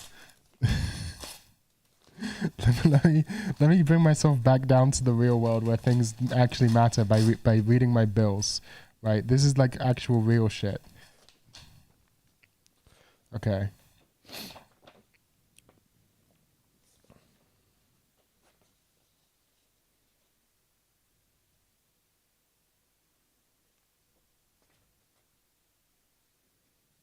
Right, interesting. Okay, that's brought me back down. Now I know I have to pay money for things. Thank you, AF. You should see my truck. Alright, let's get back to Tim Rogers. Like the opening cutscene, the time you first leave your aunt and uncle's house to go exploring by the river, the time you sneak out at night to catch fireflies at the nearby pond, or on the days when your younger cousin takes you out to play at her favorite nearby places. Every other moment in the game lets you bask in the sounds of nature. The wind blows inside the house with all the screen doors wide open. Crickets chirp at night. Oh god. I just realized you're right. Babble. Your older cousin sometimes diegetically practices clarinet under the stars while enjoying the night breeze. That's okay. I don't mind. They're giving me money. If I'm taking money from people like that, then I can't complain. Under the stars. The first Gran Turismo game spawned a million urban legends among video game players when it released in 1997. Unusually for a video game, many of these urban legends did not lie. Oh, I'm on the wrong side of the road. I forgot which country I was in. Regaling friends and college dorm mates with the idea that Polyphony Digital had literally recorded all the engine sounds of every car model in the game. When you stepped on the gas in Gran Turismo, you heard what that car sounded like in real life. We all took that for a fairy tale back in 1997, though by the time Gran Turismo 2 came out in 1999 and had literally 650 cars in it, none of us doubted anything about the developers of Gran Turismo anymore. We knew the engine sound rumor for ice-cold truth. In Boku no Natsu-Yasumi, we experienced a product of subtler yet more impressive mania than even Gran Turismo's engine sounds. Every single... Right, I don't think I'm gonna actually mass murder these people. Possessive... Yeah, this is what I do. What I do, we drive into fucking traffic. Does the sound channel alignment of any given particular breed of screeching insect. Different bugs screech in different volumes at different locations and different hours of the day. And most impressively, the breeds producing the screeches change. As the month of August wears on, summer insects die out, and nature births autumn insects. Thus, Boku no Natsuyasumi functions as a sort of audio aromatherapy device for the etymology soundscape connoisseur. Put the game on in the dead of winter, as I did recently. Press the interaction button to sit atop a log in a forest clearing. Now let the wind, trees, and tiny creatures fill your living room with an uncannily palpable sonic sensation of summer. We try and fit through these. If we possess particularly attuned user interface, I'm a truck. You can't get in my way when I'm driving a Hondo, my brother. Our money's worth. My brother. You can't get in my way when I'm driving a Hondo. We're examining the particular Tim Rogers of ActionButton.com events that / the Action Button YouTube channel. Full playthrough of the game. Of course, I love all of those too.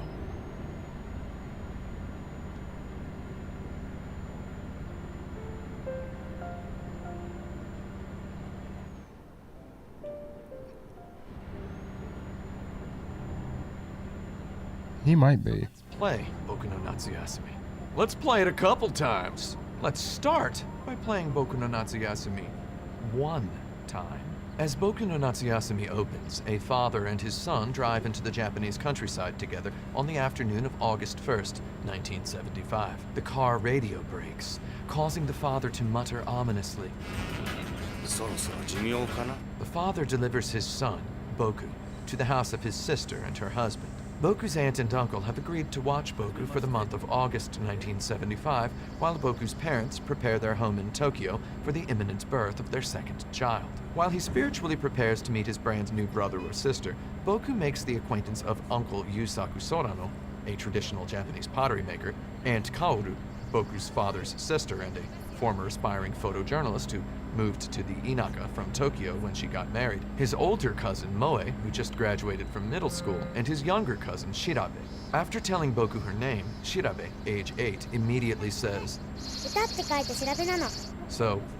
what kind of 8-year-old Shirabe is. Your mission as the player of Boku no Natsuyasumi..." Have you seen how Alalelia codes? Month. On the morning of August 31st, father arrives to whisk you back to Tokyo. Every morning, the roosters crow. Have you seen his fucking programming? It's insane. It's actually like he programs like a. The family sits down. I don't know. I don't know anything about programming, and even I can tell from just a cursory glance at his code that he is. It's fucking insane. A manner that has burned itself into my memory.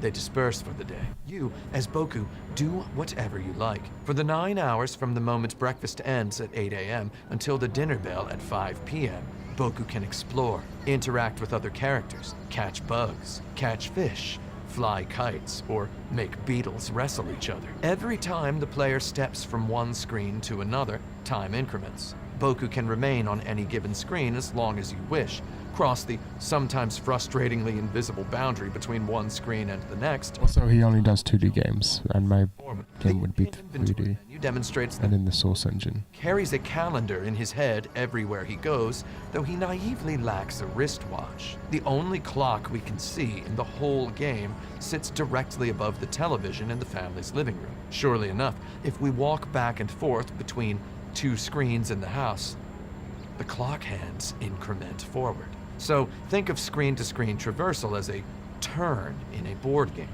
Some traversal backgrounds give us a clear picture of the usually shocking sapphire blue sky. When we step from a bird's eye view screen into a wider angle naturescape to see the sky has grown rosy orange, we might gasp. The elegance of the camera angle choices hits hard and cuts deep. When evening falls, you know you only have a few more turns before your uncle comes to get you. He must have studied criminology at some point in his life because he finds you wherever you are with a detective's punctuality, right as the clock strikes the dinner bell. Now the family sits down to dinner. A brief Right, I know that video and that YouTuber. Now the family. It was on my You can talk. YouTuber recommendation tier list. It's a good video and a good YouTuber. Play in the yard. He also has some other videos about other Nintendo games and stuff. Arrives before you instruct Boku to go to sleep. Your uncle detectives you out of wherever you'd gotten off to. Now Boku writes in his journal. He draws a cute little crayon picture with the artistry of a talented adult imitating a talented child, depicting whatever he did that day. Then, a brief pre-rendered cutscene of a light turning out in an upstairs window closes the day. We fade up onto the save menu. You can save Boku no Natsuyasumi only once per day, and exclusively at bedtime immediately before Boku goes to bed. Thus, Boku no Natsuyasumi encourages you to consider each of its 30 individual bite-sized sitcom episode-length days a whole piece of itself, and, more subtly, to play them one at a time, maybe one per real-world day or real-world week, to either anticipate it or... It's a cool location. ...like a television show. As this one hot month of Video August disappears, you do whatever you want. Whatever you decide to control or manipulate this bright-eyed blank slate into doing constitutes role-playing as a 9-year-old boy. Some real 9-year-old boys would let an entire summer month in the country transpire without ever leaving the front yard of the house. Like me. You can talk to the cow. You can make it moo. You can talk to your aunt every morning as she hangs the laundry out to dry. You can bug your uncle in his pottery studio. You can talk about ants and other crawling insects with your little cousin Shirabe. You can pet the dog, Kenbull. You can water the morning glories in the yard. You can bother your aunt in the kitchen while she prepares to make dinner. She quizzes you on what you think she's making for dinner. Talk to her at night in the living room after dinner, and she'll congratulate you if you guessed correctly. Boku-kun, seikai. Yatta ne. Talk to your cousin Shirabe as she watches television. Talk to your cousin Moe as she practices the clarinet on the few of these summer nights she decides to practice the clarinet. Take a bath. Show yourself to bed before anyone tells you to go to bed. If you play this way, inevitably, every day our boy Boku writes in his diary that Kyou wa nan ni mo nai subarashii ichinichi datta, always with a different crayon illustration depicting plain-spoken relaxation of many varieties. At the conclusion of the car ride portion of the opening cutscene, immediately before the action cuts to the credits and opening musical theme song, grown-up present-day Boku says,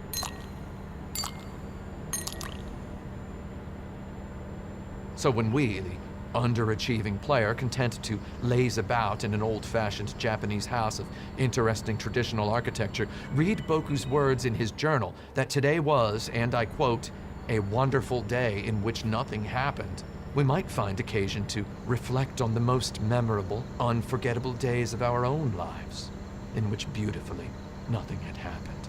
Those of us in less poetic frames of mind, however, might see Boku's journal entry as a warning that we haven't worked hard enough to have a memorable summer. And this too evokes a real emotion. Who among us has not felt stress while on vacation? Stress that we have spent too much time in the hotel room, stress that we sat so long at breakfast we started seeing people ordering lunch, stress that we didn't even get to the beach until... That's one of the joys of being on vacation. Even with its save menu. It's taking way too long to eat breakfast and eating a way too fancy and big breakfast that you can't afford. Boku no Natsuyasumi 3 times, even though I told myself I was only going to play through it twice. So as to capture some feeling of relaxation, I did conduct my entire first playthrough on a single memory card block save file, overwriting my save every day without capturing video footage. This represented the first time I had played through a video game without capturing footage of it in over 8 years. In this vacation playthrough, I wanted to have an Exactly. explain, though absolutely not prove to you. I had quite a relaxing good time. After the game's ending, Boku said in voiceover that he'd returned to Tokyo, gone back to school, graduated from college, and now has been working the past decade as a programmer at a large consumer electronics corporation. As he crunches on software projects at his desk, he often remembers that one time he left Tokyo and enjoyed the countryside for a summer month. He wants to go again someday, though he just can't find the time. It's like me in my old neighborhood in Brooklyn. Next, I played through Boku no Natsuyasumi a second time, this time using the knowledge I'd gathered in handwritten notes during the first playthrough. In this playthrough, I tried to give Boku the most memorable summer possible. At the end of the game, Boku said he'd graduated from an arts school, worked at a corporation for a while, and then decided to move to the Inaka. to take up a pottery apprenticeship with his uncle. To me, this felt like the best possible ending. However, I had promised myself that I'd play 3 times, so I generated a fresh memory card on my Mem Card Pro and set about a min-maxed playthrough in which I'd endeavor to make 1 separate memory card block for every day of the game. For this 3rd playthrough, I let myself look at 2 sections of one Japanese guide written in the year 2001. One section of the guide provided skeletal clues. For example, always water the morning glories before leaving the house, and never attempt to go to the Firefly Pond after nightfall. The other section I looked at explained the details of the game's 5 endings. Fearing spoilers, I trepidatiously read this section. I saw immediately that in my first playthrough I had flown right past ending number 1 and landed on ending number 2. For my second playthrough, I'd bypassed ending 3 and landed on ending number 4, so that meant 1 ending remained. I quickly closed the tab. I now had the goal to unlock that 5th and final ending. Looking over my notes, I made careful guesses as to what I'd failed to do, and then set about my 3rd playthrough. It turns out to get the first and worst ending, the player needs to stay at home all summer, flaking out on any of the family's invitations to enjoy some activities outside the gates. For example, at breakfast on August 3rd, your aunt and uncle ask if you want to help them harvest corn. If you do it and participate in a little corn harvesting mini-game that you'll love if you enjoyed, for example, the side quests in Final Fantasy VIII, that qualifies as one of the 15 big story events. One day, your younger cousin Shirabe asks you to go on a walk with her. If you oblige, that qualifies as another event. Fall butt backward into just 4 of these memorable vacation moments, and you score the 2nd ending, the office worker ending. Naturally, any given player will score one of the better endings because Boku no Natsuyasumi does more than enough to encourage you to get out there and make the most of your summer. On the evening of your arrival, August 1st, 1975, your uncle stops you in the hallway before dinner to ask if you've decided on a summer project this year. I knew from Japanese friends that Japanese grade school students only got 1 month for summer vacation, August, the worst and brutally hottest summer month. Have fun, kids. I also knew from Japanese friends that your teacher gives you a letter grade for your What I Did Last Summer show and tell on your first day back from summer vacation. It's in his living room. So here you in his bedroom. if you have a But he has a tiny New York apartment, so they're kind of the same thing. one day They like blend into each other as far as I understand. already a cop-like adult is talking to you about school. What a nightmare. He says he has an old bug collector's set in the house somewhere, and Boku can use it to become an insect expert in time for show and tell day. Boku obtains the bug collector set before bed on August 1st, 1975, and can use it outdoors as soon as he wakes up on the morning of August 2nd, 1975. When you first see Boku wield his oversized bug net, That was smoothish. butterflies. Whether you've ever caught a butterfly with a net or not, you've probably seen a big-headed child with one of these nets in a cartoon somewhere. Once you think of butterflies, you think of a child frolicking in a field. You notice this yard does not qualify as a field. You spy the open gate. You sprint out through it, kicking off one of Boku no Natsuyasumi's sparsely few musical cues, which feeds you the raw sensation that your adventure has begun. You can catch bugs with your bug net. If you catch a bug of a species you haven't caught yet, the game's user interface celebrates with a vibrant new. If you catch a bigger bug of any given species, the game's user interface celebrates Keys. big.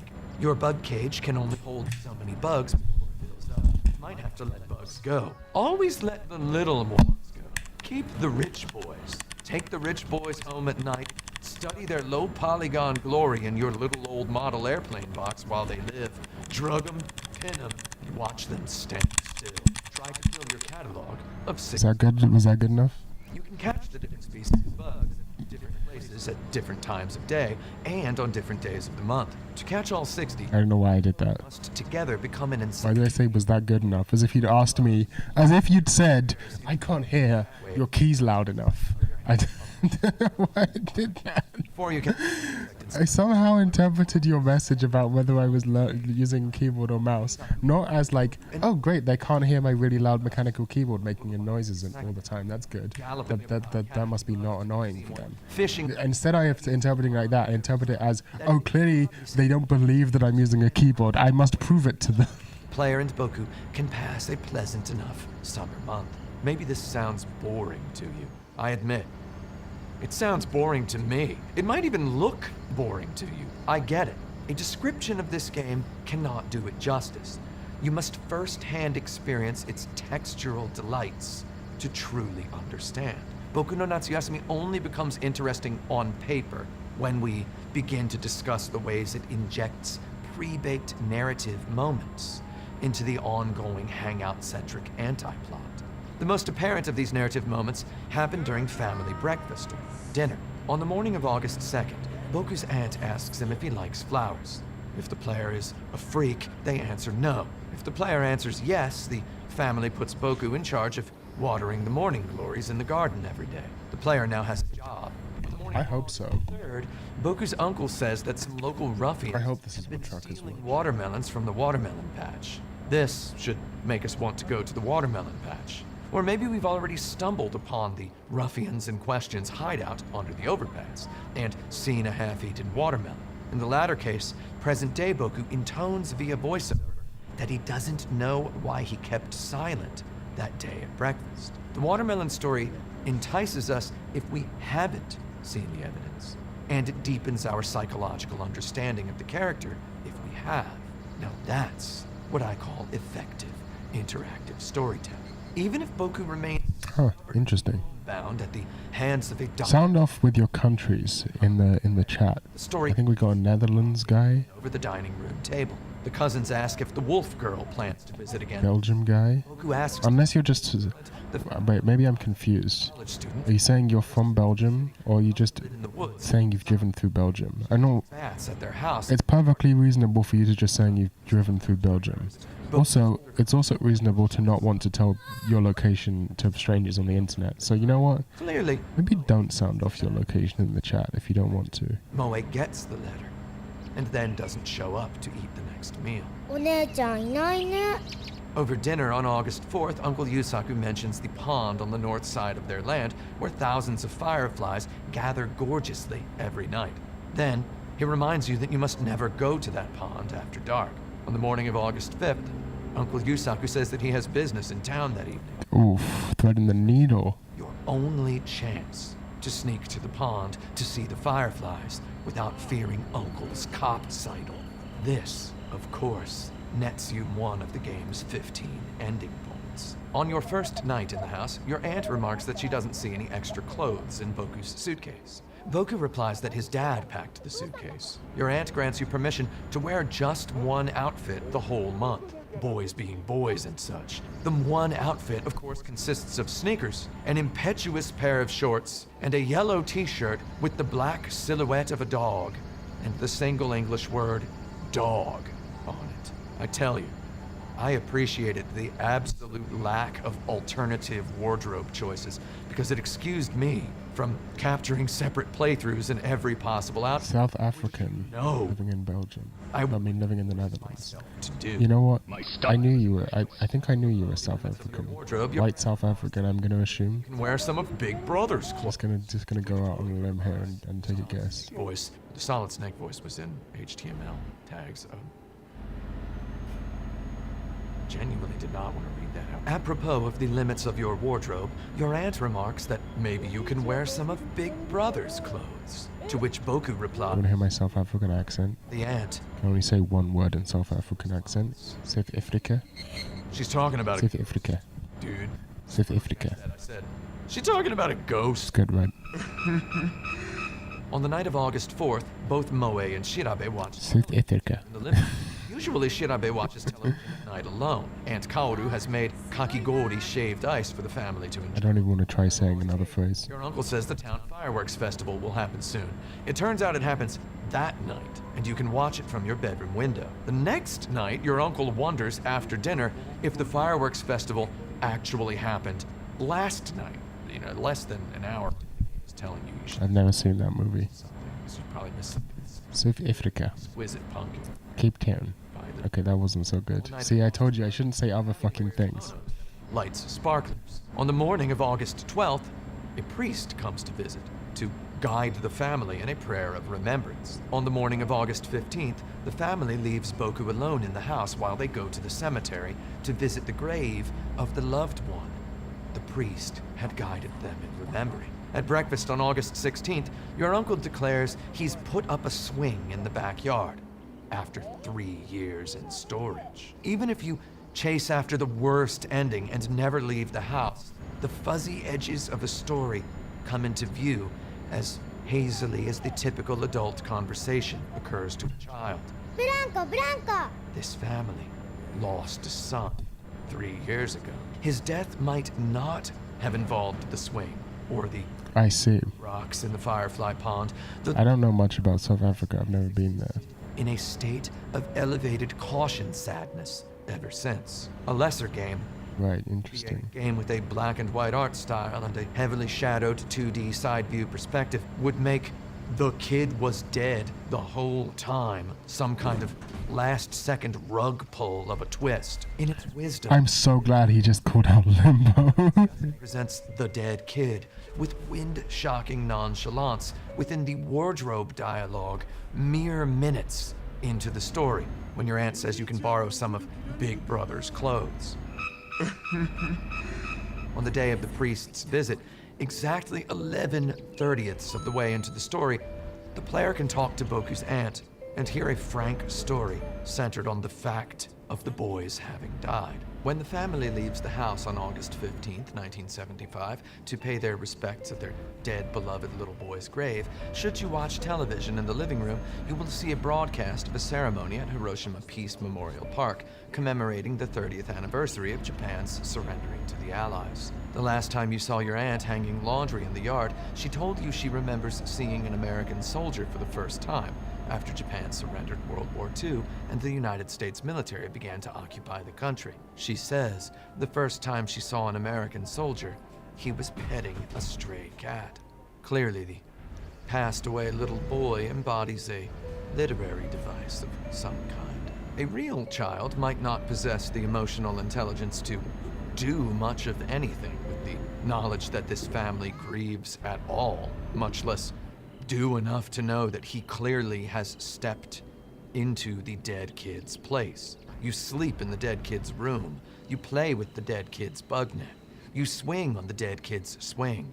You serve as pseudo-brother to dead kid's sisters, and as pseudo-son to dead kid's parents. Thus, by the time on August 15th, 1975, your aunt fourth wall grazingly says, and I quote, 僕の夏休み半分まで行っちゃったね Your summer break is half over, Boku, which we can also translate as, you have reached the exact midway point of Boku no Natsuyasumi. You might already want to do this. Already near Hanover? I mean, the locations in this game are shrunk down. I need to pee. I'll be right back.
You buy amphetamines in the game?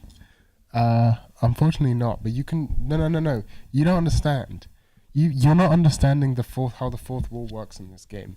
You would, if you wanted to take amphetamines and be an authentic truck driver, you would have to in real life do that. Also, I think a lot of modafinil is consumed by truck drivers, but I ran out of that a long time ago. I don't know why I brought that up. Okay, the plan is simple. You guys want to know what the plan is? Type aye captain in the chat if you want to know what the plan is.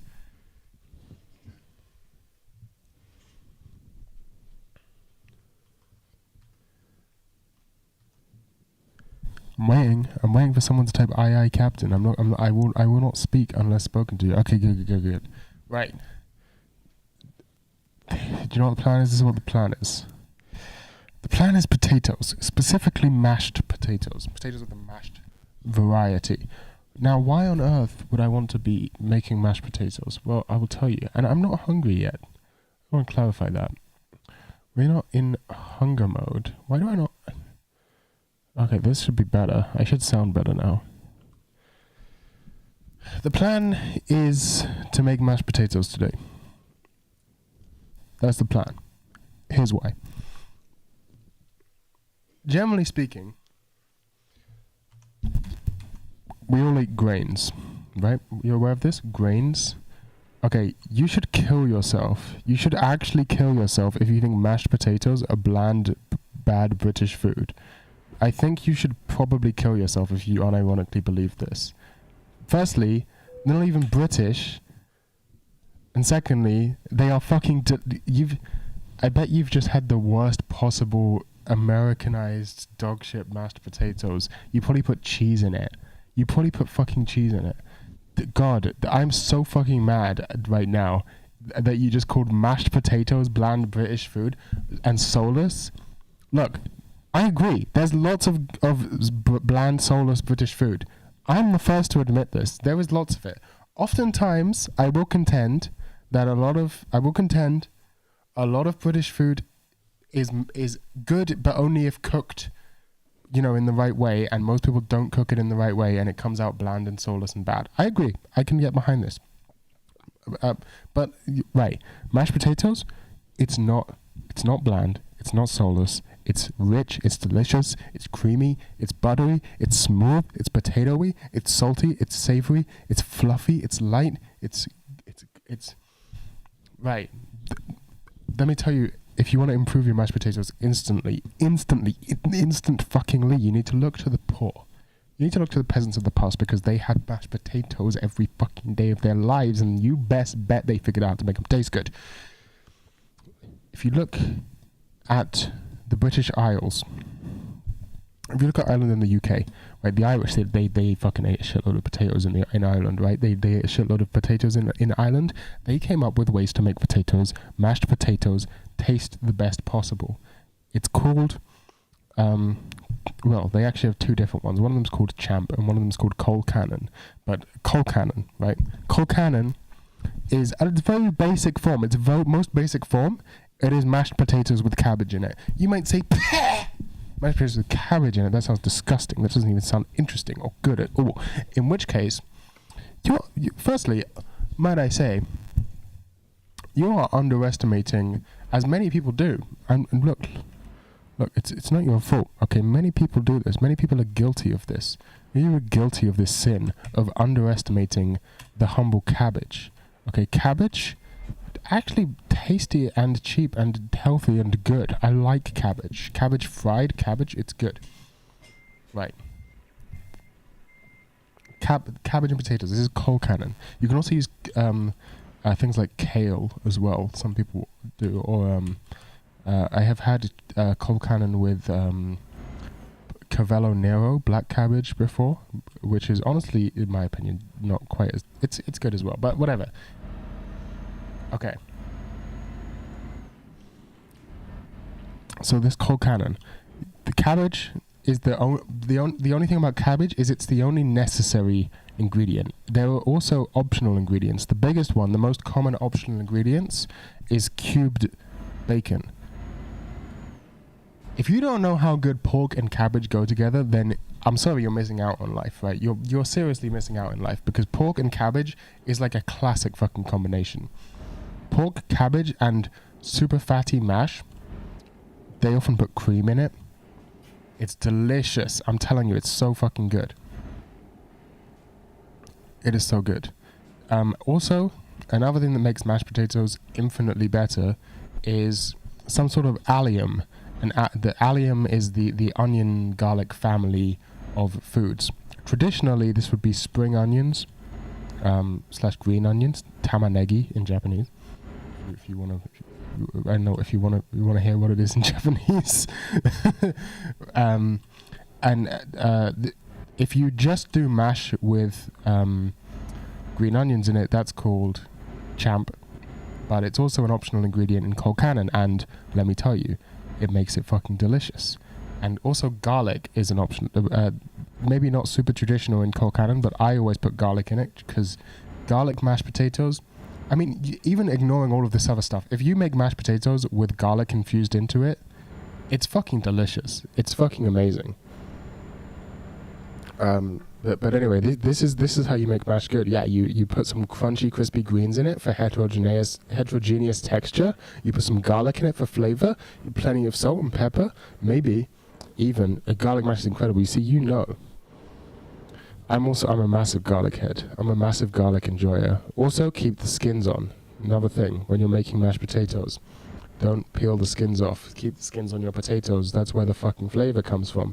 And Adam Ragusia on YouTube taught me a good tip recently.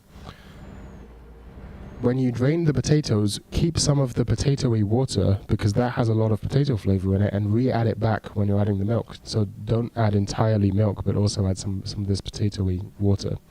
I'm gonna probably try this today, maybe, I don't know. But yeah, mashed potatoes. And I think if you're finding mashed potatoes bad, you're probably trying to make them healthy. The thing about mashed potatoes is you should be using too much butter. The traditional Irish way they do it, they put so much fucking butter in it, and then after it's cooked, they rub butter over the top to create a sheen of butter over the entire thing. They're fucking insane. But butter and potatoes is actually almost nutritionally complete. I think it's very close to nutritionally complete. So if you eat like only butter and potatoes and then like oats once a week, you're actually getting a completely nutritionally complete diet. This is how the Irish managed to survive on just butter and potatoes for so long, and also why there are so many recipes with butter and potatoes in them, and also it just so happens that butter and potatoes taste absolutely delicious together. So mashed potatoes, which is just butter and potatoes, not only is it delicious if you do it well, it is also nutritionally complete. It's the original Huel. Rice and beans. You've heard of rice and beans? Introducing mashed potatoes and butter. But yeah, that's my plan for today. Yeah, I actually am not going to use bacon though. I'm just going to be using pork mince, because I just have some left over from when I made gyoza 2 days ago. Those gyoza were okay. They were not as good as store-bought or restaurant-made gyoza, but they were not terrible. Uh-oh. Right. This might be a problem. Oh, we're actually fine here. I love garlic. I'm such a garlic head. Pay more attention next time. Now that I've gone on my mashed potatoes rant. The way she says, Boku no Natsuyasumi. You've reached the midway point of Boku no Natsuyasumi. It really is exactly the same translation. Your summer break is half over, Boku. You've reached the exact midway point of Boku no Natsuyasumi. It's actually really smart because it tells the character in an internally consistent way. It tells the player that they have finished half of the game. They've reached half of a playthrough, and the player knows exactly how many hours they've spent on the game, so they can start over if they want to. It's actually smarter than I realized that's smarter than I gave it credit for. In the opening state of Boku no Natsuyasumi's world, obstacles situated at opposite ends of the map gate progression. A beehive hangs from the big tree past the tire pile, and a creek sits between and I'm glad that I'm known as a garlic head. This is a good legacy to have, I think. to the sea. The beehive's residents do not take kindly to passers-by. Boku, in fear, will not traverse that path. Less obtusely, No one can stop me from lighting a cigarette and makes an in the middle of a gas station. この木を切って橋を作ればいいのかな Your uncle leaves a fishing rod for you in the shed on the morning of August 3rd. Days later, late at night, he tells you he remembers poking at a beehive with a fishing pole in his own childhood. He explicitly does not recommend doing this on your own. This suffices to the role player of a 9-year-old boy as a bona fide suggestion that you should, in fact, do this. If you have not poked the beehive with the fishing pole yet at the point he tells you this, you've already waited too long to get the best ending. If you poke the beehive with the fishing pole, it wobbles. Present-day Boku voiceovers that it looked like the hive would fall if you poked it a couple more times. However, owing to the elevation You've eaten a clove many times. the hive, I can recall one, but I'm sure it wasn't the last. It was not. Although I changed up. I learned some new facts about garlic that I didn't know when I used to just eat a clove. I still am a proponent of just eating a clove of garlic, especially when you're sick. There's actually better ways to go about it than the way I was going. So it turns out that not just in garlic, but in many vegetables, a lot of the important vitamins and nutrients and so on are not super bioavailable because they're not water soluble, but a lot of them are fat soluble. So you should always this is actually like if you're trying to be healthy or whatever, like not just lose weight, but if you're trying to be healthy, if you're trying to actually get as many like important nutrients and goodness from the food you eat as possible, then it is actually a good idea to have some fat with your vegetables. So for example, sauteing vegetables in butter is actually going to allow your body to absorb more of the nutrients, or coating a salad in a dressing of olive oil. Not only does it make it tastier, but it also makes those nutrients bioavailable. And so my current way that I will eat a whole clove of garlic or two is on toast, sliced up super thin with a shitload of butter and pepper, salt and pepper as well. Not just, I'll be lying if I said it was just the benefits, but it also tastes much better than just eating a whole clove of garlic.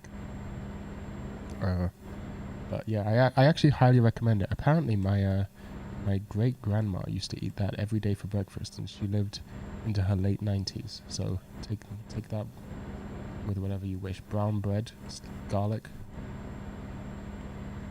butter, salt, pepper, breakfast every day. Live until you're 98.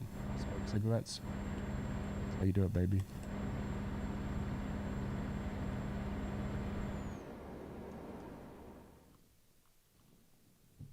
Safely prod again. After 3 days, the hive falls. I am a shelf big brother. I'm not sprints into the super anti-big farmers. He sprints in automatically, actually. You're not a fan. Clearly needs to illustrate to you that you have officially defeated the beehive and accessed the new area, because wow, it really does not look any safer than it did before. It actually looks a lot more dangerous. I'm less likely to run right past a beehive on the ground swarming with bees than I am to run sort of past a tree that I can see has a beehive on it.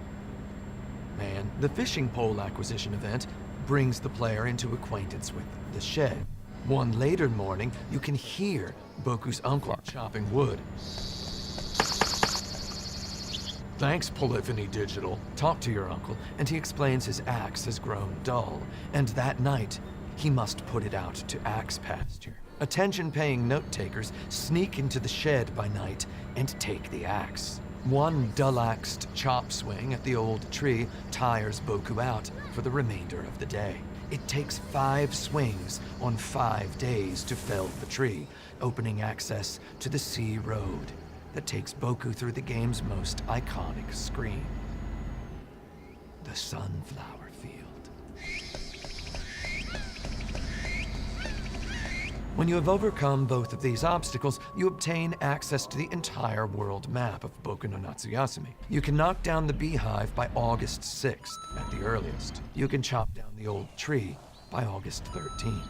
If you manage to complete these obstacle eradications by the earliest possible dates, you unlock a different event on the next day after each. On August 7th, you encounter your older cousin Moe collecting flowers in the forest clearing.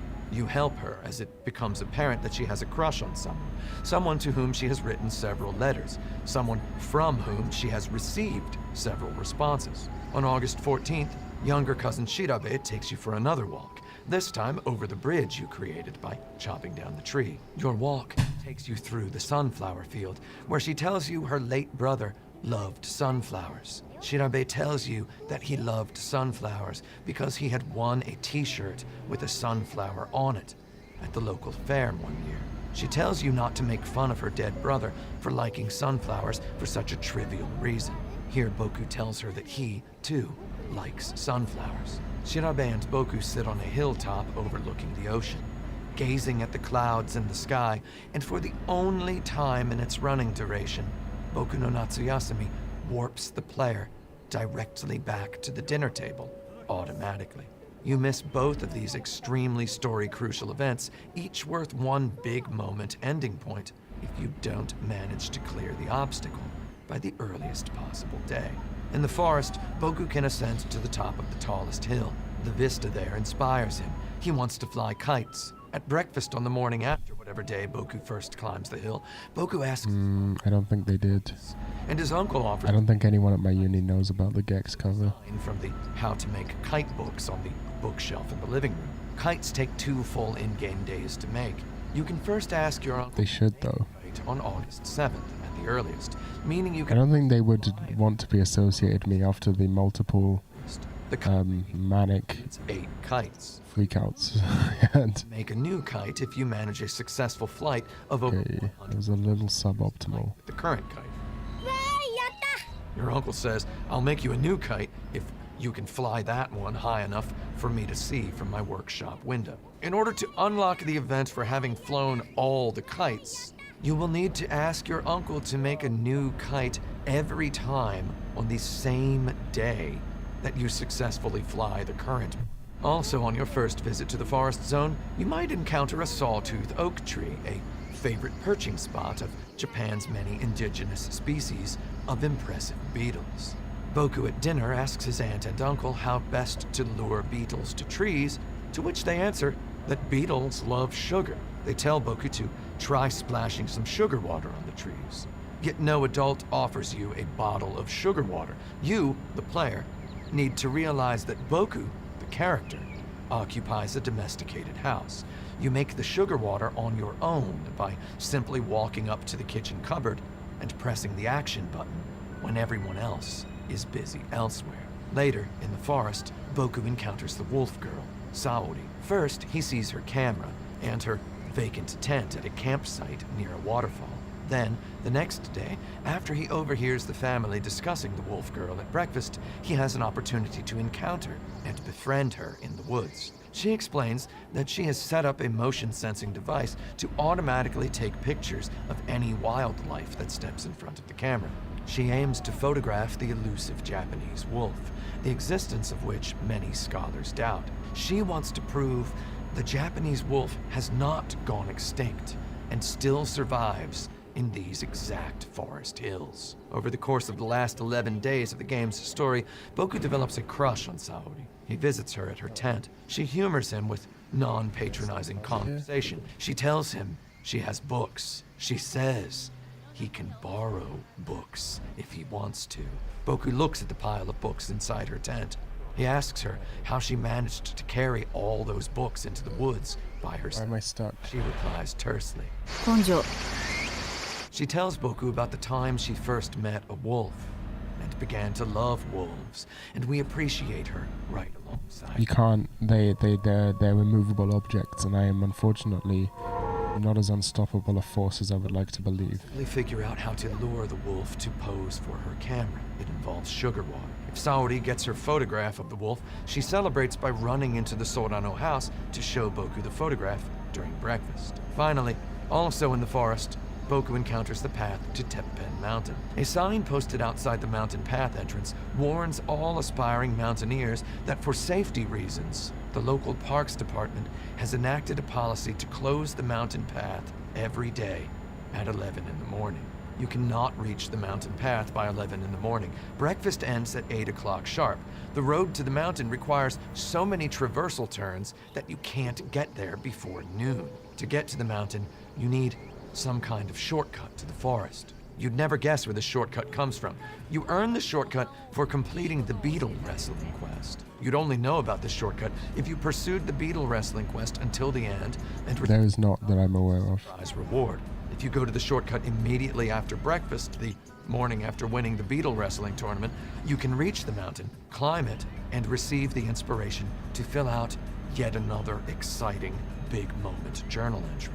During my second playthrough, I did my best to win the beetle tournament. I hadn't even come close the first time I played the game. The second, I won, though I didn't climb the mountain until my third to last day. During my third playthrough, I obliterated the beetle wrestling tournament on the earliest possible day. I think I'm gonna go Boku no Natsu put some potatoes on the boil. I'll probably be back in about 5 minutes, maybe fewer than that amount of minutes.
Okay.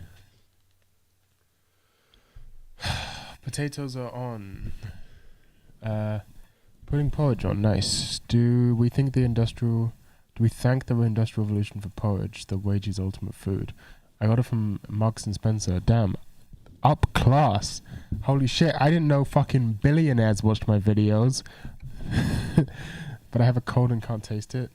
Yeah, this video is 6 hours long. We're 2.5 hours in. Any opinion on skills? Which skill we go for here? Any opinions? I think we should go with Fragile just because we haven't done it enough. It's under pumped. Yasumi packs a lot of plot action into its last 10 days. You first meet the character Saori on August 18th. Starting August 9th, you can freely enter Moe's room and talk to her. She chats happily with Boku even while cramming for high school. Too far away. First 10 days, you can go into her room. Though after that, on the morning of August, looks alright. Receives a letter in the mail, sends her to sleep all day, face down in her bed like a weird corpse. In her black hole of depression, Moe stops eating breakfast or dinner. Her parents give her a talking to. You eavesdrop. She says she doesn't want to go to high school. She says she wants to stay here in the Inaka and help farm the land. You can slowly squeeze details out of her via conversation. I see vouchers. So much in one day. Where do you get vouchers from? How do I get vouchers? It makes fun of Boku for I want to eat cheap M&S quality, Waitrose quality food. Moe invites Boku to take a bath with her. In the bath, Moe tells Boku that she got dumped, and it made her sad. Uh-oh. Boku, overcome with the water heat or the emotion, passes out. On the night of August 22nd, your aunt and uncle... This game looks so good. Anniversary. I've never heard of it before. Moe mentions wishing she had someone to happily marry and love. The conversation turns to a story her English teacher in middle school told her. Long ago, he left something precious in the woods, and now he doesn't remember the exact location. By this point, Boku might have found a strange book in a box in a cave behind... Oh, working for the government. Look, I'm giving up my neat life. People ate porridge before the Industrial Revolution. It just took longer to cook. To the book. To collect it, you can give it to Moe. The book is in fact in English to Japanese. Gruel/porridge is one of the oldest forms of food. People ate porridge before the Agricultural Revolution, never mind the Industrial Revolution. English to Japanese dictionary. Boku groans at the joke, though we see her joking mood. And now know that we've given her a new lease on life and high school. That night at dinner, Moe reads her translation of the letter.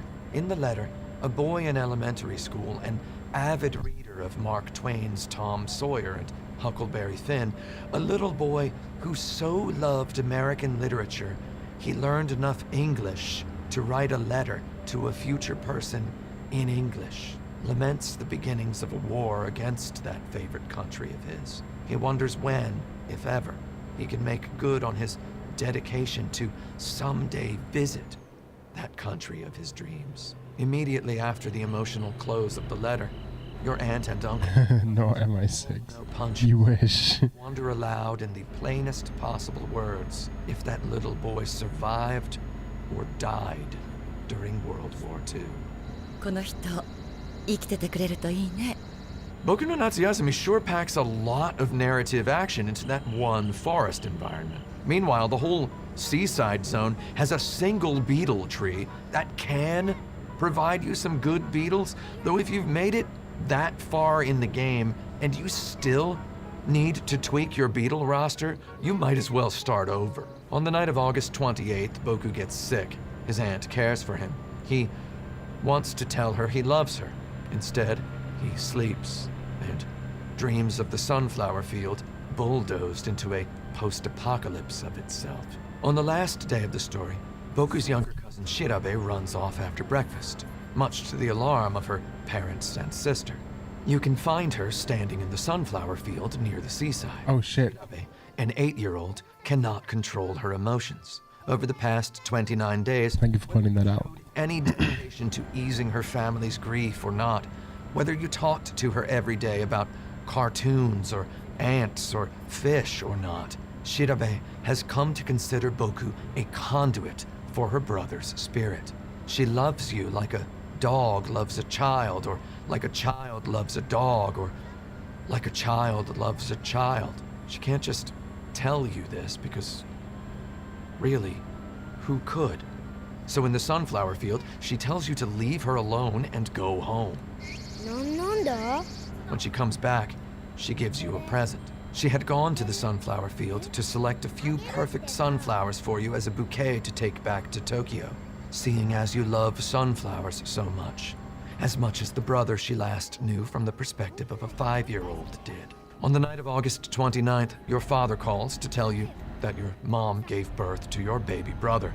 On the night of August 5th, you might have snuck out to catch fireflies by the pond. If you do this, you wake up late and miss calisthenics. Inside your inventory, you can curiously see your radio calisthenics point card. Right there, August 6th remains blank for the rest of the game, if you went to see the fireflies. That bothered me all throughout my second playthrough.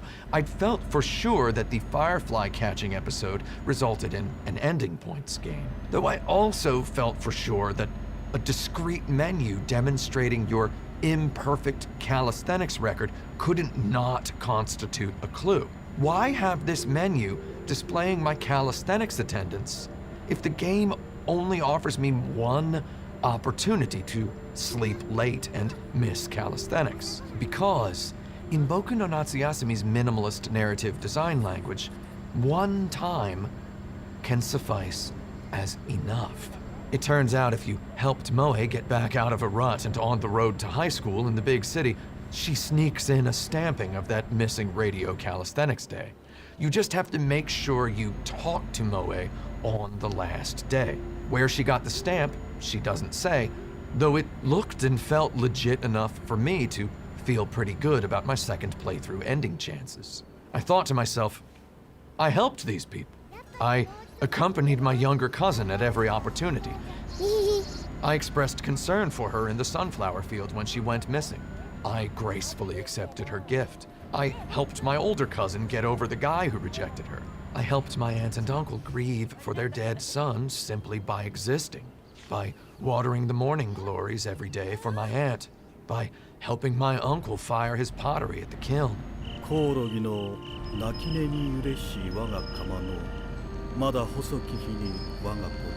I wish I was a pottery maker. I never dare. A potter, one might say. Pond north of the house at night, except that one time when my uncle wasn't looking. I helped Saori get photographic evidence that the wolf was not extinct in Japan.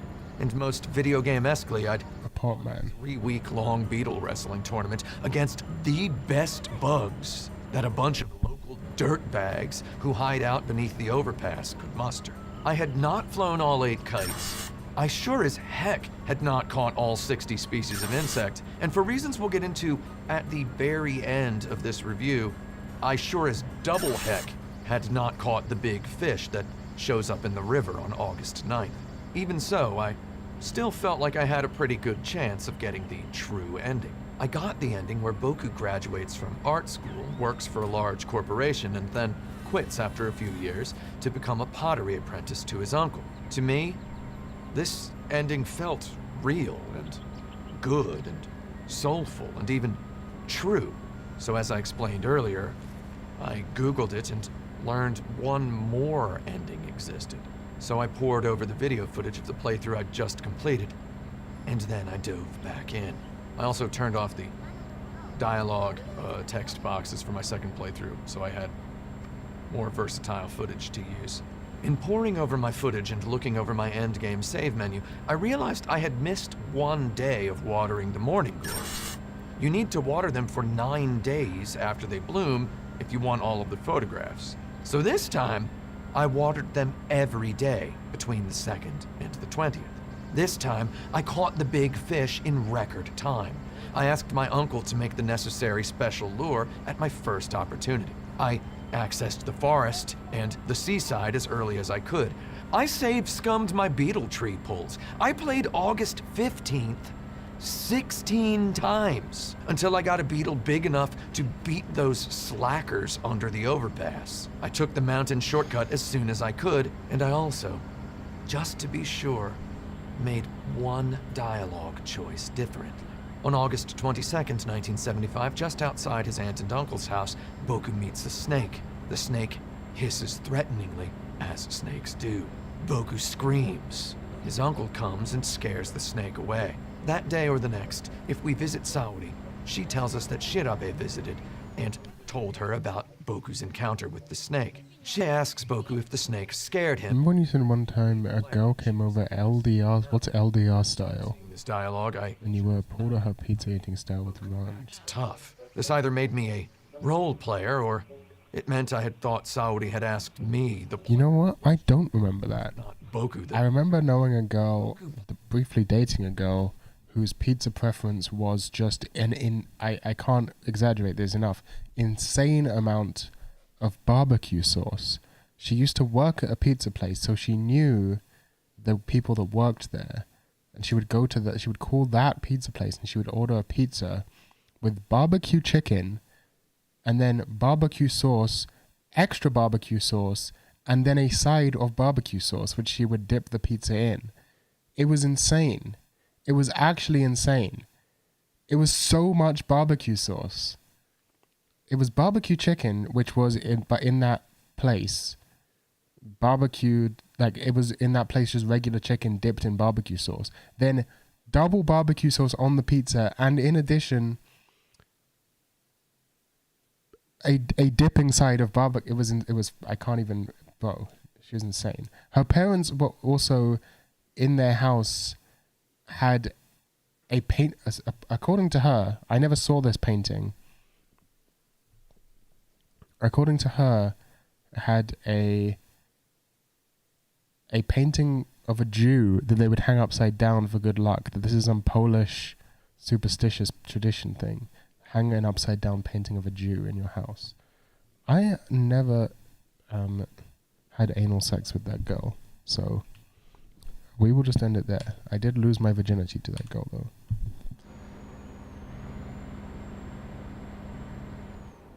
Plays it cool. Saori teases him.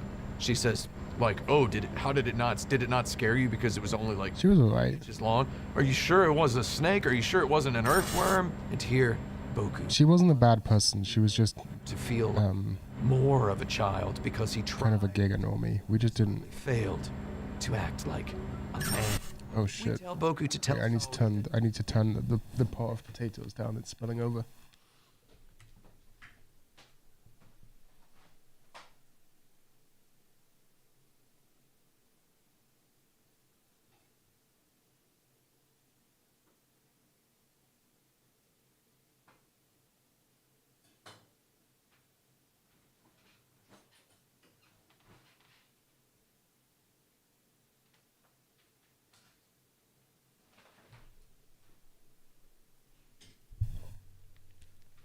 Oh, I see. Yeah, I understand. Well, yeah, who knows?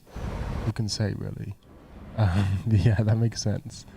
Yeah, she was alright. We didn't date for that long, but and I was very young and cringe. Like, to be fair, we were both very young and cringe. So if I call her out for being young and cringe, I have to say I was definitely about 10 times more cringe at the time. Oh, bad. At that time in my life, I was definitely not a good person or a nice person. I was a very cringe person, and I do not enjoy reflecting on this time. And I did not treat her that well. I don't think I treated her awfully, but if I could go back in time and have a do-over, I think we probably wouldn't have dated in the first place, because we didn't really have that much in common. But nothing against her personally. It's not like my other ex, who I do have something against personally. My first ex, I have nothing against her. It just didn't work out. But I hope she's doing okay in her life. I have no idea what the fuck she's up to. I have never checked in on her once. But yeah, there you go. Yes, the snake had scared him. She grows tender. She tells us that men need to let some creatures or notions scare them. She gives Boku a kiss on the cheek. That night, Boku might draw in his diary a picture of Saori marrying him. If we go to her tent on August 28th, we see Saori has disappeared, leaving behind a letter addressed to Boku. Yeah, I agree. Big donks in Amish. That's just how teenagers are. On this night, even if you don't trigger the event, Boku falls ill at the dinner table. I can't even compare my old relationships to my current relationship. They don't even feel like the same experience on any level. Capture footage. I had come to know the world of the game like my own house. I had wasted no movement turns, yet never felt stress, except maybe during a couple of the beetle fights.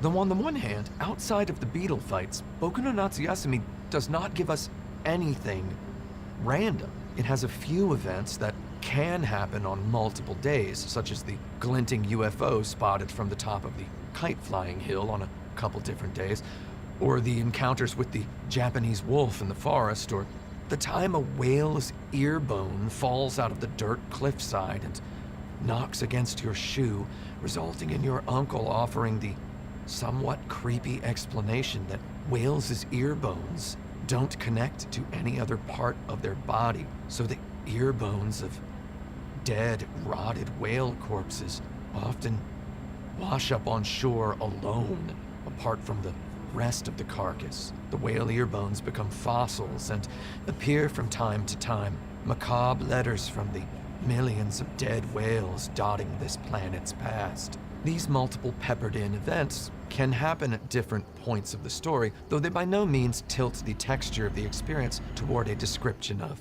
procedural. Boku no Natsuyasumi doesn't rogue-like anyone. It is a strange age. It took me a long time to come to terms with little quirk of having been a teenager and an asshole. Particularly of a teenage dirtbag, one might say. Such as took me a long time. I still have not fully come to terms with it, but I'm no longer sometimes even using Resident on the same level of self-loathing I was now that I'm further removed from that animated me. Scene. And borrowing Resident Evil's notion of narrative time as a resource, Boku no Natsuyasumi manages to contain an entire AAA's worth of rich content inside a simple little video game, quote-unquote, about just hanging out and having a good time on summer vacation. If you manage to view every event just right and coast to the end of your vacation as the master of summer, Boku no Natsuyasumi's post-template ending stinger shows a lavish apartment in Brooklyn, New York, with a view of the Brooklyn Bridge and the Manhattan skyline. Voiceover. Grown-up Boku tells us Shirabe and Moe are about to arrive in town to celebrate New Year's Eve, 1999 with him. Boku grew up to become a famous novelist, and he has just finished writing a novel based on his memorable summer vacation. This constitutes Boku no Natsuyasumi's quote-unquote best ending, and it tore my mind clean near in half. Many reasons.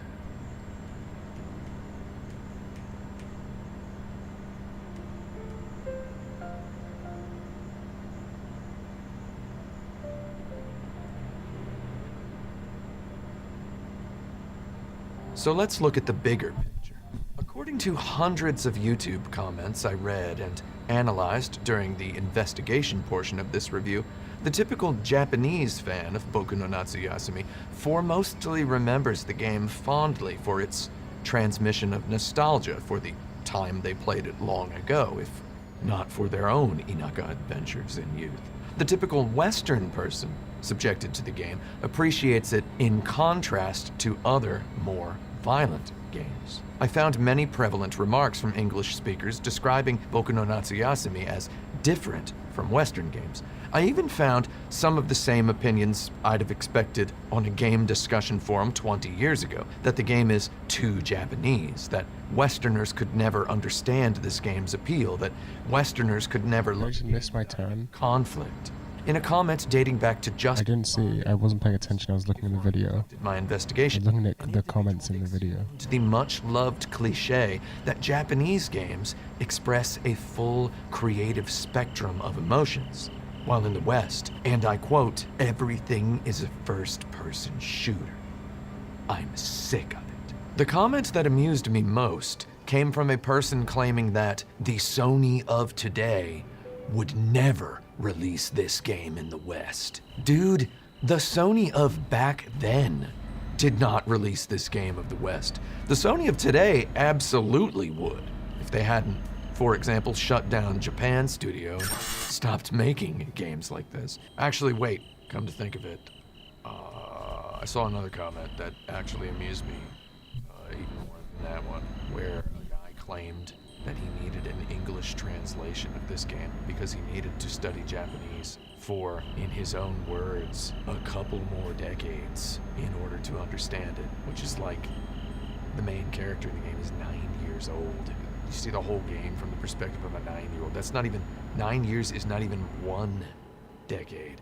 Not only could you probably learn as much Japanese Fuck that fucking sign. fewer than 9 years, you definitely could. The comments I surveyed seem to universally agree. This game, Boku no Natsuyasumi, simply had too much heart and soul and purity to survive in the violence-hungry, non-Japanese world.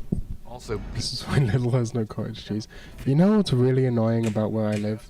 There's no Lidls or Aldis nearby enough for me to justify going to them. Idea of putting a movie camera on a tripod. French people did that. Perhaps the summary of the opinions of 2020's Western persons subjected to Boku no Natsuyasumi for the first time exists in its entirety inside this YouTube comment from 1 year ago.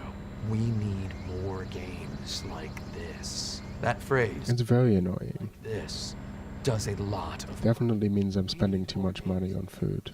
these. But there is an Iceland nearby, and I actually... The game, Most of my groceries come from Iceland YouTube, delivery, a gargantuan step which is why a lot of attendees. Thinking of Because just 15 years ago, when G4 TV's X Plays Weird Games segment described Boku no Natsuyasumi 3 for PlayStation 3 as It's just kind of weird. And asked, Where's the fun? Weird or not, where's the high-octane intense gaming action? as though no other variety of gaming action deserved existence. We need more games like this. I agree. I earnestly believe we have always needed more. See, that's fine. It's fine. It's literally fine, okay? We needed more games like it.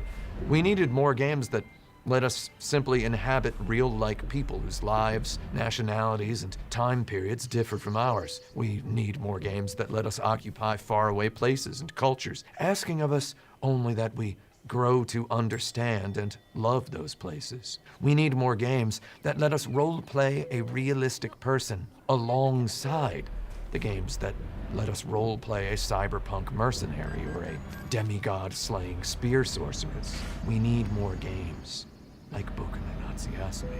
Though we also need more games, period. My Steam library ain't filling itself. When the YouTube commenter employed the heavy-lifting phrase, like this, they most likely meant chill, hangout video games. I'm 100% agree with that, though most technically when I say we need more games like this, I mean it from the perspective of someone who has just torn this game completely down to its molecules. Western opinions about Boku no Natsuyasumi seem to lean hard on its reputation as a relaxing game about hanging out, enjoying nature, catching bugs, fishing, and chatting with your relatives, though I feel that X Play's crass question as to the whereabouts of High-octane intense gaming action manages to still sleep in the subconscious of the modern Western optimistic reevaluation of this game. Adam Sessler of X-Play had said so many years ago of Boku no Natsuyasumi that It's Japanese, it's slow-paced, it's as niche can get. It's oh so. Oh, this is the. What am I doing? though if we say those ancient words in a different tone of voice than his, they sound like a modern compliment, especially if we pronounce niche correctly. Boku no Natsuyasumi. It's Japanese. It's slow-paced. It's as niche can get. It's oh so very weird. I hear that and I'm like, Japanese, slow-paced, niche as niche can get, oh so very weird. Sign me up, Jerry. To make matters more interesting, as of this X-Play broadcast in 2007, and even as of Boku no Natsuyasumi's release in Japan in the year 2000, we in the West had already seen many similar or weirder games. Parappa the Rapper, about a dog who gets his driver's license and then pursues a career in rap music in order to impress a flower, certainly qualifies as pretty weird. Incredible Crisis and No One Can Stop Mr. Domino became quick cult hits in my college dorm floor alone. You'd struggle to find anything so comparatively high budget as Gitaru Man, published by a major studio in the West today. So maybe by very weird. Epic. X-Play meant I'm glad you feel this way. non-violent. Okay, interesting. Sound We had a little bit of an oopsie. This game doesn't let you kill dudes, so that's weird. Well, Boku no Natsuyasumi did not represent the first, nor the last game about not killing dudes. At the time, hey, it's that one game that I've played. We in the West had already had Aquanaut's Holiday, in which you play as a scuba diver spotting ocean life forms in a coral reef. We'd even had 6 Harvest Moon games on 5. I need to get into Harvest Moon. At that point, clearly Natsume had made some money off of the first Harvest Moon, enough at least to incentivize them to release the second, and he made enough off the Hello. At least to incentivize them release. We're watching Tim Rogers Moon games. Let the boiling some potatoes, adult taking over. driving some trucks. Crops, you milk cows, you manage finances, and you romance girlfriends, all through an interface not dissimilar to the more popular Japanese role-playing games of its day. In tone, these games, of all games, skim closest to the superficie of Boku no Natsuyasumi, yet contemporary critics called Harvest Moon cute, and then called Boku no Natsuyasumi weird. I theorized the classification of weirdness emerged because, well, first of all, because unlike Harvest Moon's rigid results-based rule structure and generic farm town setting, Boku no Natsuyasumi concerns artful lazing, and it distinctly sets itself in a specific time and place, wearing all the pride of a real existing culture. It makes references to authentic traditions and real history. It gently brings up topics as heavy as Buddhist funeral rites and the after effects of World War II. When a Western critic calls this weird, they might not even do so in a racist, xenophobic, or even ethnocentric way. It might just happen that Boku no Natsuyasumi has marinated so long in so many real stories. It has not this way. So long in this way. Can only presume represent real anecdotes from the real lives of its creators that its confidence might overwhelm. Weird fucking city in Innsbruck. Of its reference points. Let us isn't that a fucking place from a Lovecraft book? After calling a piece of art weird, the word weird opens the door to giving it some thought. Let us therefore celebrate the word weird for its utility as a door opener for every usage not pertaining to cities in Texas. Also, maybe Western critics called Boku no Natsuyasumi weird because it hides its interface elements whenever possible. Harvest Moon proudly positions various number Innsmouth. Tokimeki Memorial, another shadow over omnipresents Innsmouth and the shadow which baseball cards worth which hovers over it themselves right into your face. The shadow over which it is. Oh fuck! My knowledge of words is falling. Asks you to stand still and in. I'm going to check on. Maybe later this afternoon. Oh, I might end up meeting up with my dad this afternoon. I don't know. I need to charge my phone. I need to... Okay, I'm going to go put my phone on charge and check the potatoes. Simple. Simple tasks.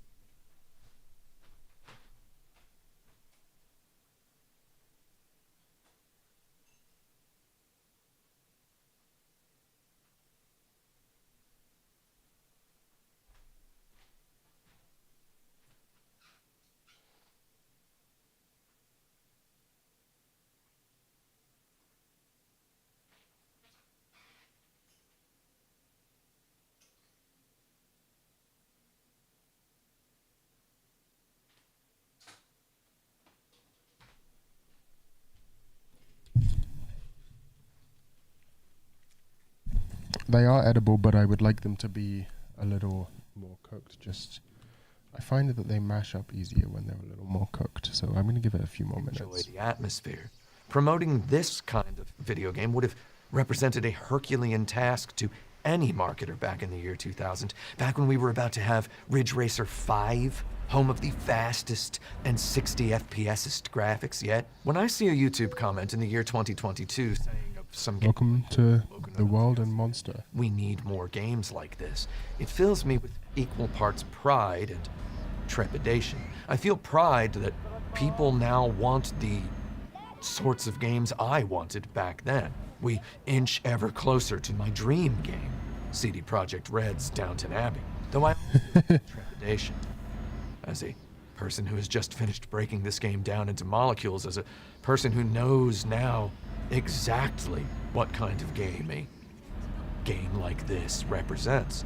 Clearly the average English-speaking YouTube commenter understands that Boku no Natsuyasumi differs from, for example, Stardew Valley. Stardew Valley bursts with competing systems. The mind boggles trying to pick Stardew Valley apart. Stardew Valley takes Harvest Moon and glacially jaws of life it open a little bit wider and wider until it contains at least as much math as any given Elder Scroll.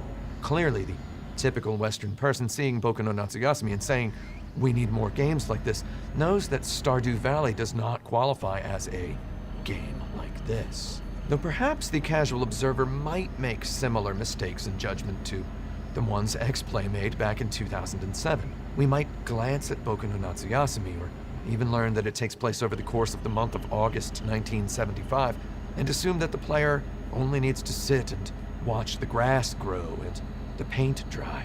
Fooled perhaps by the persistent semi-mistranslation of the word vacation in the title, pervasively people presume this game is some hallmarky example of a game where you don't do nothing, which nudges us onto the slippery slope of calling it a game that ain't about nothing. In my experience, neither of these descriptions fits. Boku no Natsuyasumi both asks the player to do stuff and makes itself ultimately about something. So, yes, that was the gate. More games like this. And when I say that, I mean we need more games like what I thought this game was like before I explored it for this review. And we need more games like what I discovered this game is in fact actual like. For the longest time, I had only had an incomplete experience with Boku no Natsuyasumi. Oh, it's Innsbruck and Innsmouth. Okay, I'm getting confused here. Breezy weekend at the prime of my 20s had stuck with me. In my mind, the game stood as the perfect sketch of a video game genre I presumed existed quite thrivingly just outside my purview. The vacation game.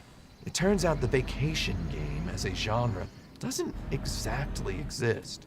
So often we discuss games as escapism, so why not make a game that resembles a vacation? My initial brief experience with Boku no Natsuyasumi back in my 20s left me with the skeleton of a ghost in the back of my brain, that lots of people have made and continue making video games about vacations, and that Boku no Natsuyasumi rules over them like some kind of king. When I sit down to really consider it, though, I can't think of too many rock-solid vacation games. You might want to call Animal Crossing a vacation game, though I like to say that the moment you buy a piece of furniture, your vacation ends. That ain't a hotel room. That's your house. You live there now. Maybe you think The Legend of Zelda Link's Awakening qualifies as vacation-y enough, given the tropical island setting, though I say, if you wake up from a coma you transition immediately from tourist to patient. Likewise, Super Mario Sunshine involves a vacation. Though when you've been framed for mass-scale vandalism before your plane lands, what field of geography or philosophy can defend this place's nature as a tropical island? When we get right down to it, all aspiring vacation games exist on a continuum between Bandai Namco's brainless portable island, Tenohina no Risoto, for the PlayStation. Do I have to do that? Which touted itself What if I just don't? vacation simulator, useful for unwinding from the brutal stress of the real world, yet played more like a soulless, goalless collectathon, and Super Mario Sunshine, which uses Tropical Island Vacation purely as a setting wallpaper for it. I'm gonna mechanically complex technical hard. I'm afraid I'm gonna go mash my potatoes, so you guys are gonna have to entertain yourselves. I'll put on Tohou music and let the truck pan around.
Alright, I'm back. Okay.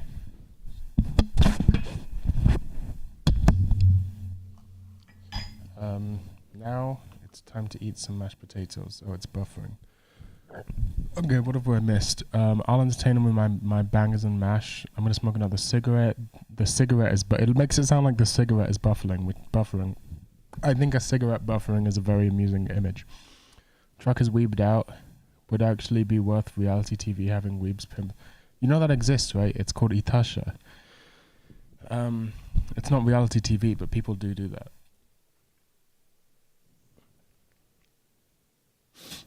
Anyway, let's action stages. Boku no Natsuyasumi certainly do this and then perfectly between these two. I'm gonna eat some food. Perfectly, in fact. Okay. That maybe okay. Can't blame anyone who doesn't know how to categorize it. Like, for example, Animal Crossing, Boku no Natsuyasumi has no fail state. However, we must acknowledge that no fail state does not always imply no win state. You can't fail at Boku no Natsuyasumi because you only have to spend a summer month on vacation as a kid. Anyone can do that. Most of us have done that in real life.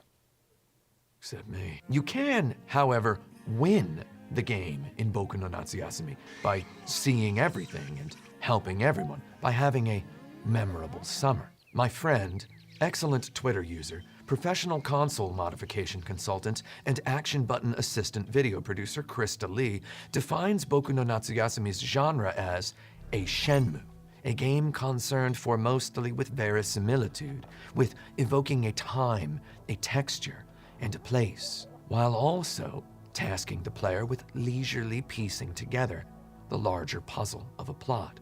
Certainly, the emphasis on atmospheric execution in a Shenmue eclipses game design ambitions in most cases.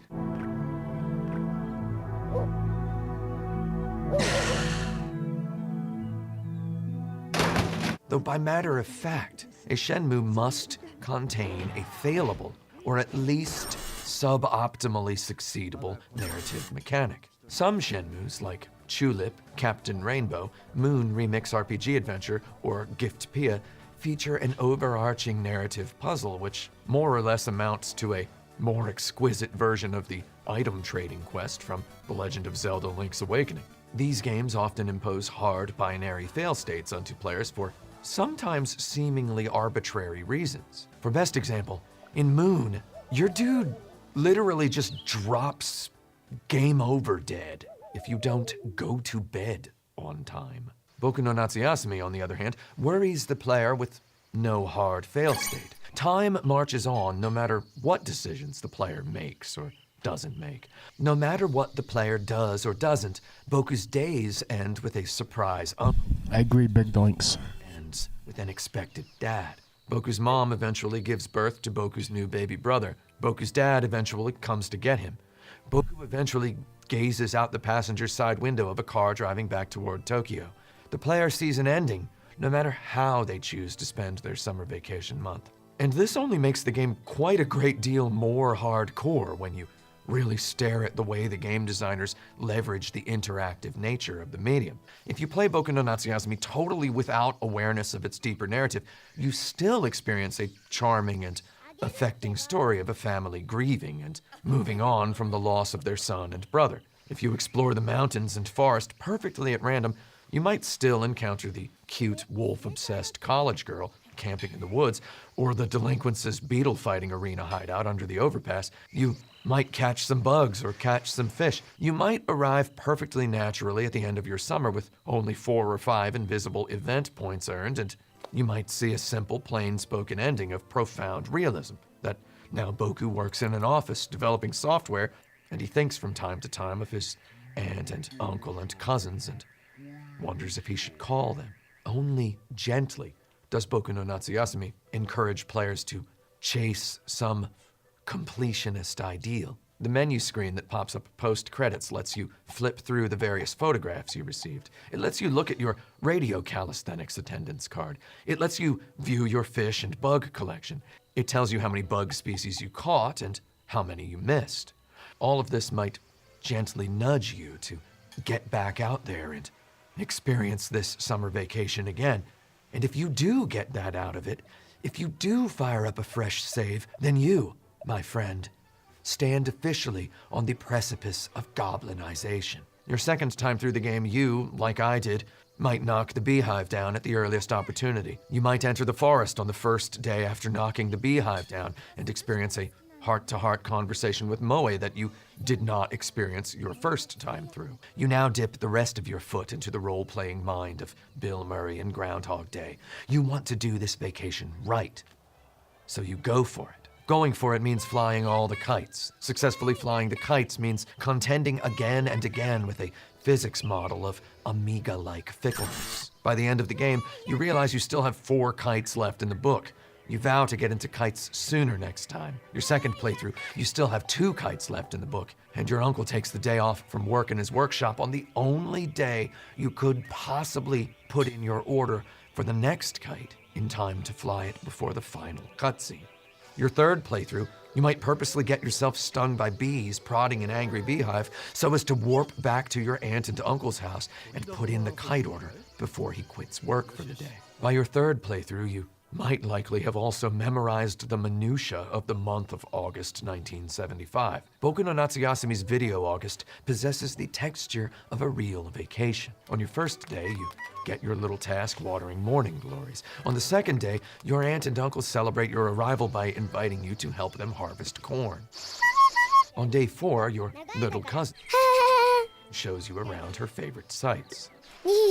After that, the family leaves you to yourself for most of the rest of the month. Activities pop up here and there like little glowstones in the dark. Fireflies on the night of August 5th. Fireworks on the night of August 8th. Sparklers on the night of August 9th. The priest's visit on August 12th. Alone in the house all day on August 15th. The day your uncle puts up a swing in the backyard. Those few nights your 2 cousins watch TV together. Those nights your uncle fires pottery at his kiln and falls asleep sitting up in the living room. Those nights your older cousin sits on the porch playing clarinet, taking a bath with your older cousin on August 20th. Your aunt and uncle's wedding anniversary celebration. Getting sick at dinner on August 28th. Your younger cousin going missing one morning after breakfast. Shortly before you go back to Tokyo. The density of marquee story events ebbs and flows, and sometimes serving as garnish to, and at other times surrounding the more free-form exploration gameplay. By the end of your first playthrough, this simulated month of August 1975 will feel like texturally a real month that happened in a real person's life. By your third playthrough, you will guess your aunt's dinner quiz correctly 9 out of 10 times. After dinner, your aunt congratulates you.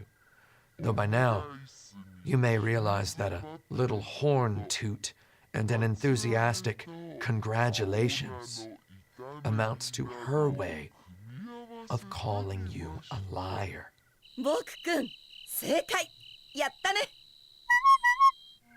Gently, Boku no Natsuyasumi makes you to stew in liar juice. When you come into this game a second or third time, possessive of a back-to-the-futuristic sports almanac of all its events and locations, writ scrawlily into your official Mother 2 2022 Hobonichi journal, when you strut through its saloon doors eager to min-max social engagement during a month in the Japanese rural countryside, enthusiastic to speed-run childhood, it threw me personally just enough guff to bring me to a Sonic the Hedgehog arms-flailing, screeching halt, mere millimeters from the bottomless realization that we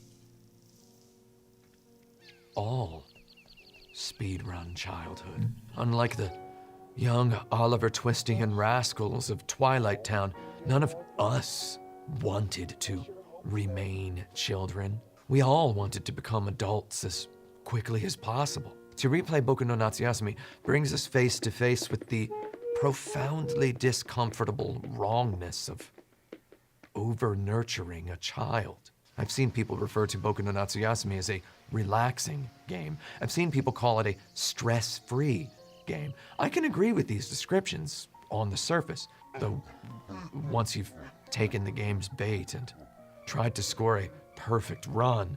Once it's all over, the stress sinks in. This, of course, does not disqualify it from the vacation game descriptor. Vacations often elicit stress. We need only recall little phrases like, "it rained the whole time," or "I barely left the hotel," to remember that meat space vacations can also fail to relax us. One time I went to Hawaii. One day I didn't get to the beach until after 2 p.m. I felt lousy about that for the rest of the week, and I still feel so lousy about it now that I've mentioned it twice in this review alone. Boku no Natsuyasumi drips stress on you primarily with the kite collection quest and the beetle wrestling quest. Collecting all the kites nets you 1 event point of the possible 15, whereas completing the beetle collection quest can net you 2. According to ancient FAQs, I knew you only needed 13 points to win, so I let Boku off the kite flying hook and drilled down on beetles early. The beetles quest fascinates me. You meet these 3 delinquent children in their hideout under the overpass early into your break month. They go by the names Guts, Megane, meaning glasses because he wears glasses, and Fat, Fatto. Literally his name is Fat, Fatto, fat in English. Because, as he tells you, one day he saw a little foreign girl in town and she stared at him and said, "Oh, fat!" If I hadn't had a particular sort of strikingly similar experience in elementary school myself, I'd accuse this video kid right here of making that little girl's unimaginative sentence structure up. These kids exist both to inject a little casual class commentary into the story and to embody the different traits of an expert bug trainer. Megane has the smarts, Guts has the ambition, and Fat has the raw power.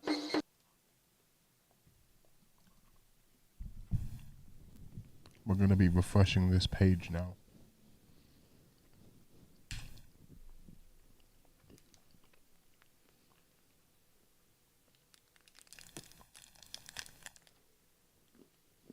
Hour.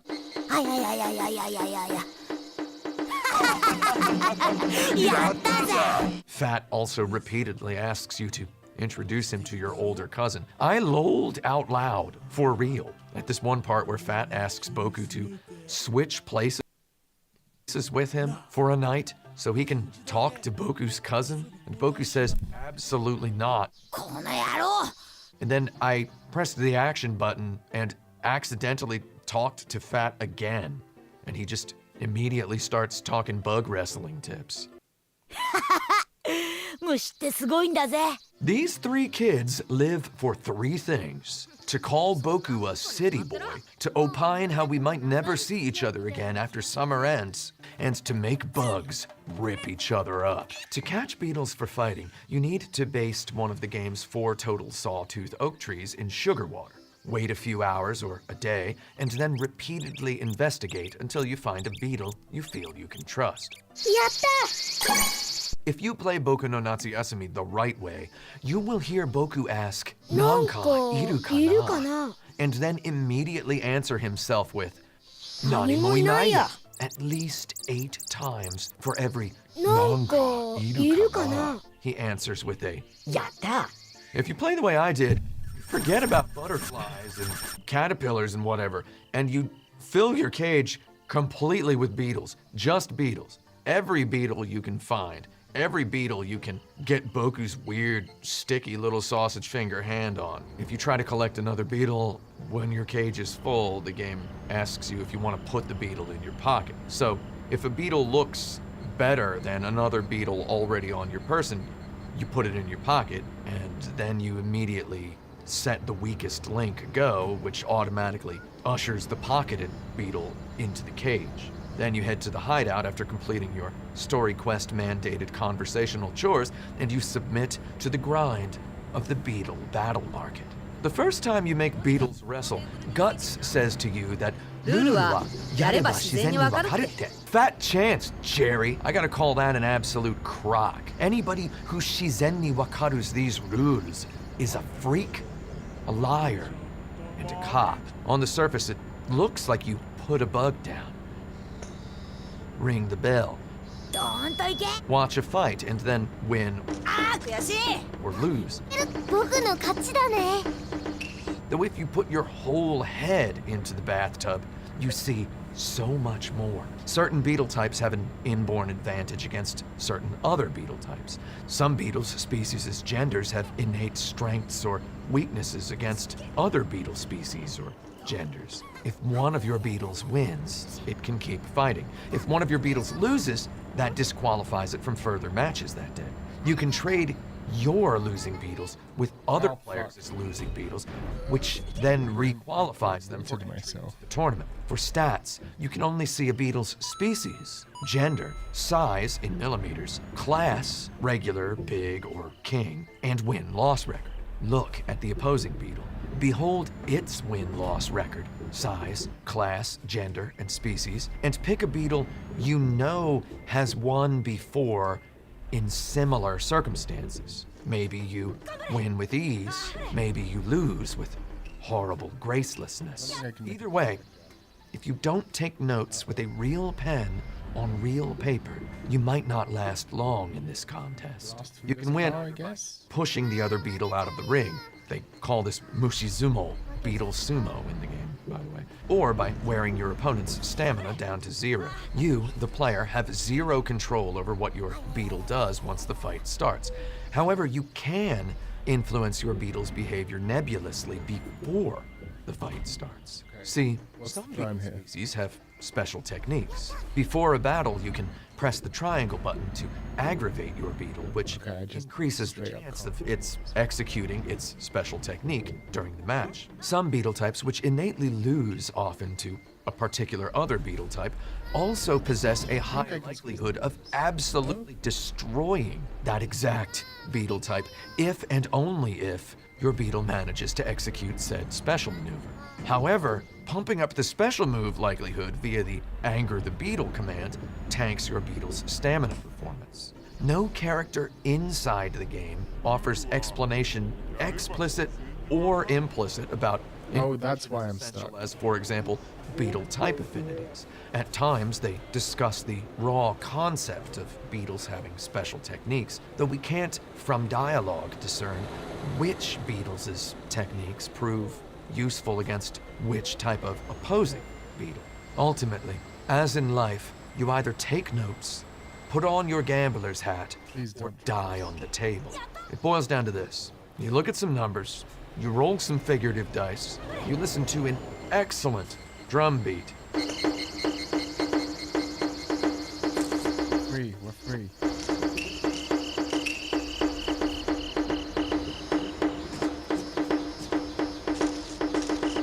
Then you win, 負けちゃったよ or you lose. Why did it force me to go through here? Also, Kabuto Mushis totally own most of the time, except for the times they immediately die, and you scream because you don't understand. When you consider that this quest happens within the confines of a larger narrative with Why on earth did it make me do that? Why did the fucking GPS tell me to go that way? The beetle sumo That's insane. hides That's actually more numbers than it wacky, shows. insane, Your bugs crazy. individually level up the more they win, and you level up as a bug trainer the more wins your stable of beetles rakes in. Furthermore, your levels only seem to increase by a set number per day. I confirmed this with a lot of memory card blocks. You must return to the hideout at a later date in order to face the stronger bugs you need to beat to advance in the tournament. When the conniving delinquents throw out their secret weapon unto you, the city boy, you might throw every bug in your stable at it, only to wind up beetleless. Now you need to shrewdly trade out your losing bugs, or else risk waiting another day, hoping for another secret invisible level up that boosts your bugs into winner territory. The trade values for your individual beetles depend on your win-loss ratios and the type and gender of the bug, though as far as I can tell, it doesn't figure from any kind of exact calculation. I was able to derive no perfect formula using available information, leaving me to only conclude that bugs have finer stats.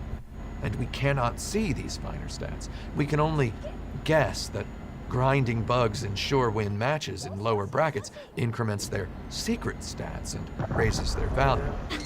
負けちゃったよ。 So it goes that over the course of many days, you detour over to the hideout under the overpass to subject yourself to more torture at the mercy of a nebula vortex of unknowable numbers.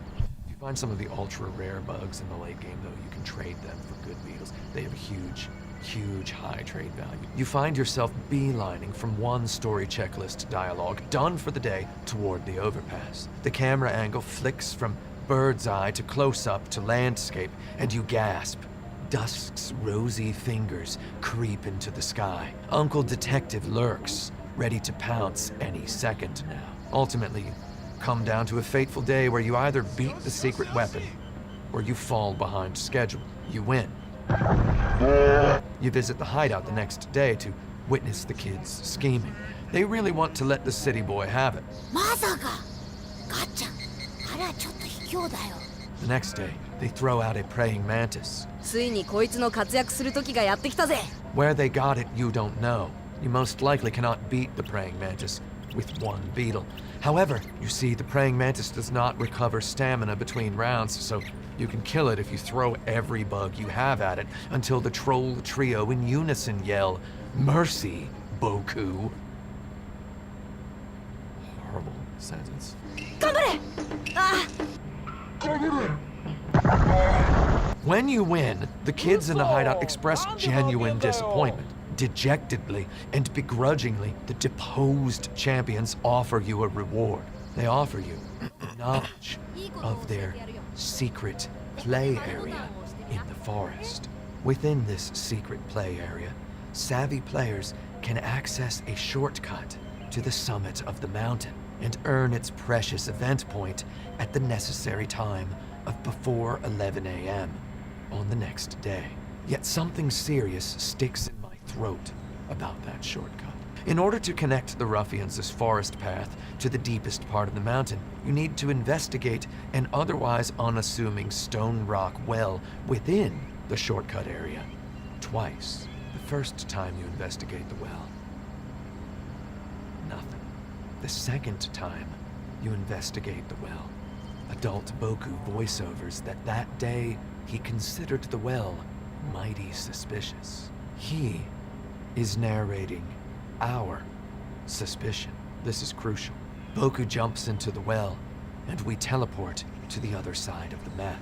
I found this cutely curious the first time I witnessed it. It reminded me of recruiting the hidden optional character Mog in Final Fantasy VI.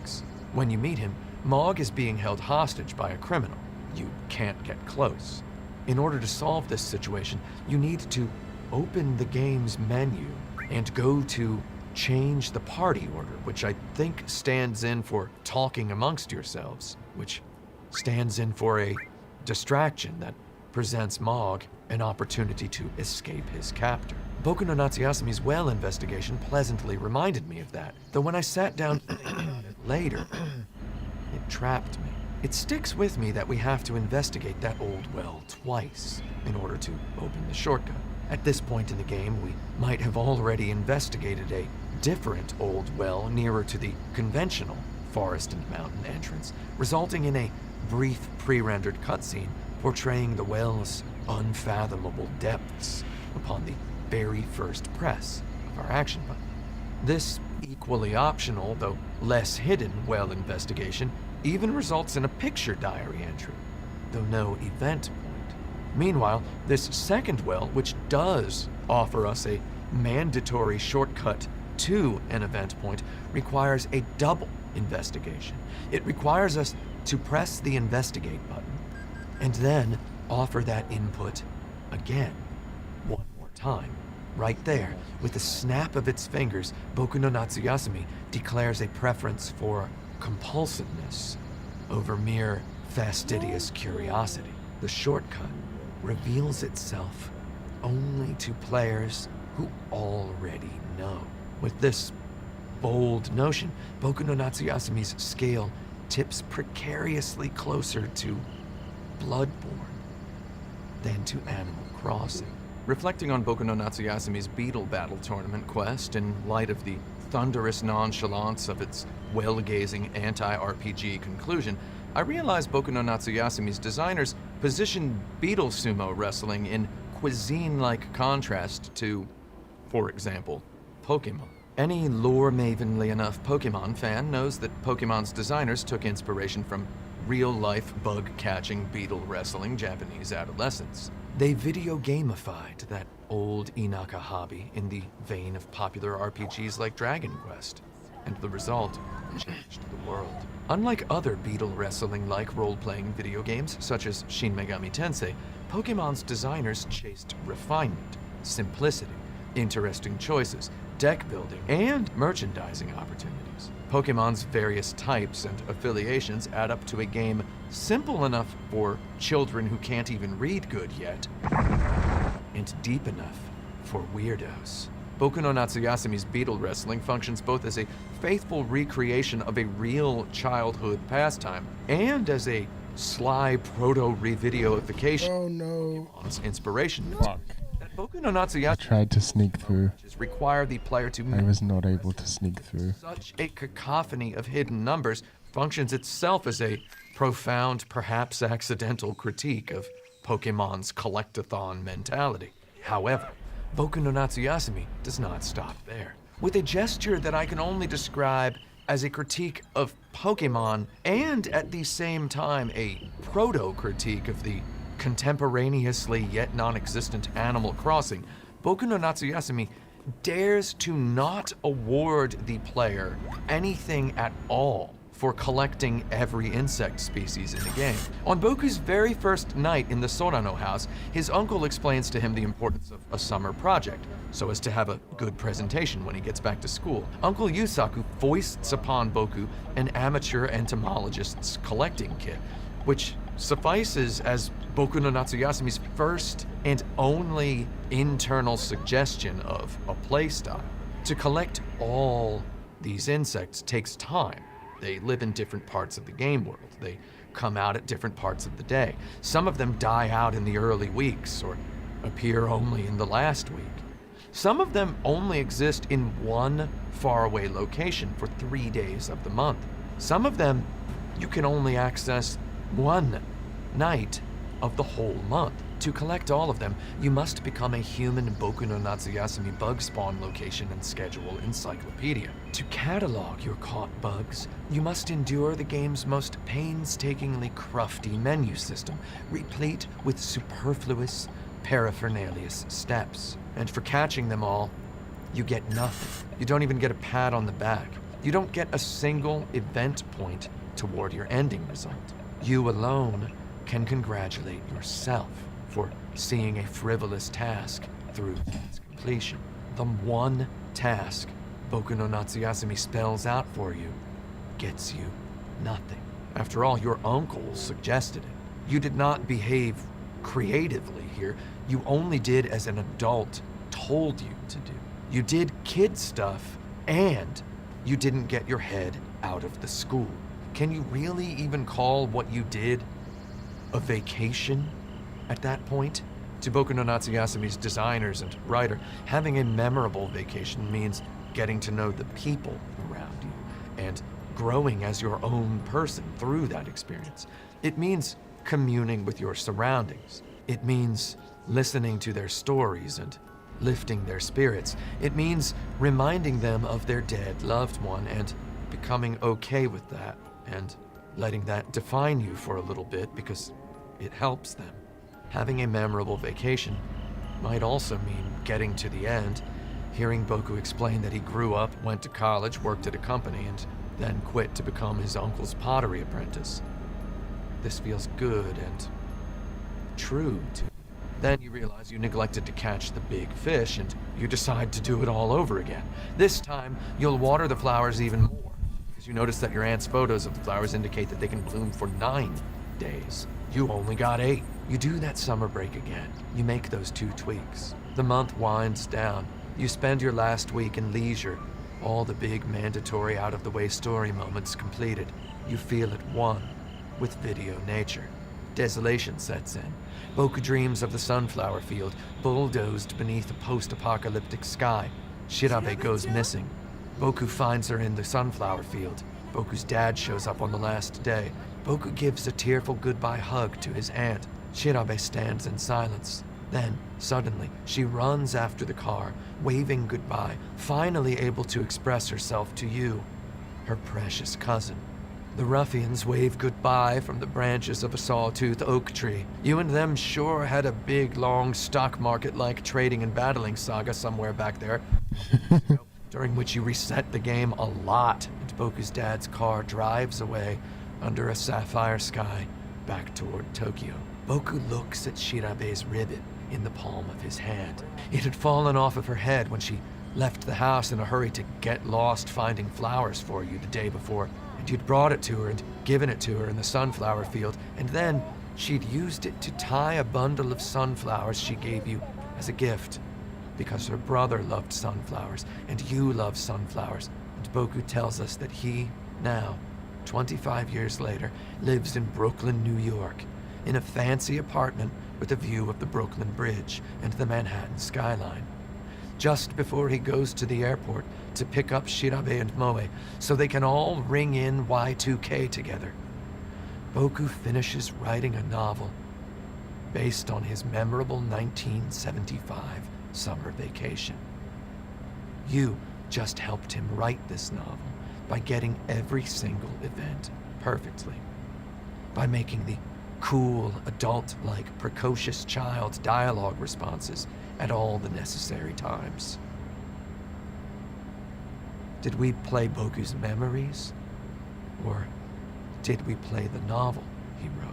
Whatever the answer, the only way we can get to the top of the mountain is to use the well shortcut that we need to interact with twice, that we can only use if we already know about it. Boku no Natsuyasumi calls you a liar, simultaneously as it softly preaches that vacations and our lives blossom when we look outside ourselves and listen, either to the winds of nature, the birds and the trees, or to the stories of the people who surround us with their love. Boku no Natsuyasumi, with its frantic, brain-poisoning beetle algebra, pointless, bug-catching catalog side diversion, and double confirmation requiring old forest shortcuts, here with its true ending, sweetly reprimands you for having played too much of a video game. I know that some Japanese players in fact already consider the novelist ending the untrue ending, a unique twist on the multi-ending video game formula. Unique in that it requires the most of the player, though by merely existing, it logically taints the quality of the narrative that came before it. I presume this tricky of a twist might come across as a cop-out or even offensive to some players. In all honesty, Moon Remix RPG Adventure's ending twist offended me a little bit when I first played it back in 2003. Over the course of that game, the player, a ghost, follows around an unromantic legendary hero who kills innocent animals, considering them monsters. The player must save the souls of the animals. This amounts to a beautifully repetitive, world-spanning plot, finally climaxing with a reveal that the quote-unquote door of light the player character seeks to open equals the lid on a PlayStation 1 video game console. And all along, the queen the player sees in dreams, the queen who beseeches them to seek the door of light, equals their mom, begging them to turn the video game off and go to bed. When you consider that the legendary hero character represents the main character's past self, seeing as the main character is a real boy absorbed into his television after playing an RPG in which he kills all the monsters, not considering any of the story's subtext, this adds up to a bit of a multi-layered mind blow. So it's already a game within a game, and now we're getting a game within a game within a game. Though when I first finished Moon, I admit I scowled at the notion that a video game developer would string me along for such a delicious morsely meal of an adventure, only to rug pull and call me an idiot video game player at the last minute. This slapped my face far harder than any Western video that has ever forced me to... What is happening right now? Then tells me at the end to look at all the people I killed to get here. In its true ending, Moon Remix RPG Adventure sneers. It says, "Look at all the video game you played while you were playing our good video game." There, I at once found its frequent repetitive black and white pittings of violence against pacifism rote and unsavory. I felt this way for a couple of days before suddenly deciding I found it hilarious and I love it to this day. However, let the record show that the twist insulted me the first time I witnessed it, and therefore it worked. We're still going, babe. So Pardon me. Yasumi's twist, however, slowed down more gently. We're still going. We're still streaming. We've been streaming for 7 hours almost. Had made the decision to repeatedly play the game more than once in order to master its secrets. I had made that decision after telling myself I had specifically chosen this game because of its short length, because I didn't want to overwork myself after my previous project. I'd told myself I would only play the game twice, and I played it 3 times. Furthermore, when I reviewed Tokimeki Memorial a year earlier, I had experienced a profound catharsis from playing the game way too much and winning its most difficult objective, an objective I realized mid-hallucination might have itself symbolized futility. I'd taken Tokimeki Memorial's final twist as a grave example of my own ill-fated tendency to approach futile tasks. Tokimeki Memorial had called me a liar and a writer. I'd taken this most crushingly revelatory resolution as a figment of my imagination, yet no less profound for it. Yet now, here, once again, I found myself... If no one's watching anymore, I don't blame you. Once again, the game called me a writer, a fabulator, and even a liar. Only this time, the accusation happened very clearly outside of my imagination. Here, Boku no Natsuyasumi had told me that I had played the game too much. Yatta ne! Maybe it told me that I'd played video games, period, too much. Though without a doubt, I had played this game too much. And the game itself knew it. The game had wanted me instead to learn a deeper, unspeakable lesson. Stop obsessing about performance and just enjoy a moment for a moment. One does not simply type the lesson this game wanted me to learn into a game fac. While researching this part of the review, I looked at the only English language game fac for Boku no Natsuyasumi, written all the way back in November of 2002. Under the walkthrough entry for August 16th, the writer writes, "A swing will be built out in the backyard. You can play on it any time of day. Unfortunately, Boku just keeps swinging back and forth until you press the action button again." The placement of the "unfortunately" kills my soul a little bit. This game fac writer and I have carried little adverbs like that folded up into tiny squares in our wallets ever since our neighbors first showed us Super Mario Brothers. When we hold a magnifying glass up to the game mechanic utility... Want me to go... Oh, okay. Saved? We miss out... Wants me to go this way? Simple love of gravity and cool... Oh, I'm just guessing at this fucking point. He had spent all this time asking me for one simple reflection. Right, it really did want me to go this way. All of this video... No? Yes? Building a I think so. digital temple of nostalgia, which aimed to inspire me to act. When finally it told me I had played too much, when it told me I had spent too long in the simulation, when it kicked me out of the escape, it finally rang the necessary bell in the depths of my head. On my previous playthrough, I'd stewed a bit, grumbling at the notion that a couple cousin conversations and fishing excursions during a summer month can so drastically butterfly affect a boy's future life as a man. I'd taken umbrage at Boku no Natsuyasumi's alleged postulation that one can do childhood wrong. Yet when the game called me a stone-cold liar for going back and getting it all right, I knew it didn't mean to tell me that maybe I messed up somewhere back in my own childhood. It was telling me that only freaks and liars do childhood right. Boku no Natsuyasumi had graciously forgiven me and everyone else for doing childhood wrong. I don't know what Boku no Natsuyasumi wanted me to do with this absolution it offered me. Then I realized it probably wanted me to not try to catch all 60 insects in the game. It probably preferred me to follow my heart. As someone more intimately aware than most of the exact paleness of memory's shadow next to the brilliance of lived experience, I knew only one real way to follow my heart. So I bought an airplane ticket to Kansas.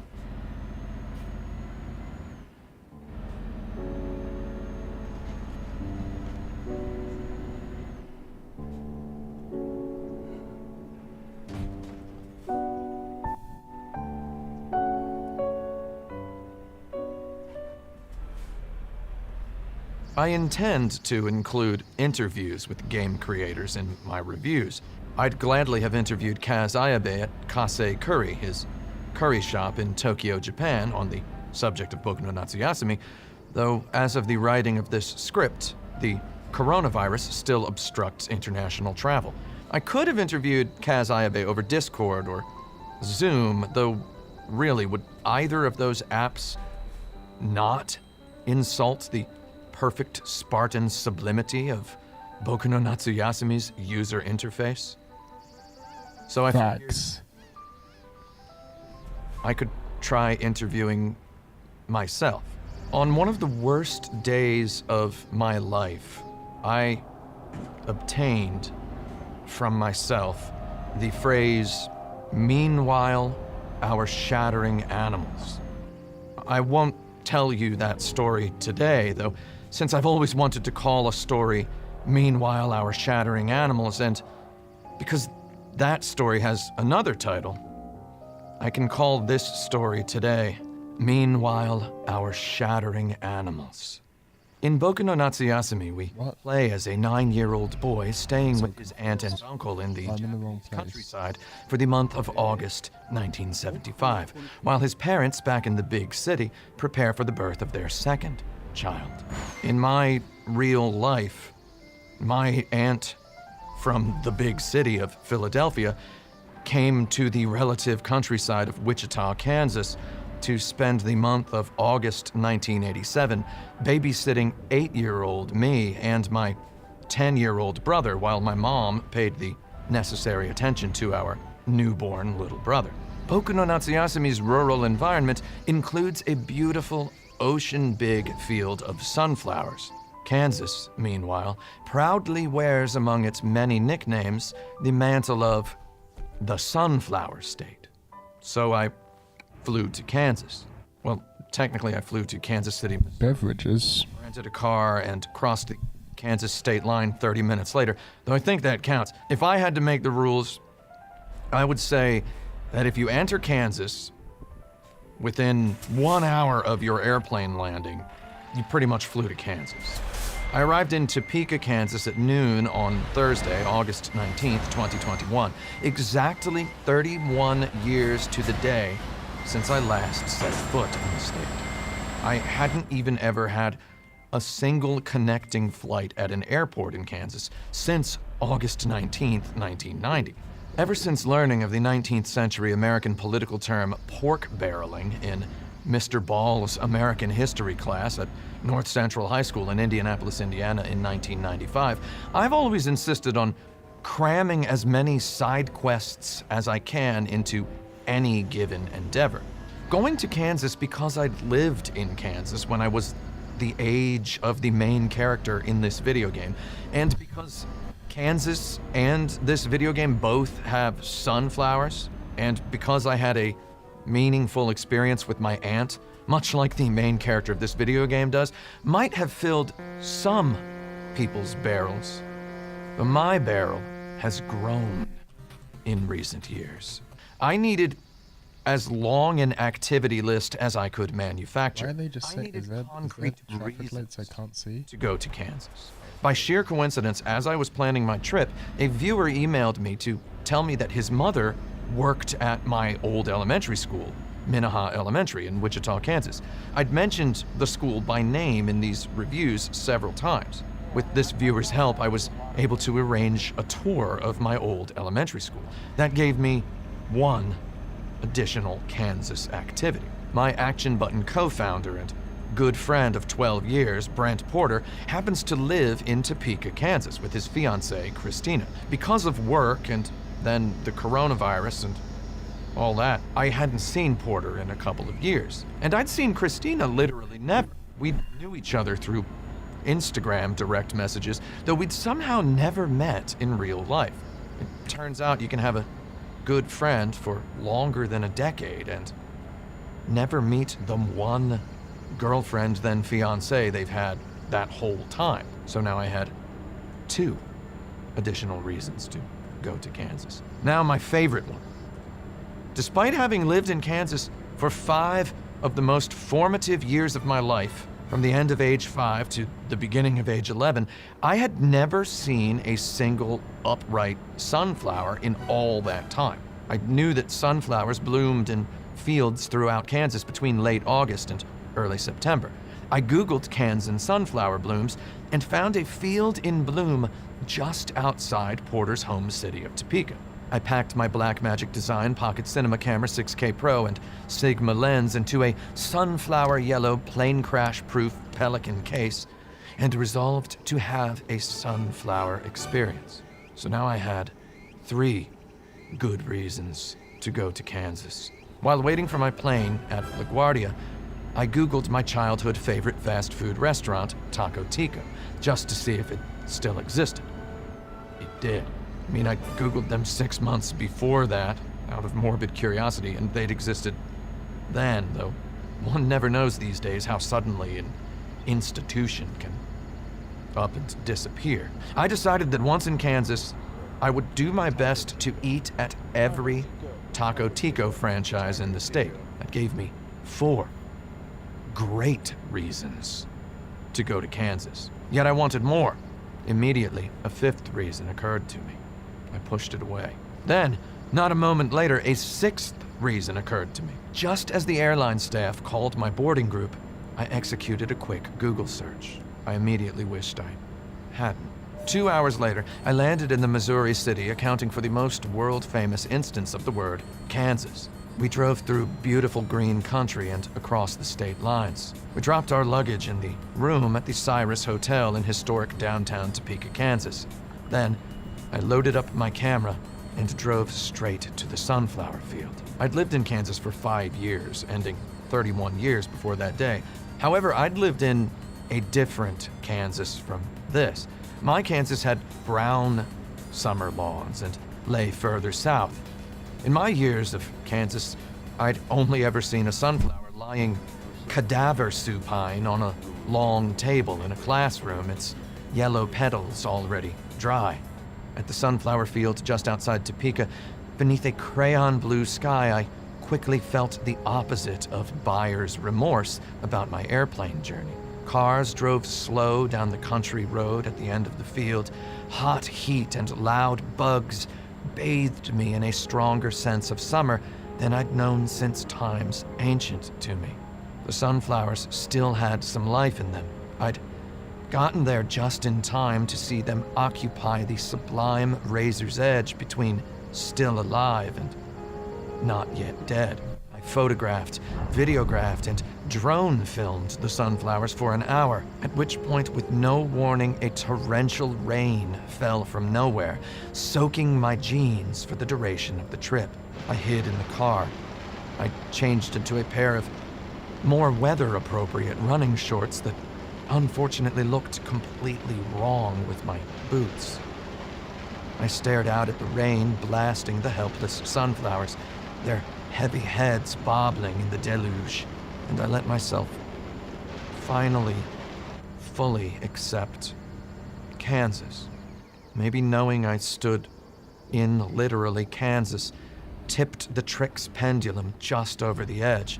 Despite the geographical difference of this particular Kansas, despite the newness of the sunflower experience, my memories awakened with that shrieking gush of rain. I had come back to myself. I've only just barely spoken in public about my time in Kansas. I've told you all about the tiny mom-and-pop video store where my mom randomly selected a different, or sometimes a repeat, bad video game every Friday before picking my big brother and I up from Minnehaha Elementary. I've credited the geography of Wichita, Kansas with the foundation of my critical faculties. I've said in so many words that if the video store had lain between our school and our home, instead of between the supermarket and our school, my mom would have stopped there after picking us up, and we would have selected our own video games. Though, aside from fatalistic anecdotes of this general nature, I realize I don't talk to you too much about Kansas. I talk far more often of every other place I've lived. My birth occurred in Philadelphia, Pennsylvania. I went to college in southern Indiana. I lived in Oakland, California for 7 years, longer than I've ever lived in any other American city. I lived in Tokyo, Japan for 10 years, longer than I've ever lived in one place for one time. And I've lived in New York now for longer than I ever lived in Kansas. And I realize every once in a while that if I come from... Please, where's the petrol station? Place, please. It's Kansas. I spent kindergarten... I think I'm GG'd on fuel here. Wichita, Kansas. All of elementary school. Before moving to Fort Meade, Maryland, where they did not consider 6th grade middle school.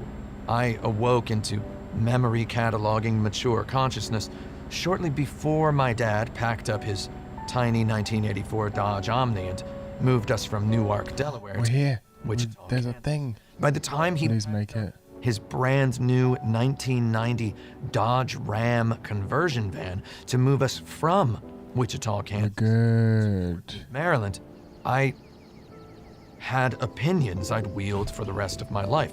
For example, that Super Mario Bros. 3 is my favorite video game ever. That RoboCop is one of the best films of all time. Hard agree. The Last Crusade is the worst of the first 3 Indiana Jones films, and that, yes, I still own and frequently wear the Batman the Movie t-shirt I purchased for $5 of my birthday money at the Target store in Wichita, Kansas on June 16th, 1989. I had worn that t-shirt twice a week or more since buying it, and I wore it that day in the van when we crossed state lines. So of course I wore it in my rental car that day as I sat watching rain pelt sunflowers. And of course I wore it while watching Matt Reeves' 2022 film The Batman, starring Robert Pattinson. And of course, I'm wearing it right now. I don't even really like Batman. I did not even like Tim Burton's Nicholson Keaton Batman in 1989, yet I bought the shirt with my own money. The first article of clothing I ever purchased with my own money. So I stuck to my guns, and I still stick to that same gun. This perhaps illustrates in the pettiest light exactly what my Kansas means to me. Also, it was in Kansas that I stopped eating meat, and I haven't eaten meat again since. I have turned my 5 ancient Kansas years of memory over and over again in my mind for 3/4 of my life. Day by day, my Kansan season grows huger in my recollection. It long since crossed the threshold whereafter I do not hesitate to declare that Kansas made me more than any other place has made me. Brent Porter drove down to Wichita with me, my only friend Mimsy, my baby boy Bibbithy Babbis, and my rented SUV trunk full of cameras. As we drove into town, we passed by the Tallgrass gated community where my only childhood friend Rohit and his parents and brother Rajiv and sister Vidya had moved days after Rohit told me so nonchalantly, "Our house is finished." Their new house had a loft where I watched him beat Wart in Super Mario Bros. 2, and where I watched him ask multiple times why Dragon Warrior couldn't just have a sword button like Zelda. Their new neighborhood had a pool and a tennis court, which I took one look at and it made me want to learn to like tennis. 1,001 memories came flooding back with a ferocity I somehow had not expected. I have mentioned my memory in the past. Usually I dance around defining my memory. I live with a condition of little understood provenance. I can tell you I don't like it. When I tell people about it, they usually say it sounds useful. I tell them they wouldn't like this if they had it, and they almost always reply that they wish they had a better memory. I seldom, if ever, endeavor to fully depress any inquirer about my condition, though I've received so many detailed questions in the past few years that it might make sense to depress you about it right now. Most people asking me about my memory condition mistakenly refer to it as a photographic memory or an eidetic memory. I tell them, actually, I got something different. They ask me to explain the difference between whatever it is I do have and the stereotypical Rain Man / Memory Man savant guy who can memorize a whole page of the phone book in 2 clicks of a stopwatch. Those Johnny 5 dudes who can play a bona fide audience member's paperback like a flip book and get a round of rousing applause when they correctly remember the 9th word of the 2nd sentence of the 3rd paragraph on page 96. I win. To answer plainly, the difference between me and one of those guys is I ain't one of those guys. I'm just a guy who remembers times, dates, places, gas prices, and other mundane details with extreme autobiographical clarity. And I spend most of every minute of every day remembering. If 1 hour amounts to about the size of a fist, let's say I back burner churn through about a KFC bucket's worth per minute wherever I go. I've gathered that everyone out there on occasion remembers some embarrassing comment they made on accident one time, and they feel stupid all over again when they do. So imagine how you'd feel if that happened 90 to 100 times per minute on a good day. I live floating in an ocean of defragmented nostalgia. All my memories are the exact same size. My purchasing a pair of Nike Air Huaraches from the finish line at College Mall in Bloomington, Indiana in September of 1998, and my getting a tooth extracted in Manhattan, November of 2017, same size. I could tell you that memories of remembering memories become their own memories of equal size to the memories they contain. Therefore, the older a memory, the more I remember it. So my memories of Kansas loom huge. My memory of walking into a hotel lobby in Pittsburgh, Pennsylvania after a flight got canceled and seeing a crowd of airline employees gathered around watching 9/11 happening in real time on a big screen television is about the same size as my memory of eating a cheeseburger so bad it made me start disliking meat, and French fries with the skin still on them, both from D.W. Spuds and Company at Town East Square Mall in Wichita, Kansas. As I looked upward at the towering rectangular structure jutting out of the top of the circular food court, wondering what function does this monstrous tower serve? I'd never seen anything so big in my life. We beelined straight for that structure once arriving at Town East Square Mall that morning in Wichita, Kansas. Clearly, this structure served to vent exhaust fumes from all the food court stalls' kitchens, as I'd realized upon thinking about it after I learned what a ventilation fan was, though that day I found it no less sinister than I had 36 years ago. Only now I had a new descriptor to add to it. Quake level-esque.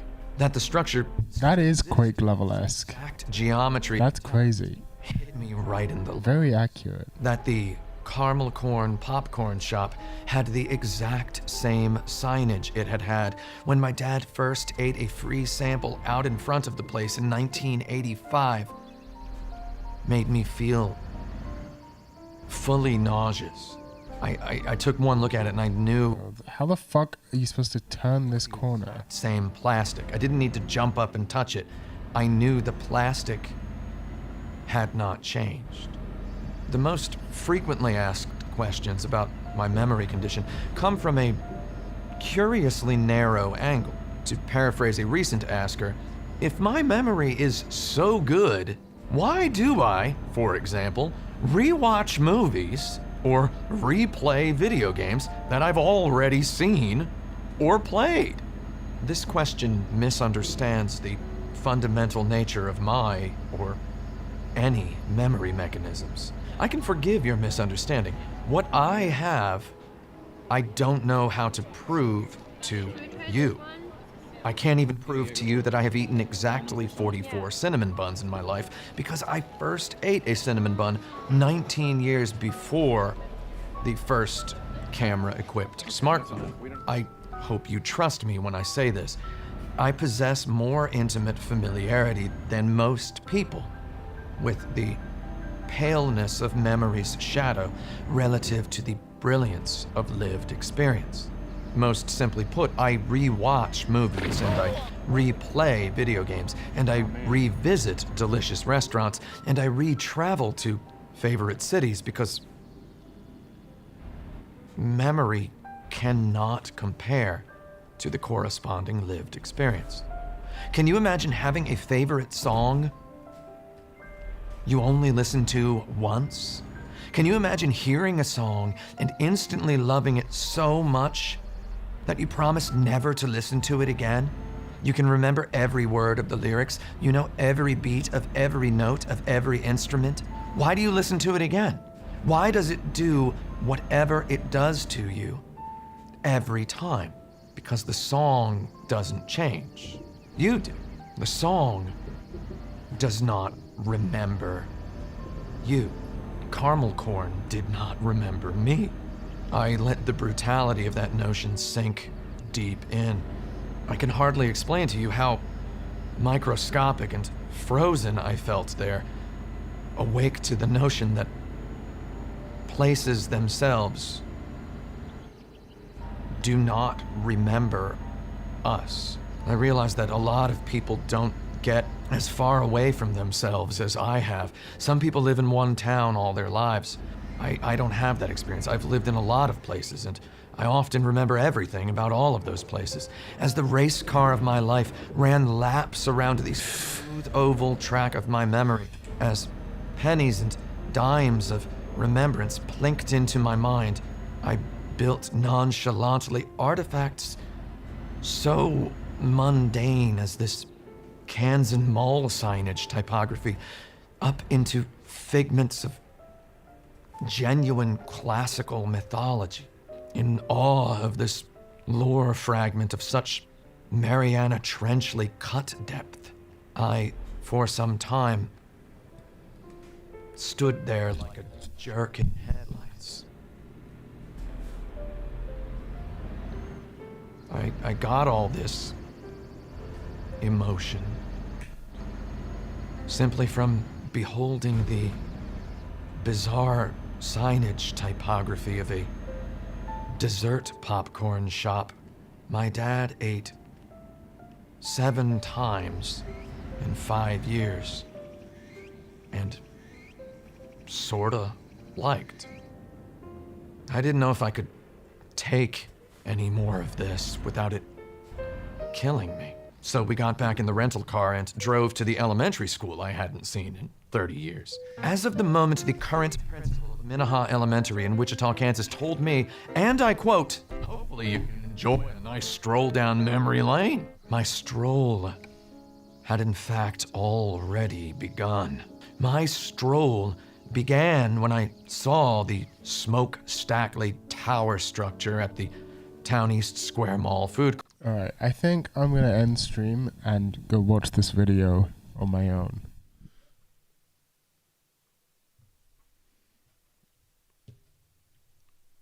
No one's watching anymore anyway.